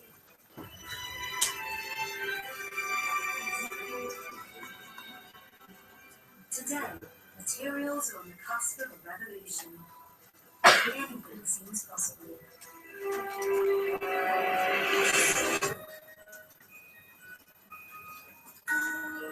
Bionic limbs that can feel. Self-repairing shoes. Self-growing, self-reproducing even. Mind-bending metals. It's a bit like my parents' cat. They can be utterly baffling. What a magical world. Or totally wondrous. It's developed cash startups. So it's basically a poem. I mean, is there anything more aggressive than something like cash startups? And now, working with the basic building blocks of matter, scientists are blurring the lines between the living and the non-living. They're actually making structures that nature doesn't make.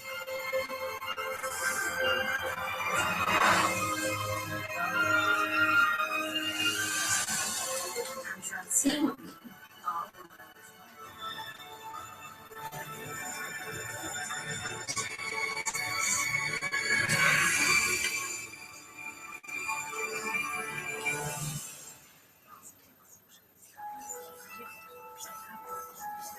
The natural world is where our relationship with materials began. With stone, iron, and wood, we made everything from tools to musical instruments. Gareth Ballard is a luthier, a craftsman of wooden stringed instruments, but he specialises in the ultimate in musical craftsmanship, the violin.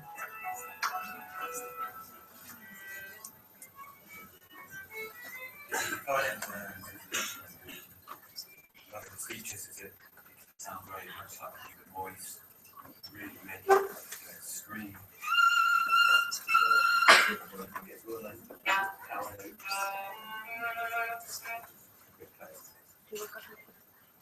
Gareth is a traditional craftsman, but he embraces new technologies. Now, he's going to be taking on a new challenge, one that will really take him to the frontiers of modern science. What I want to do is make a violin using new material and technology. The material he'll be using is thermoplastic polymer, and the technology is 3D printing. Can Gareth produce a beautifully sounding violin from a material that's as far away from natural wood as he can get? To try and capture the tone, which is something that people have fallen in love with, will be very challenging. Even more challenging because the violin will be played in 4 weeks' time to a live audience.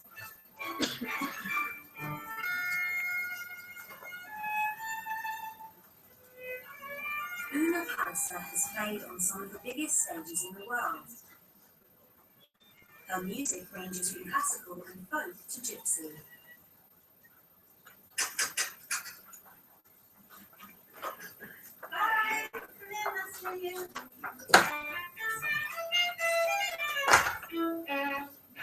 I think when you have a really good violin, it doesn't just do what you have in your head, it also gives you inspiration and it gives you something.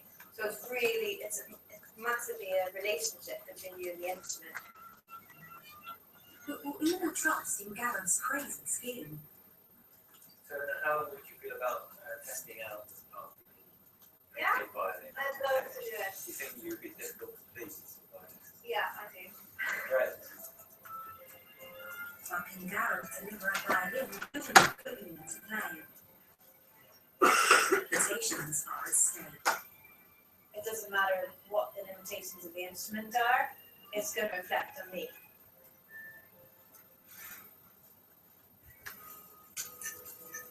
It's our senses that connect us to materials and make us human. In the remote landscapes of northern Sweden, one man is crossing the boundaries between human and machine. He's been called Europe's first cyborg. In 2013, 10 years after his cancerous right arm was amputated, Magnus Nister agreed to test a revolutionary artificial hand that would be controlled by his own mind. This arm is really amazing. I use it for everything. With advanced materials that fuse with human tissue, the science fiction of the bionic man is becoming science fact.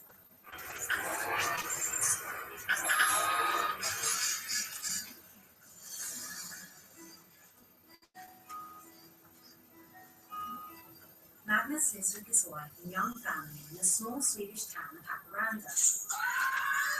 After struggling with a conventional prosthesis, he agreed to test one that would be bolted directly into his bone and connected to his nervous system.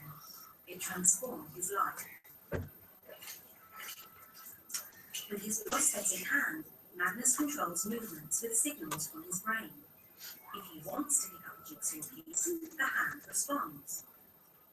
With this arm, I can work with almost everything. It's not feeling like a machine. It's more like my own art. In the family life, I feel handicapped.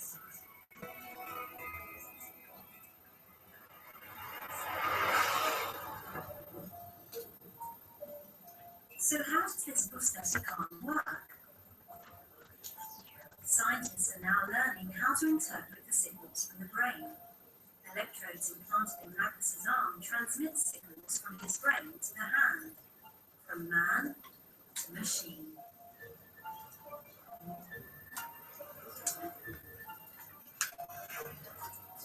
"50 miles away in Gothenburg, Max Ortiz Catalan is the brains behind the technology. You have the complex code that is for the nerve, and this one also has a lot of different plug-in contacts inside that are arranged in special ways so you get a high signal noise ratio. The implanted electrodes, unlike usual skin electrodes, live permanently within the human body and will connect directly to Max's nerve tissue. you will open it and go around the nerve and place the nerve inside there, and then you will just let it coil around it. The reliability of these electrodes or the whole system actually is so important because these are not toys. People use these devices to assist them on their activities of the daily living. And that's why we're doing this, because we want the control to be more intuitive.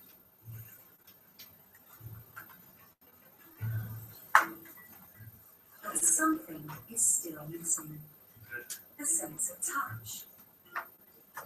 What if the signals could go both ways, and the brain can interpret what the artificial hand touches?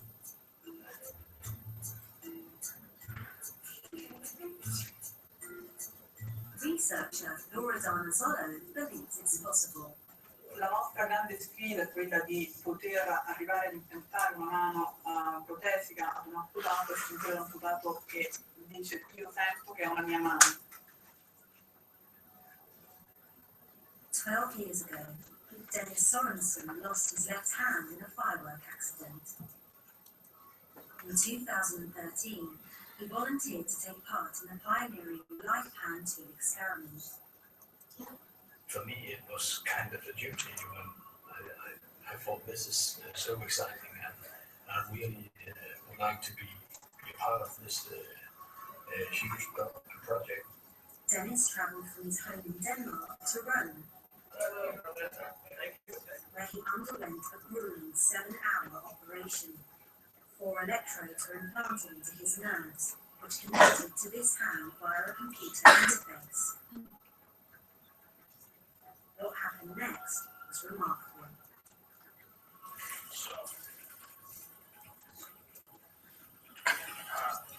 Amazingly, Dennis was feeling sensations from an artificial hand.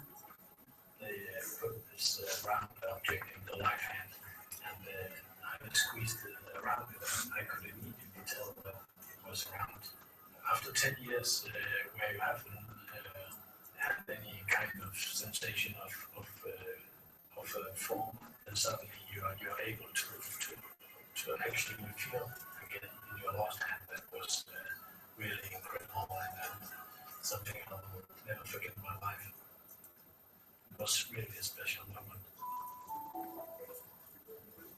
The Life Hand Tool experiment restored sensation that Dennis thought he'd lost forever. But unfortunately for him, the experiment was authorized only for 30 days. New materials, however amazing, need to be safe. Che gli elettrodi sono stati testati e quindi la loro efficacia e la loro sicurezza è stata misurata per quel periodo. Quindi l'estensione a periodo più lungo richiede naturalmente test di verifica di sicurezza per approfondire. The electrodes had to be removed, and his sense of touch in that arm was lost once more. The fact that it was taken away again, I knew from the start, and it was just incredible, and I was very proud and also humbled to be the one who was selected for the project.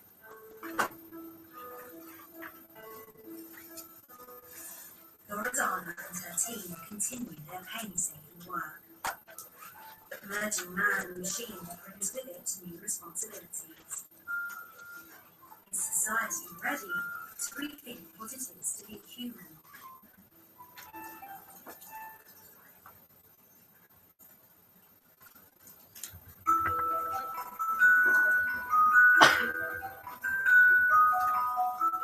Our sense of touch can be the key to the sometimes baffling world of new materials. Zoe Lockman, curator at the Materials Library in London's University College, is an artist as well as a scientist. And her love of materials is about sensuality and fun. You've got to kind of touch materials to really understand them. And one of my favourite to touch is this guy. Now, this is quite heavy, but it looks like it wouldn't be. It's soft, it's fine, so delicate. Each one of these individual strands is like the 10th size of human hair. And it's incredible because this is 100% steel, but it's super, super soft, super silky. I mean, it's a bit like my parents' cat. It's kind of beautiful, elegant, steel, yarn, gold, stuff. Beautiful. Zoe also cherishes materials because they bridge the past and the future. In amongst the synthetic skins, spacecraft suit, diamonds and salt, Zoe has a soft spot for comedians and shapeshifters of the material world. This really unassuming piece of wire. It's actually really remarkable. It tells you a lot about the crystal structure of metals, but also the relationship between materials and objects. So I put that there. Grab this low torch. So we need a bit of heat to activate this. Turn it on. And then it transforms into a paper clip. And what's happening there is the crystal structure of the metal is realigning itself, and the crystals are returning to the place they were when they were formed. So this memory, the memory of the metal is the memory of the crystals. And they align themselves to form the shape of the paper clip. For Zoe, materials might be magical, but she knows very well they're not magic. Their special effects are down to hard science. It's really difficult to favour out the thousands of materials we have, but if I'm pushed, I always come back to aerogel. Now, this is something that was donated to us by the Jet Propulsion Laboratory at NASA. And at the time they made it, it was the lightest solid in the world. So nothing was lighter than this. But it's blue for the same reasons that the sky is blue. So it's how light scatters through it, not how it absorbs and reflects out away from it. So it's basically like solid sky. And it was developed to catch stars. So it's basically a poem. I mean, is there anything more poetic than something light to catch stars?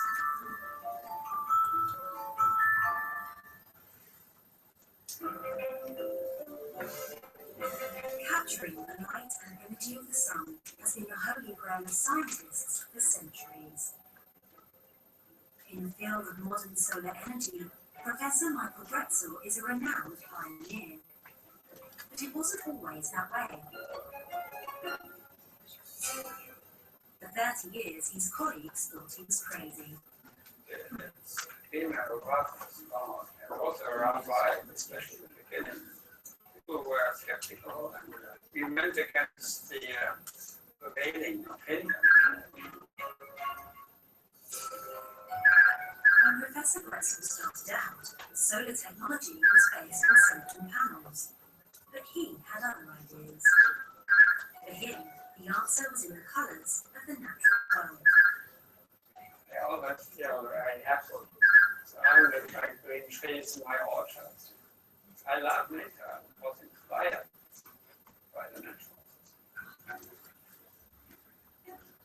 Nature has its own way of converting sunlight to energy through the process of photosynthesis. Drexel started researching how he could imitate that process to create a source of sustainable energy. I was passionate about finding systems that would produce electricity, not exactly imitating natural photosynthesis, but taking the most important cues from photosynthesis. His pioneering work was based on a simple principle. The pigment that gives every plant its colour is also the chemical that converts sunlight to energy during photosynthesis. Based on his colour pigments, Drexel created his own dyes. Today, they help make the Drexel dye-sensitised cells, and they work like this. Dip a piece of conductive glass coated in titanium dioxide into mashed up raspberries. The resulting pink pigment makes a great anode. To create the cathode, simply scribble a layer of graphite across a second piece of glass. Add a couple of drops of iodine to complete the circuit. Expose it to light to represent the sun. Excited by the sunlight, the electrons then flow out as an electrical current. And there you have it, a fan powered by a raspberry juice solar cell.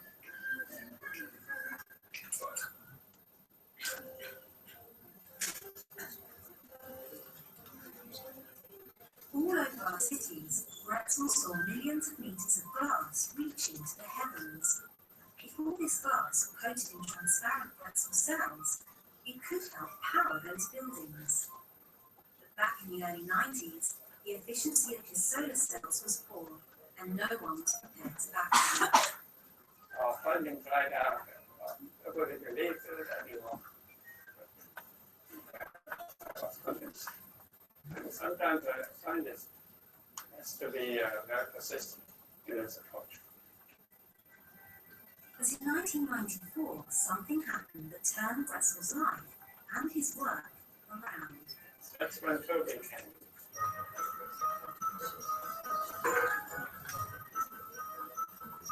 I'm Toby Meyer. I'm now CEO of Solarix. Before that, I was doing my PhD work at West Lab. Working side by side with Toby, Bretzel was faced with the challenge of improving the performance of the solar cells. And they still had to deal with the skepticism that often comes with the promises of new materials. It was a total skepticism at the beginning. That this ever would be a solar cell that can be useful. People had an expectation that now this new thing will come out quickly in a very fast and elegant way. That was kind of the misconception. So, to win people over, the partners improved the efficiency of the synthetic dye, enabling them to deliver real products. What you see here is a cable that's fitted with black solar cells and that charges a phone or any electronic device. Just by picking up the daylight, where you need, you can charge on the phone with a cable or free.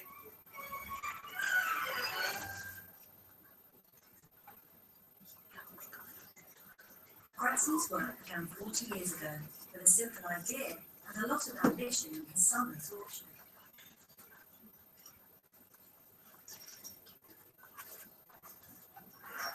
Today, the coloured windows in the Swiss Convention Centre, covered in a thin film of Bretzel cells, are a celebration of his vision and determination. And if their efficiency can be improved, as they hope, then maybe one day they'll help to power whole cities.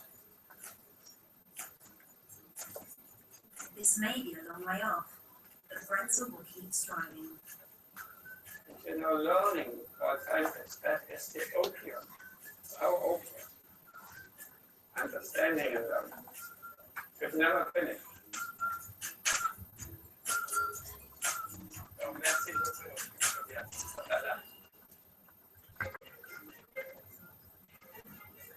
The traditional violin maker Gareth Ballard, his craft is a constant process of learning.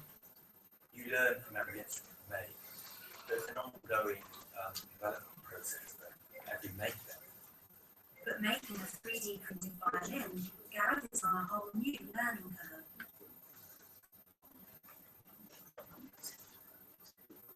Today he's come to Warwick University, a leading centre for 3D manufacturing. He's going to be making the most important decision in the whole process, the material that they'll use. You can use a range of materials from polymers, plastics, metals, and ceramics mainly. Professor Greg Gibbons is a materials scientist and 3D printing expert. Well, the way I see it, Greg, is that the sound of the violin is defined by its shape, design, and the material used. How close are we going to get? I mean, the shape's no problem. Yeah, no, we've got that. The scan's accurate, the building's accurate. Mimicking the material is going to be the really big challenge to get that to sound. I would say, I think a very, very big challenge.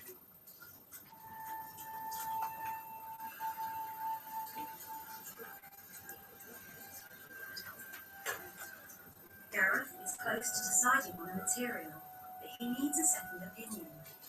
His friend Filippo Vitani is a fellow violin maker. These are 3 samples of the plastic that they can print with. Which one would you rather make?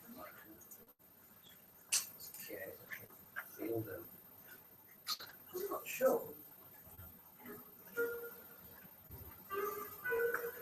It's very heavy. Sounds a bit there.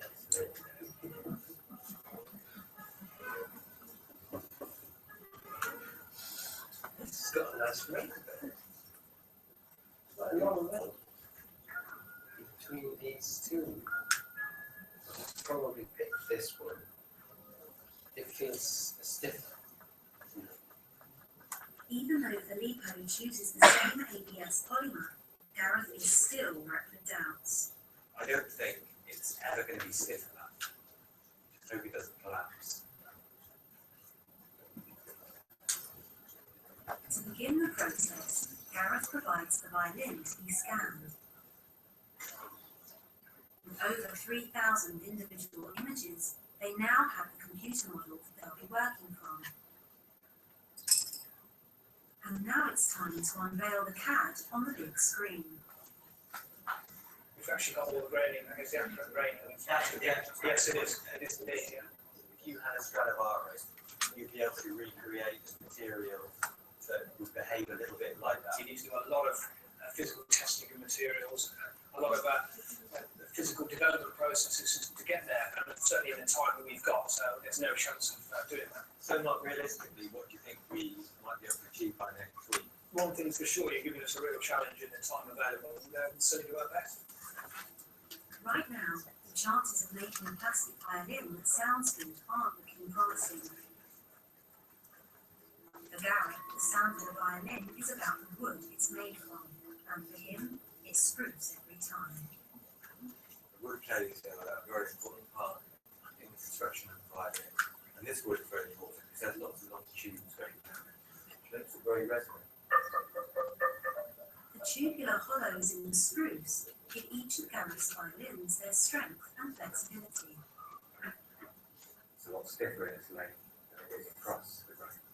For me, that's a very important feature because it makes the whole plate vibration in a way which will give accents to harmonics and resonances. It really, that is what makes the character of the sound. So would the ABS polymer sound better if it had a similar internal structure to spruce? At this stage, the computer design can still be changed, so Gareth sends an email to Greg at Warwick. What I suggested was to put tubes going through, you can see them here. If you imagine putting lots of straws together on a flat surface, let's say, they would be a lot stiffer in their length than they would crosswise. The idea of this is not necessarily to make it resonate better, but to make it resonate more like a real violin. Gareth will find out whether his plan has worked in just 1 week's time, when the violin is played to a live audience.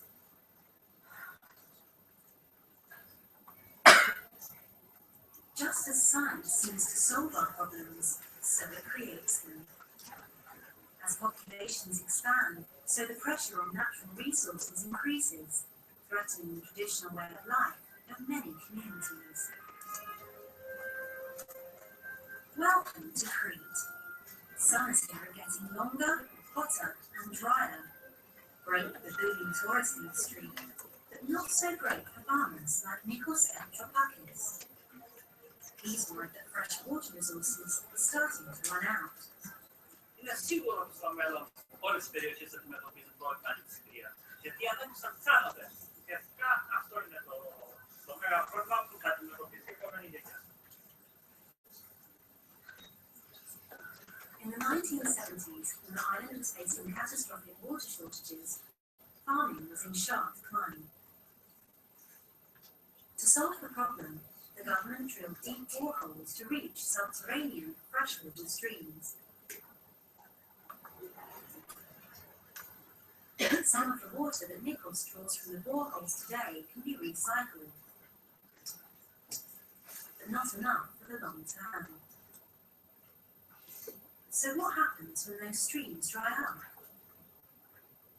Το πρόβλημα που αντιμετωπίζει η περιοχή μας εδώ πέρα είναι ότι δεν υπάρχει κάποιο άλλο σχέδιο πίτα στο έτσι, να κάνει αυτές τις εκτάσεις καλλιέργειας.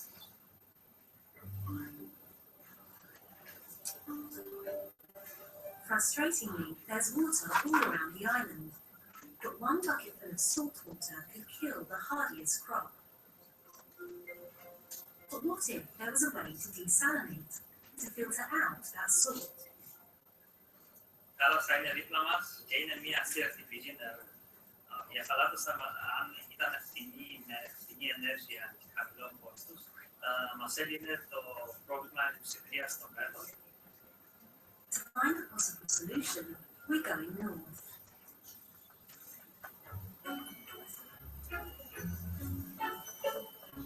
Denmark, a country that's not short of water. In Copenhagen, researchers Sylvie Brackfeld and her boss Klaus Nielsen are developing a revolutionary new material that could increase our freshwater supplies. Their inspiration was right under their noses, with their bodies. The whole idea came in the context of biomimicry, which basically means that you use principles from nature to apply them in industrial environments. We're all made up of trillions of cells, and each cell wall has minuscule channels that let water into and out of the cell. These channels are made from proteins called aquaporins. The aquaporin channels, they have been designed by nature during billions of years of evolution to filter water and only water molecules, so they're very essential for human life. They do this by the natural process of osmosis, drawing water through the aquaporin channels into the more concentrated solution within the cell, leaving salt ions behind. But how does the team use this natural osmotic pressure to filter water outside of the human body? Incredibly, they developed a new material that mimics the cell wall. So we've developed a technology to print those aquaporins embedded in a polyamide layer onto the cell's membrane. Right now we are producing around 1,000 liters per week. Embedded into the surface of the material, the aquaporins only allow water molecules through. Everything else, including salt, is filtered out. But how does this material improve on existing filtering systems? A large water filtering plant works on the same principle as a coffee plunger. It's an effort for Sylvie to push even this small amount of coffee through the filter. Now imagine that scaled up millions of times. It costs a lot of energy to push water through these filters, which means that the membranes get dirty very soon, so they need a lot of chemicals to clean them. So it's basically very expensive. And it takes a huge toll on the environment. But the new aquaporin system is low on energy and on cost. So now Sylvie wants to test it in the real world.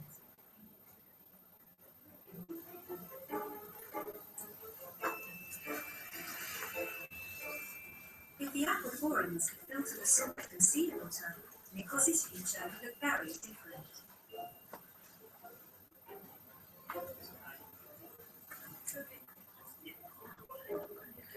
Sylvie wants to show him, with a simple demonstration, how aquaporins can be used to water his crops.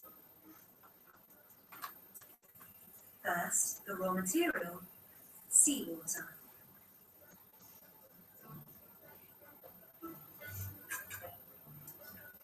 So all we need to do now is wait.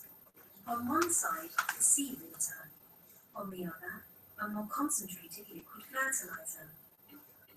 Through the process of osmosis, water will naturally be drawn, as it is in the human cell, towards the more concentrated solution. In this case, the fertilizer.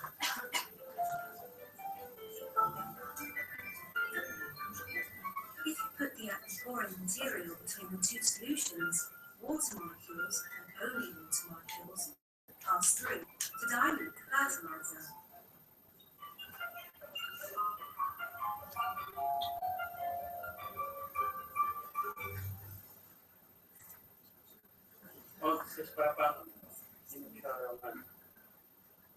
So, water from the sea, now pure enough to water Nikos's crops.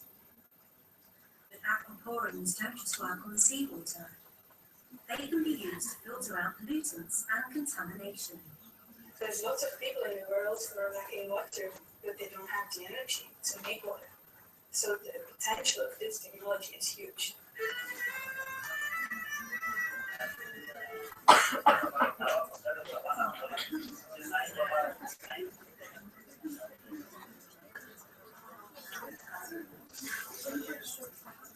New energy technologies such as aquaponics will become ever more important to communities vulnerable to the threat of water shortages, providing them with a real chance at a sustainable future.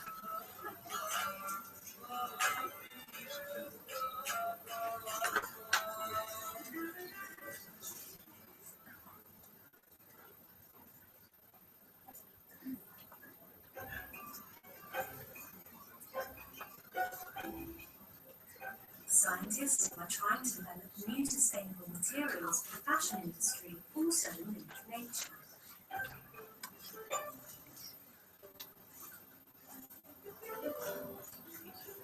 These brilliant colours of the natural world have inspired the development of a unique material, and fashion designer Amy Winters has already caught on.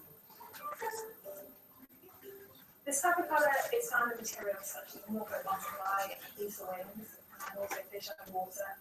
The material actually starts to contort to your body shape, so depending on how you move, the material will start to have a completely different type of colour. For centuries, fabrics have been coloured by chemical pigments, some highly toxic. But this extraordinary material generates its own colour from its own structure. It's called polymer opal, and it was inspired by a stone.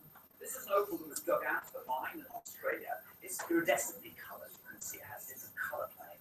And this has always been interesting for people in the fashion industry. Part of the reason it's expensive is it's rare. We haven't got a way of making things like this until now. So what we're interested in doing now is to make materials that show those same properties. Studying real opals in his lab, Professor Jeremy Hornberg observed rows of evenly spaced glass spheres. He realized that the arrangement of these glass spheres was the source of the opal's changing colors. So what's opal? So let's imagine that we take a whole lot of oranges and we try and stack them up together. Only we haven't really got oranges, they're a million times smaller. They're tiny, tiny spheres of glass.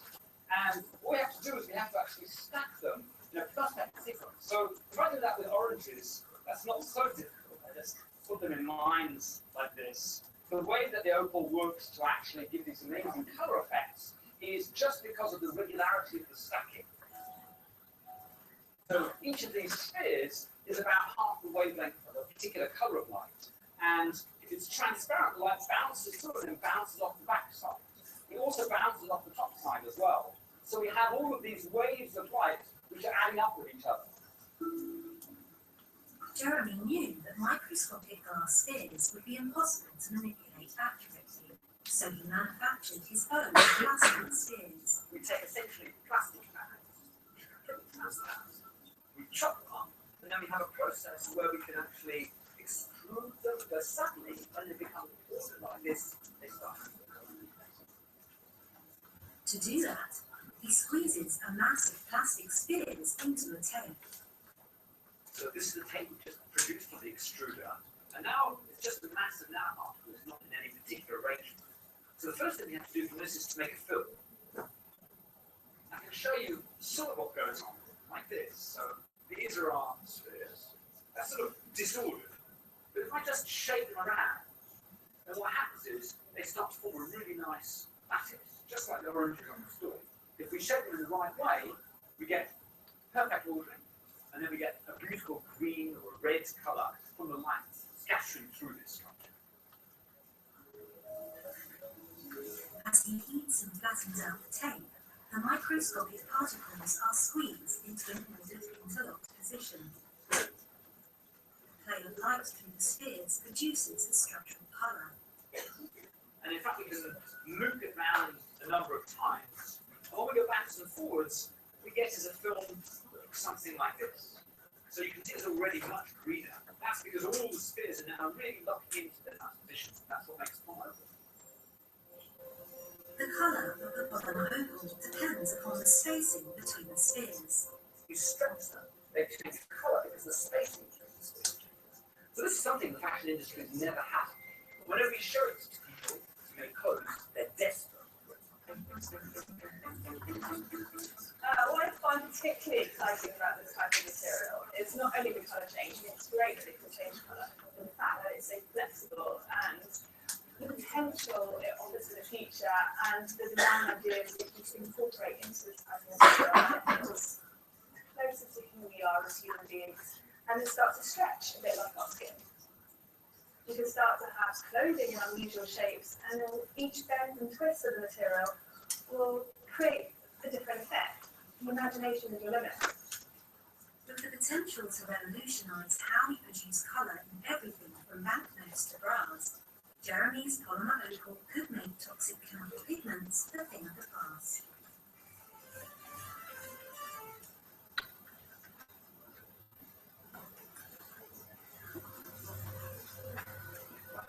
The violin maker Gareth Ballard, it's a big day. The violin he's been working on with scientists at Warwick University is about to be printed. Following the digital design, the printer builds layer after layer of white ABS polymer. So how long will it take? Around about 24 hours after the design. So how's that compared to you making it a little bit quicker than me? I mean, think about that. It's not quite what I imagine. I feel a little bit skeptical. I think we get the full 25 short, sounding like a real violin.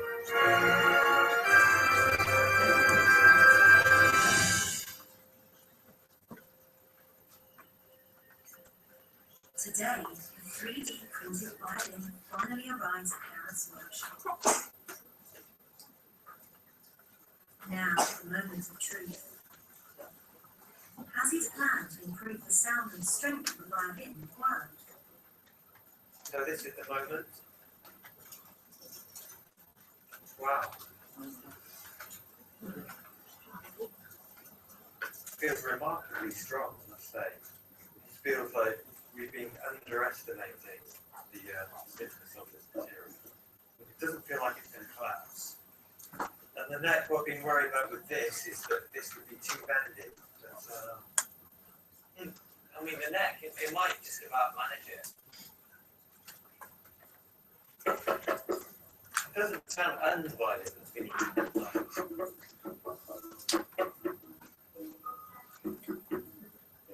It's going to do. It's a ring lesson. It's like a magical world. It's like a snowscape. I can't quite work out what's going on. But yeah, interesting. I must say, I'm probably pleasantly surprised. I feel happier than I thought I was going to. That's the beauty of being pessimistic.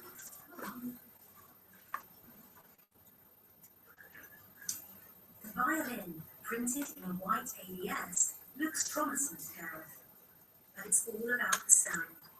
Professional violinist Una Palliser has her own concerns. I'm a bit nervous. And in the gig, it doesn't matter what the limitations of the instrument are, it's going to reflect on me. I'm going to have to be the one who somehow pulls it off.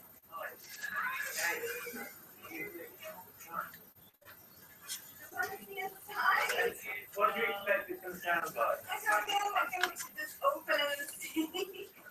Oh my god, it's white. Wow.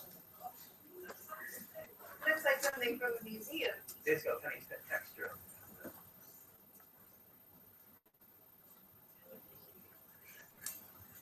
It's having a smell. Okay, ready?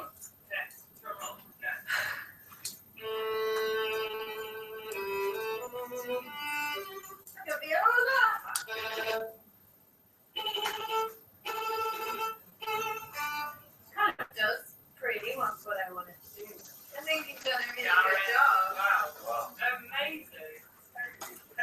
It's way better than I was expecting. I think we can do gig on it, and it's a, you know, a place to actual tune. Yeah.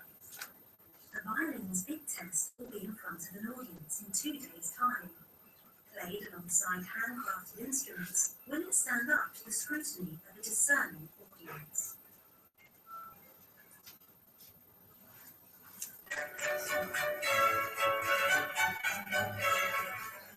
Cambridge, historic town of dreaming spires, academic excellence, hunting whenever they can, and jungle music. Always very sound system. You never know when you're going to need to DJ.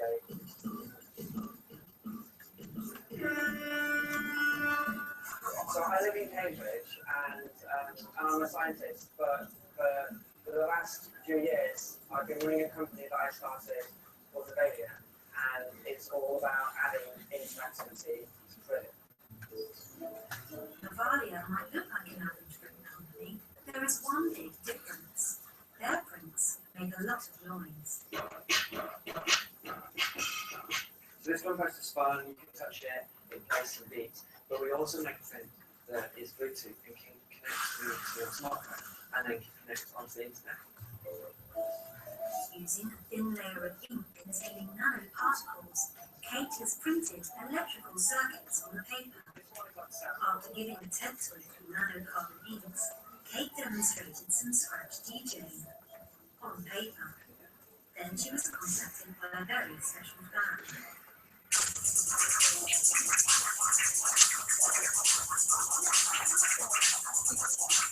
A year later, I got a message from one of the best scratch DJs in Cuba saying, hey, seen your talk at TED. I'm bringing out my first album in 15 years, and I'd love you to be and we want working DJ decks in the album cover. And we've partnered with DJ app company, and it's probably the hardest thing I've done. Kate's nanocarbon inks have converted Cubert's humble album sleeve into an interactive electronic conductor. Via Bluetooth, the mixer on the sleeve controls the DJ app on the phone. When someone touches them, it's almost like they lose where they are and they get a massive smile on their face, just like they're a child. And actually, they're learning about technology without even knowing they're learning about technology. And I get massively inspired and rewarded by seeing it. But nanocarbon inks have become more amazing since the discovery of the world's latest wonder material, graphene. Graphene is just one single carbon atom deep. Stronger than steel and transparent, a piece the size of a football pitch would weigh less than a gram. Well, graphene is special because it has a lot of superlative properties which are much better than any other material, like strength and conductivity and flexibility and transparency and all that. But the most important thing is that it's all of these things in one material rather than different materials for each.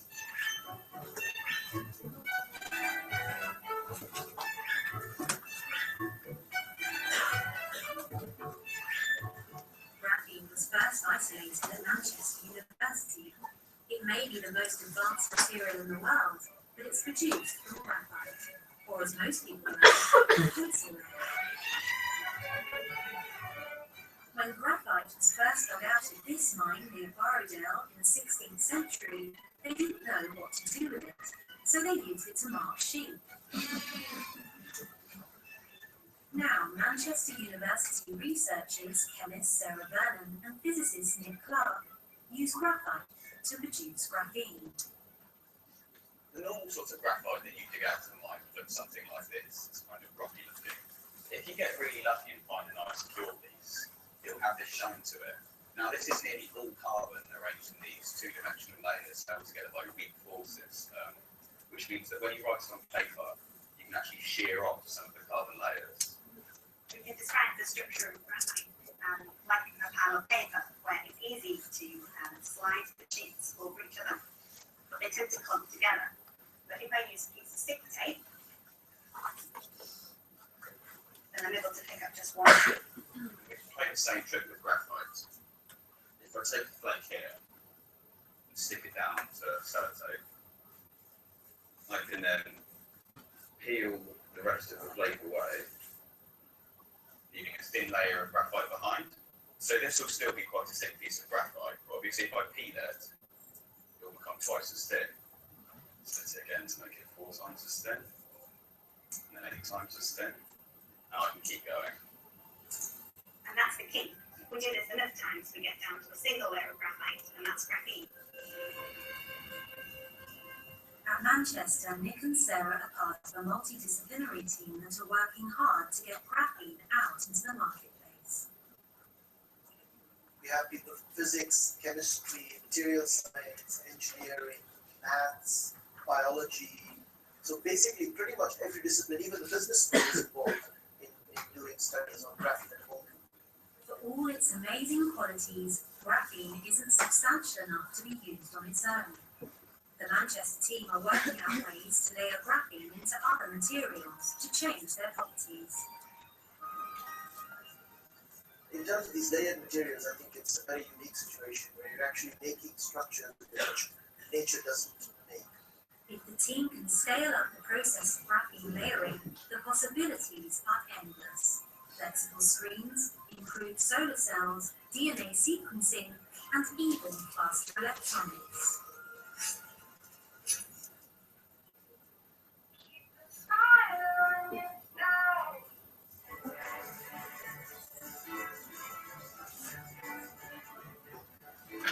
The strength, conductivity, and transparency of graphene offer new possibilities to Kate.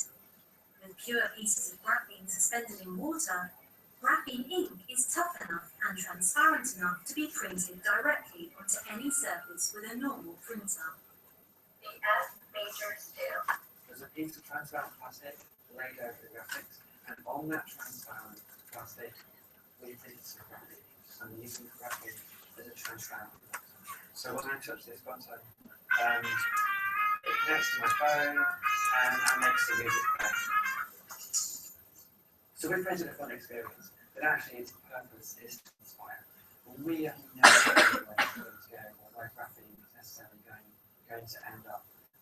More likely than not, it's going to be combined with other inventions, other pieces of technology, and it's when we combine those things together that we end up with properties, experiences, or technology that we never dreamed would happen.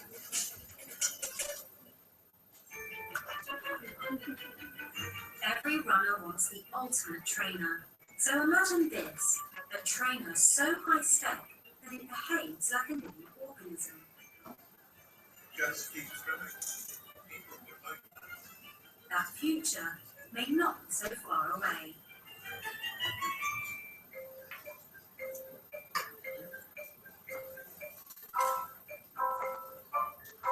Meet Artemis, a Persian blue cat, and his owner, researcher Dr. Martin Hansen. Experimenting with boundaries between the living and the non-living, his findings could revolutionize our relationship with materials. Passionately committing to preserving the natural and the built environment, he's working with a technology called protocells, artificial materials that can be made to respond like living organisms. When he's not walking in the Alps, Martin works in the beautiful historic town of Trento in northern Italy.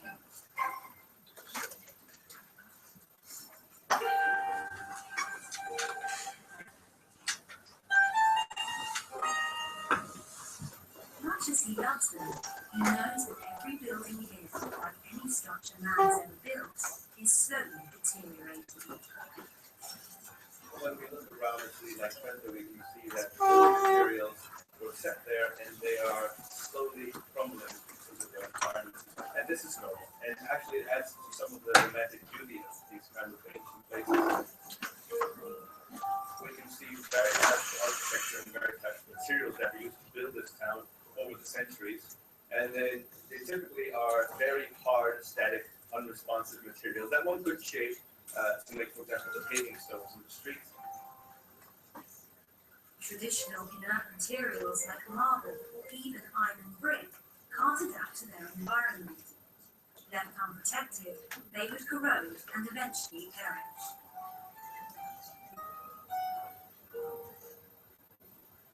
find new materials that resist the ravages of time, Martin is working with these. These unpromising looking blobs of red oil are called protocells. And here at the Centre for Integrated Biology, they're the focus of Martin's groundbreaking work. So in the laboratory, we do research about artificial life. So we're trying to make non-living chemical systems that behave like living systems. First, I'll create the environment for the experiment, which is basically soapy water, nothing toxic. Normally, an oil droplet, when you place it in water, doesn't do anything. It'll just sit there. But Martin adds a simple chemical agent to the red oil, which makes it behave in a very different way. So now I'll just introduce a small population of self-moving droplets to the system.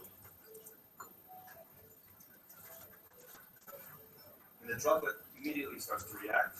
It's changing shape, and now it's starting to move through this little chemical environment that we've made and exploring the different parts of it. You can see there quite a bit still moving. And it looks like there's a bit of sort of pairing up and dancing in one corner here.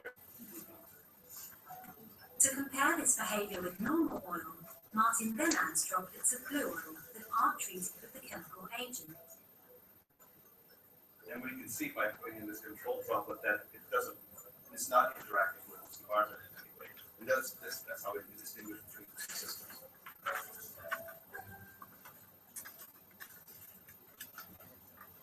Martin's vision is to apply the principle of these reactive materials to our homes and cities.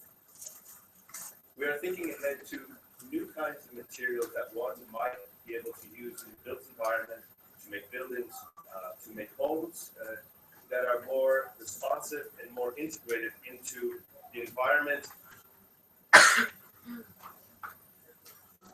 But what if these new materials could do what the old materials cannot? What if they could be like living systems trying to maintain and preserve themselves? They would need to move to change their environment, just as the oil drop protocell does.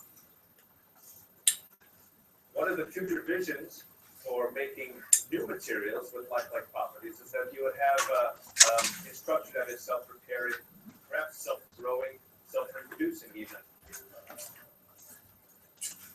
It may sound like sci-fi, but Martin's vision has already inspired London-born designer Shamiz Aiden. I'm a speculative designer and I was very much interested in looking at the future of footwear design and how emerging technologies could impact the way we run in the future. I actually saw a TED talk on Dr. Martin Hanzik, and I was really excited by his body of research that he was doing on protocell technology. And just by chance, I just emailed him and just said, would you be interested in collaborating with me as a student, interested in new materials? And we started working together on developing this concept of this pair of running trainers. They will adapt to the individuals as they're running. They'll be more in tune with the individual's foot and reconfigure and adapt depending on the pressure and the time. The amoeba shoe is still only a concept, but the potential of protocell technology is real and present.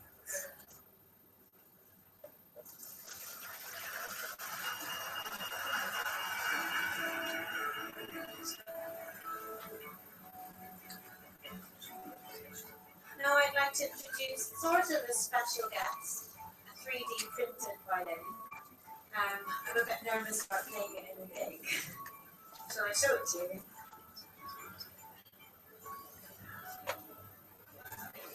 Wow. So it looks like it's been painted white, but actually made of plastic. And this is actually the colour that it came out. Yeah, give it a look.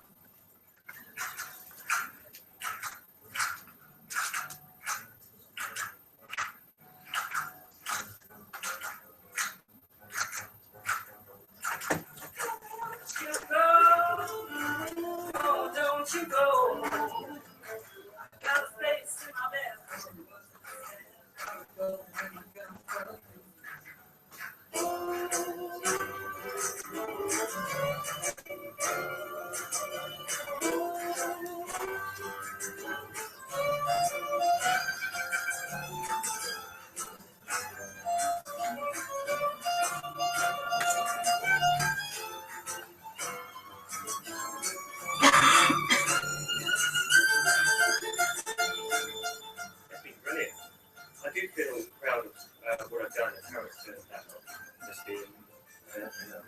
accelerate. It seems like there's a lot of possibilities for it.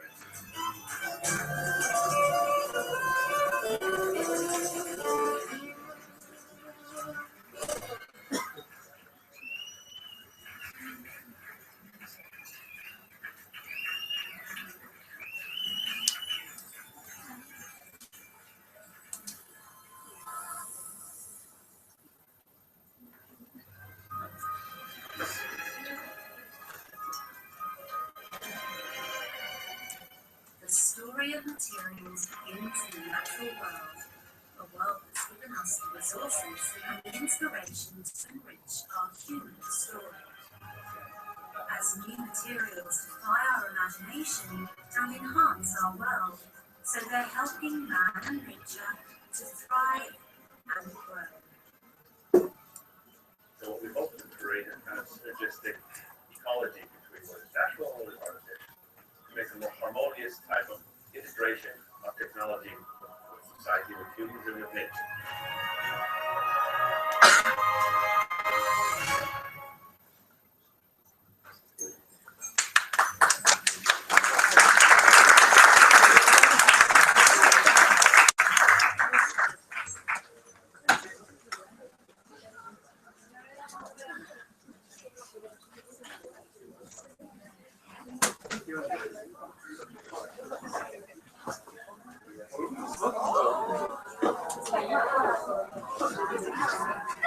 As you can see, we have a special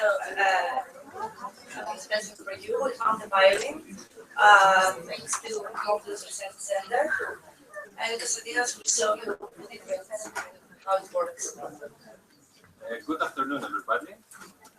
I'm going to show you a little bit the violin that is on the movie. And obviously I'm a violin player and a violin teacher. And I want to say that this violin is very surprisingly, it's a very good violin. I find it a little bit difficult to produce a big sound as I want, but if I didn't know, seriously, if I didn't know that it was a branded violin, I would think it was a real violin. The sound is very authentic. I'll play a little bit of Sebastian Bach, a little bit of something from the Mozart era, and something a little bit more contemporary, romantic, some romantic, a little bit of every era.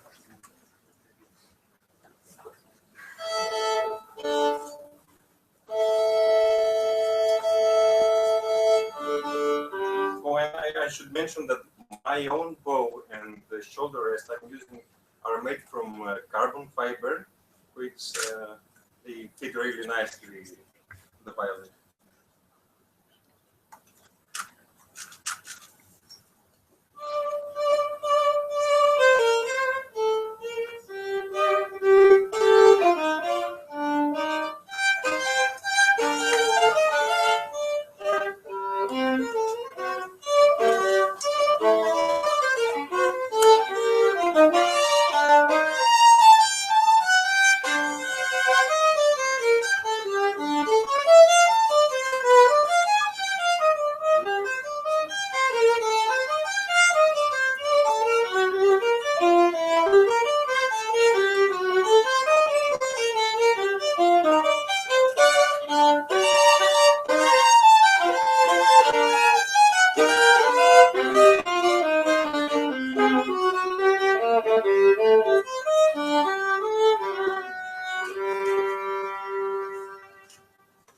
Well, it goes on, but I'll skip to the next piece.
it's Chrysler, which is a romantic composer, like from the 90s to the 1900s.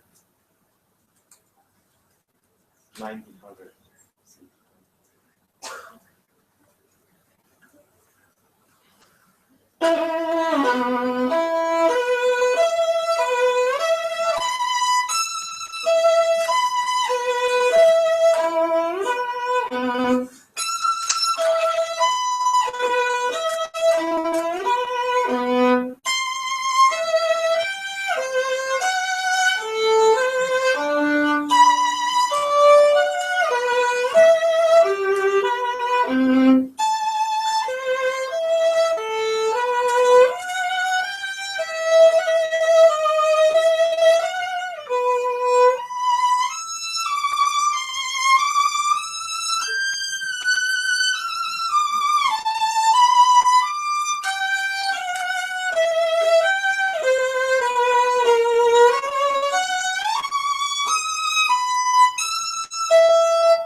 Thank you very much.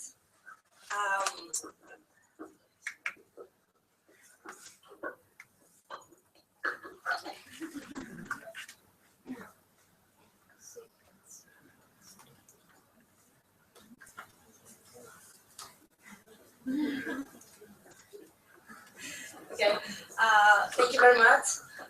We would like to introduce you, Mr. Nikos Kehayas.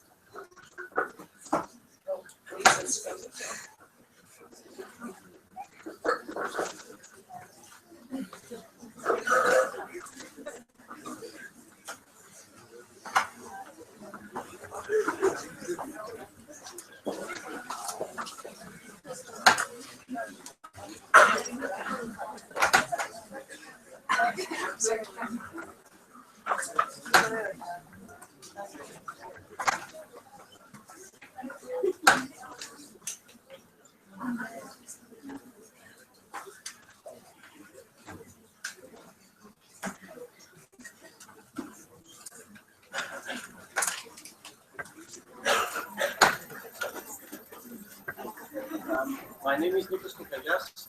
I studied physics in Thessaloniki, but in the last 6-7 years I'm working in Barcelona, Spain, in the Catalan Institute of Neuroscience and Nanotechnology. So I come from a completely different world from you guys. I'd like to thank the organizers for inviting me to give a talk on nanotechnology and how we can implement this in designing, in architectural designing. So it was a nice pass to see the 3D printed plastic violin and the introduction video. So I'll try to just wrap up things on what nanotechnology is about. Well, you saw it in the video. It has become reality. It is in our daily life. And just give a few applications or ideas of how we can work this following week and implement it or try to implement it in architectural designing. So my talk will be based on 3 concepts, like what is nanotechnology, I will mainly concentrate on the manufacturing or the fabrication processes. So we saw very nice, interesting applications, but there is a requirement of how do we manufacture these devices, components, or structures. And just very briefly, three applications of what we have planned to do in our research lives. So what is nanotechnology? Nanotechnology deals with the creation of useful materials, devices, and systems through the control of matter on the nanometer length scale and exploitation of novel phenomena and properties. So it's a combination of physics, chemistry, biology, all at the length scale of the nanometer. So what is 1 nanometer? It is 1 billionth of a meter. So it's approximately 1,000 times smaller than the human hair. So human hair has a diameter of about 100 microns, so we go at least 100 times smaller than that. And we can control in those dimensions the physical or the chemical properties of our devices or material. So if I can put the manufacturing value chain, so we need the fabrication processes, how to manufacture all these devices. The materials are significantly important. I would say that maybe they are the most important elements within this manufacturing chain. And of course, we need some metrology tools to characterize all the produced devices and systems. So what are the main competitive advantages of using nanotechnology methods or materials? First of all, they have to be, or they are affordable, well, they have to be, so they have to be cheap. They have to be efficient, especially if we're talking about solar cells. We saw in the video that efficiency is a very strong element within the absorption of this technology to the market. They have to be safe, so there's a lot of discussion of how safe is all these materials. They have to be easily processable, so feasible nano manufacturing, and of course one has to be thinking about recyclability. So are these material or devices recyclable? So all these have to be taken into account before we start the manufacturing. So there's two ways to see nanotechnology. One is the top-down approach, where we have a microscopic technology to manufacture our devices. So this is called the top-down, and the other process is called the bottom-up. So we start from a self-assembly kind of a technique, and we slowly grow our devices from that. All, of course, depends on the magnitude or on the length scale of what we want to manufacture. So the top-down approach mainly consists from the macro or micro regime and goes down, and the bottom-up approach starts from the atomic world, and slowly we can go up and create different features. Of course, one has to have into his mind that depending on the energy requirements, we have different kind of models of applications and also requirements.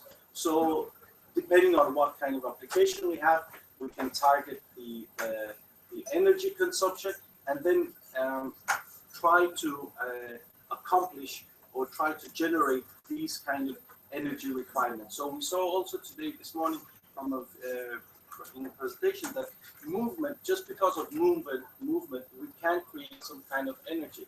But of course, that energy will not be enough to move a plane or a car. There is applications like in our mobile or to generate energy for our mobile device that might require such a small amount of energy. Now, to come to the fabrication or to the manufacturing processes, as I said, depending on what we would like to manufacture, we have different processes. So you all know the CNC or the micro machining technologies. This tool is mainly used to create or to generate larger centimeter or meter kind of dimension structures. Then once we go down to the micro regime, we need more sophisticated lithography techniques. So mainly the industry has been using optical lithography technique to manufacture all these micro gears, which might be in our watches. And as we go down to the microelectronics industry, more and more sophisticated lithography process like electron beam lithography is needed, and to go to cover the distance or to minimize the pitch of the dimensions of our structures. So the existing research field has been looking into different lithography processes. I'm just briefly going through six lithography processes, just to give you an idea. So there is this called nano-stencil lithography, which what we have is a stencil, which is just a metallic thin membrane, where we evaporate through this metallic membrane some metal and create a negative feature of what our stencil mask has. We can use a very fine needle from the atomic force microscope to very localizedly place some nanoparticles or some or to structure very thin nanometric scale features. As we saw also in the video about this color generation, the opal, and this is another technology which we can assemble all these opal beads in a very controlled manner and create these self-assembled hierarchical structures. Another way to apply lithography or a new lithography process is the so-called glycopolymer self-assembly, where in this case we use 2 or 3 copolymer plastic components which we put together into a blend, and then due to some temperature or radiation we can have a self-assembled monolayer and create these very fine nanodomains. And graphite epitaxy is more or less the same thing, but this is the assembly head is being done in a confined position or in a confined trench. So all these are very nice lithography techniques, but these are all laboratory scale. So one of my challenges in the last years is how could we move out from the lab and go to the real world? So the process that we have to be using have to be relevant to the production of meter-to-meter or large-scale devices. So a lithography technique which is relatively not new, so which we implement in our manufacturing process is the so-called nano-imprint lithography. This is an embossing technology, so we have a mold or a stamp, as we call it, where the structures here are in the micro or even the sub 100 nanometer dimensions. So we can go down to very, very small line with dimensions. We have a resist, which is a polymer, which we heat up. We bring the stamp and the polymer into contact. We apply pressure or UV light, and then what we have is a negative replication of what our stamp has. So this is a one-to-one technique, and it really replicates whatever is on the master stamp. So this technology is lately being used in the manufacturing of LED lights. So we have some kind of photonic crystal structures to enhance the light. And in general, as you'll see later on, that we can manipulate very nicely and in a cost-effective way all the nanoscale devices.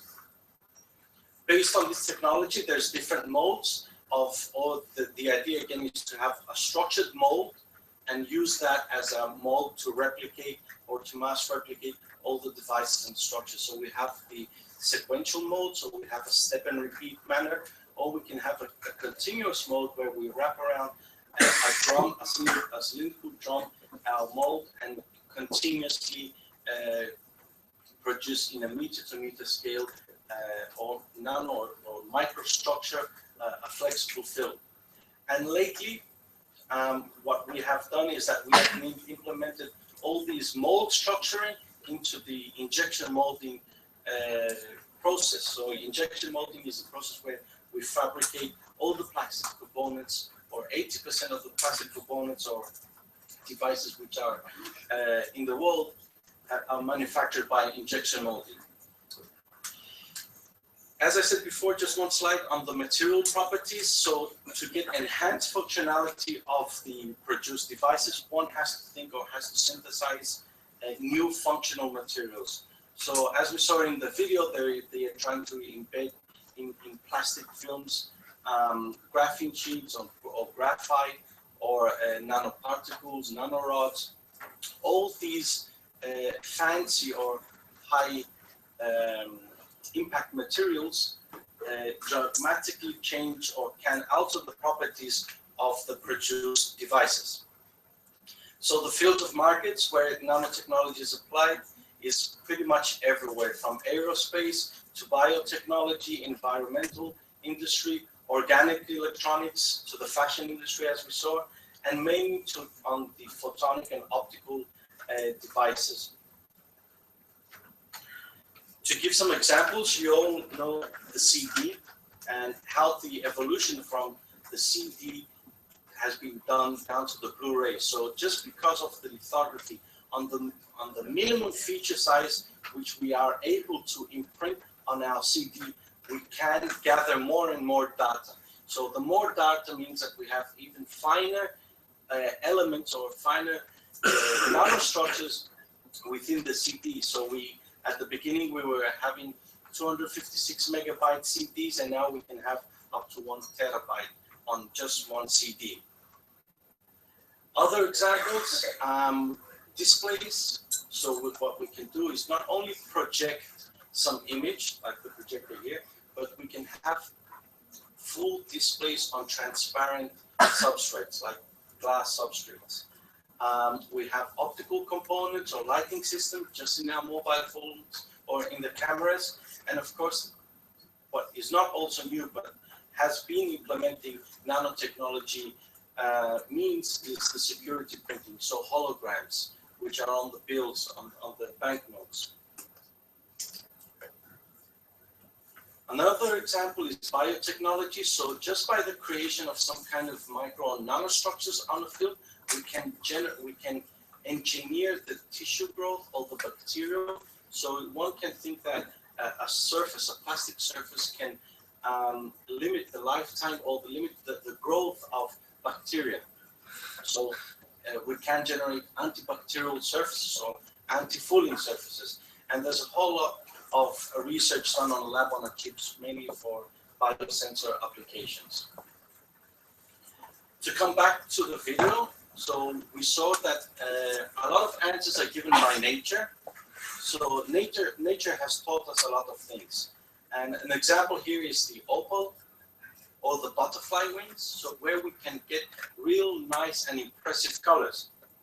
So what we are also doing is we're trying to mimic nature and try to implement such features, nano-scale features, into our systems or products.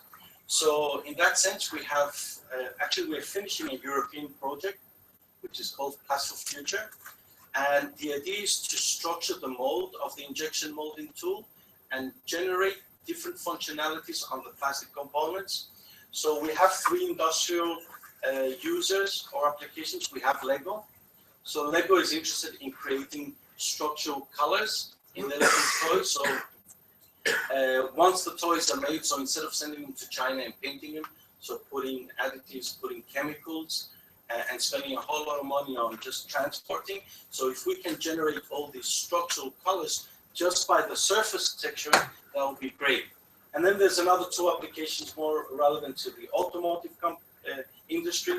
So Fiat and Marelli is behind this, so to get some anti-reflective structures on the dashboard, so the sunlight is not reflected back on the front screen, or to get some hydrophobicity effects within the front or interior lighting systems. So one way to get colors is this opal, as we saw in the video, but the newest, or let's say the state of the art, is to create some nano pillars. So just by having some predefined nano pillars, and just by covering these pillars with a few nanometers, tens of nanometers of aluminium, one can generate a particular color.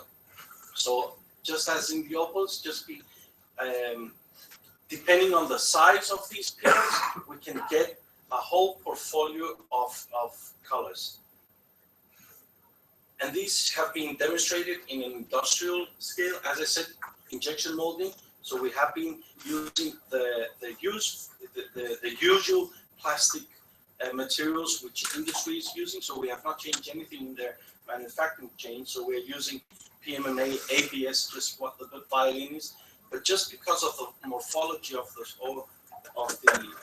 because of the surface nanostructuring, we do generate such nice decorative colors. And there's a whole field of applications, not only in the fashion industry, why this is useful.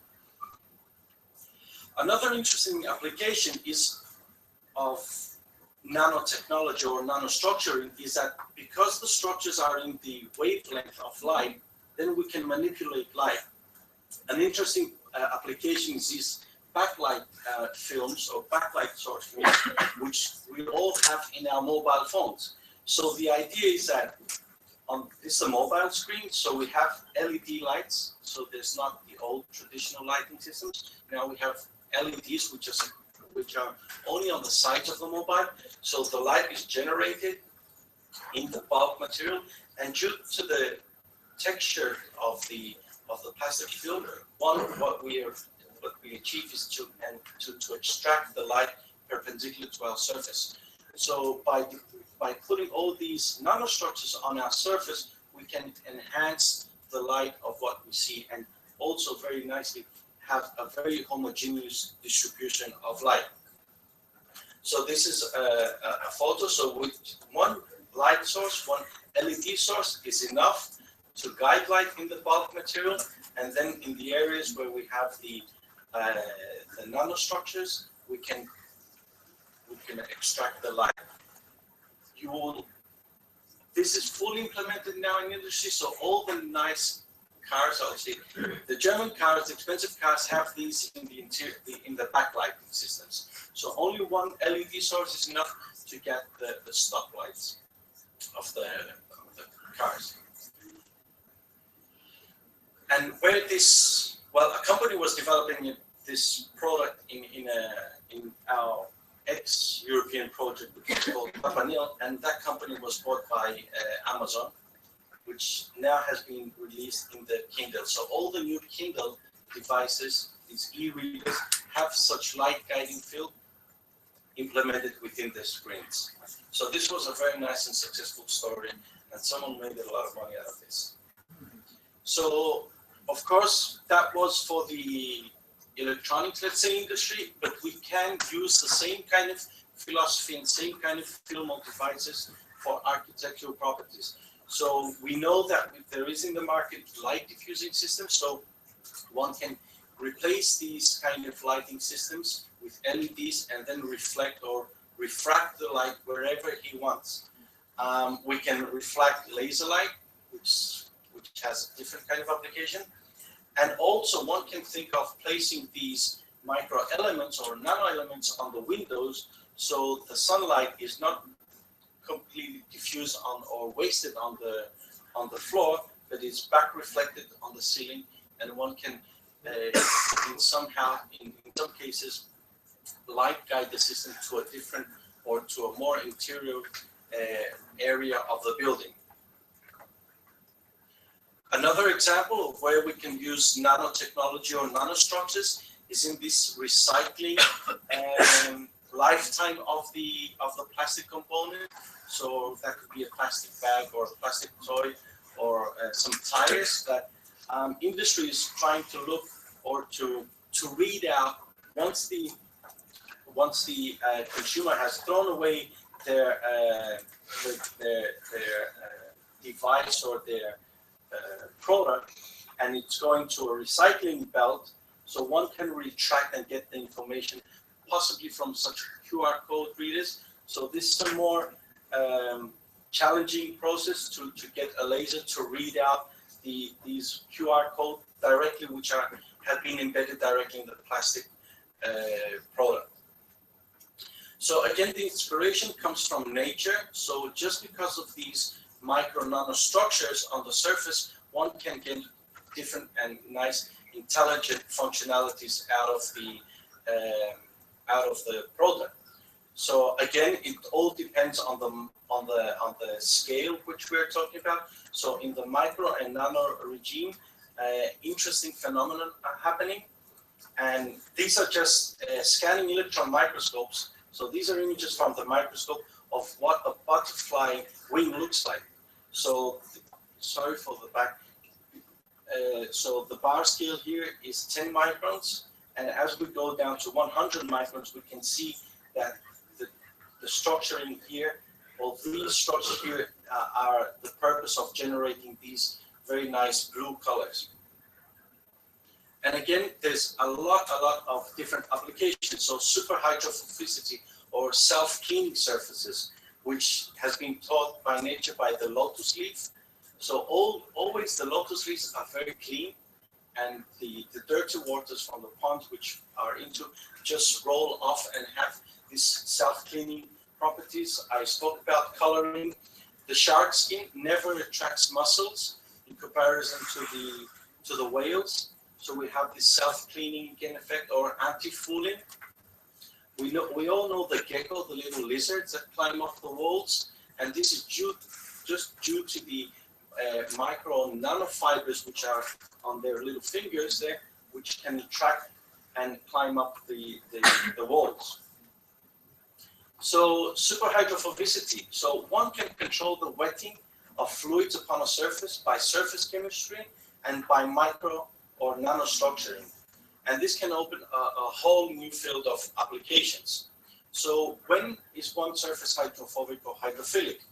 Hydrophilic, so here we have a water droplet on a solid on our substrate. So once this contact angle here is below 90 degrees, once one calls this a hydrophilic surface. If the contact angle is larger than 90 degrees, it is called hydrophilic.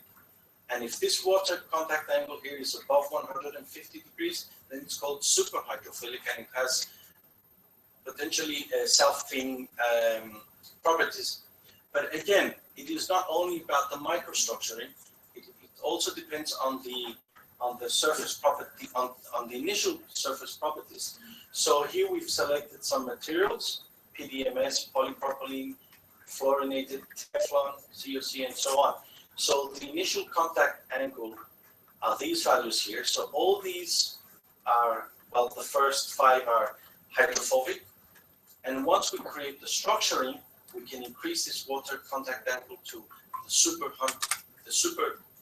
hydrophobic regime. Applications, I just put 4: automotive, self-cleaning cars, the photovoltaic panels, textiles, and of course windows. So in terms of buildings, the only thing that I found or I could think of is self-cleaning surfaces, especially for solar panels. So there is a huge demand for self-cleaning solar panels. So other inventors, you can use different ways of cleaning solar panels. People clean them, or there is some spin-outs or startup companies where they make big robots. But again, the problem is that if you're in a desert or in an area where you do not have electricity, how can you clean these surfaces? So the idea is here, or what I'm suggesting, is to use microstructures. So as I explained earlier, just the self-cleaning effect is in nature, and what nature has taught us is that the best effect comes when we have a hierarchical structure. So not only a micro or a nanostructure, but a combination of both generates these hierarchical, we call them 3D structures, and we can obtain in that sense the superhydrophobic effect. So in my lab, what we've been developing the last years is ways to generate these hierarchical structures. So we combine micropillars and more nano hexagonal arrays and generate such hierarchical structures. And what we've seen is that by this hierarchy, we are approaching 150 degrees water contact angle. And this is just an example of my colleague Dieter Ness from GNM Research, where he has a plastic film with these microstructures, and he can really control the dewetting properties of that surface.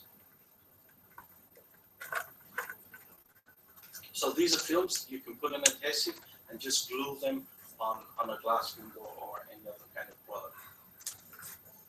So with that, I'd like to acknowledge, I have to acknowledge Past for Future, and thank you for your attention.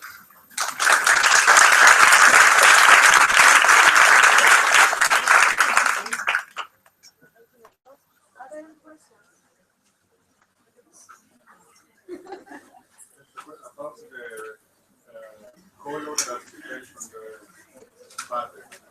The final product of depends on the spectrum that are available each time. No, we're using white light. Just from white light, one can reflect the particular color. So it depends on the source. If you have different sources of light, you have different color or...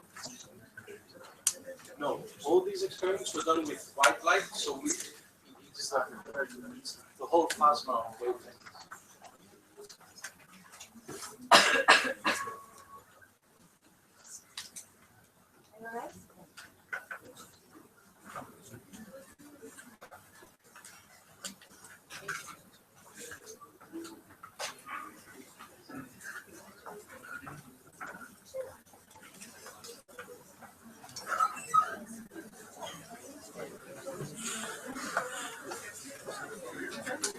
So we're gonna have a 20 minutes break. I'd like to let that workshop number 10 to let them know that the Ecoweek, the workshop leader, wants to meet them at 8 o'clock in the show. Okay, let's have a break.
Yeah, I just send it to you. Yes, yes.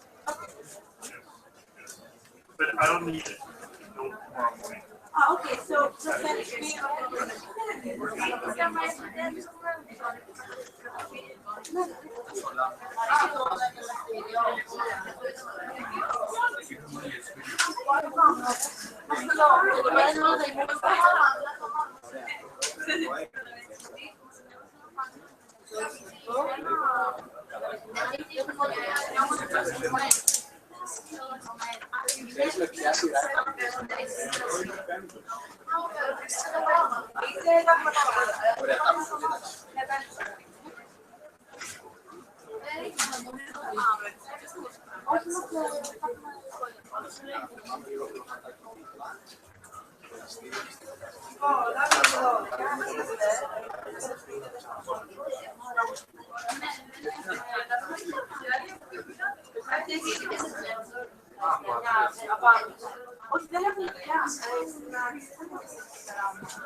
Αλήθεια.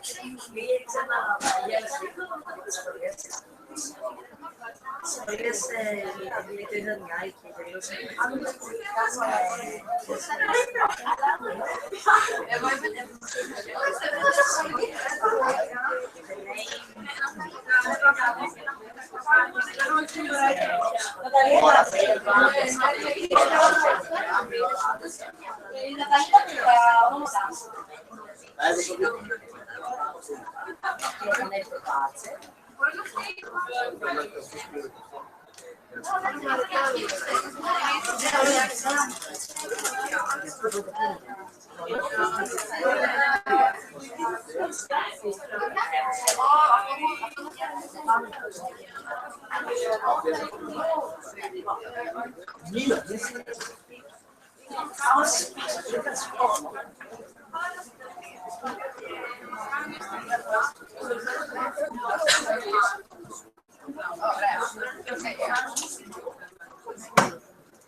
Check. One.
Hello everyone.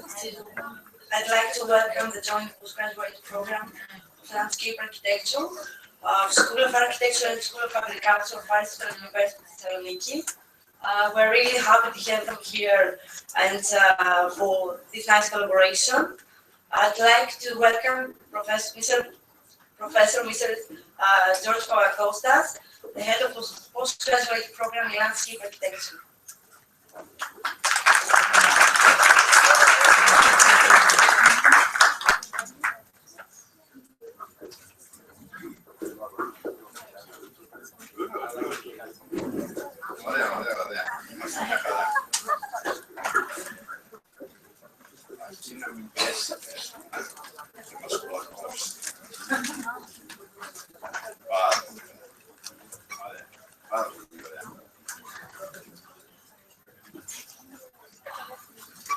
dear friends, dear colleagues from Ecoweek 2015.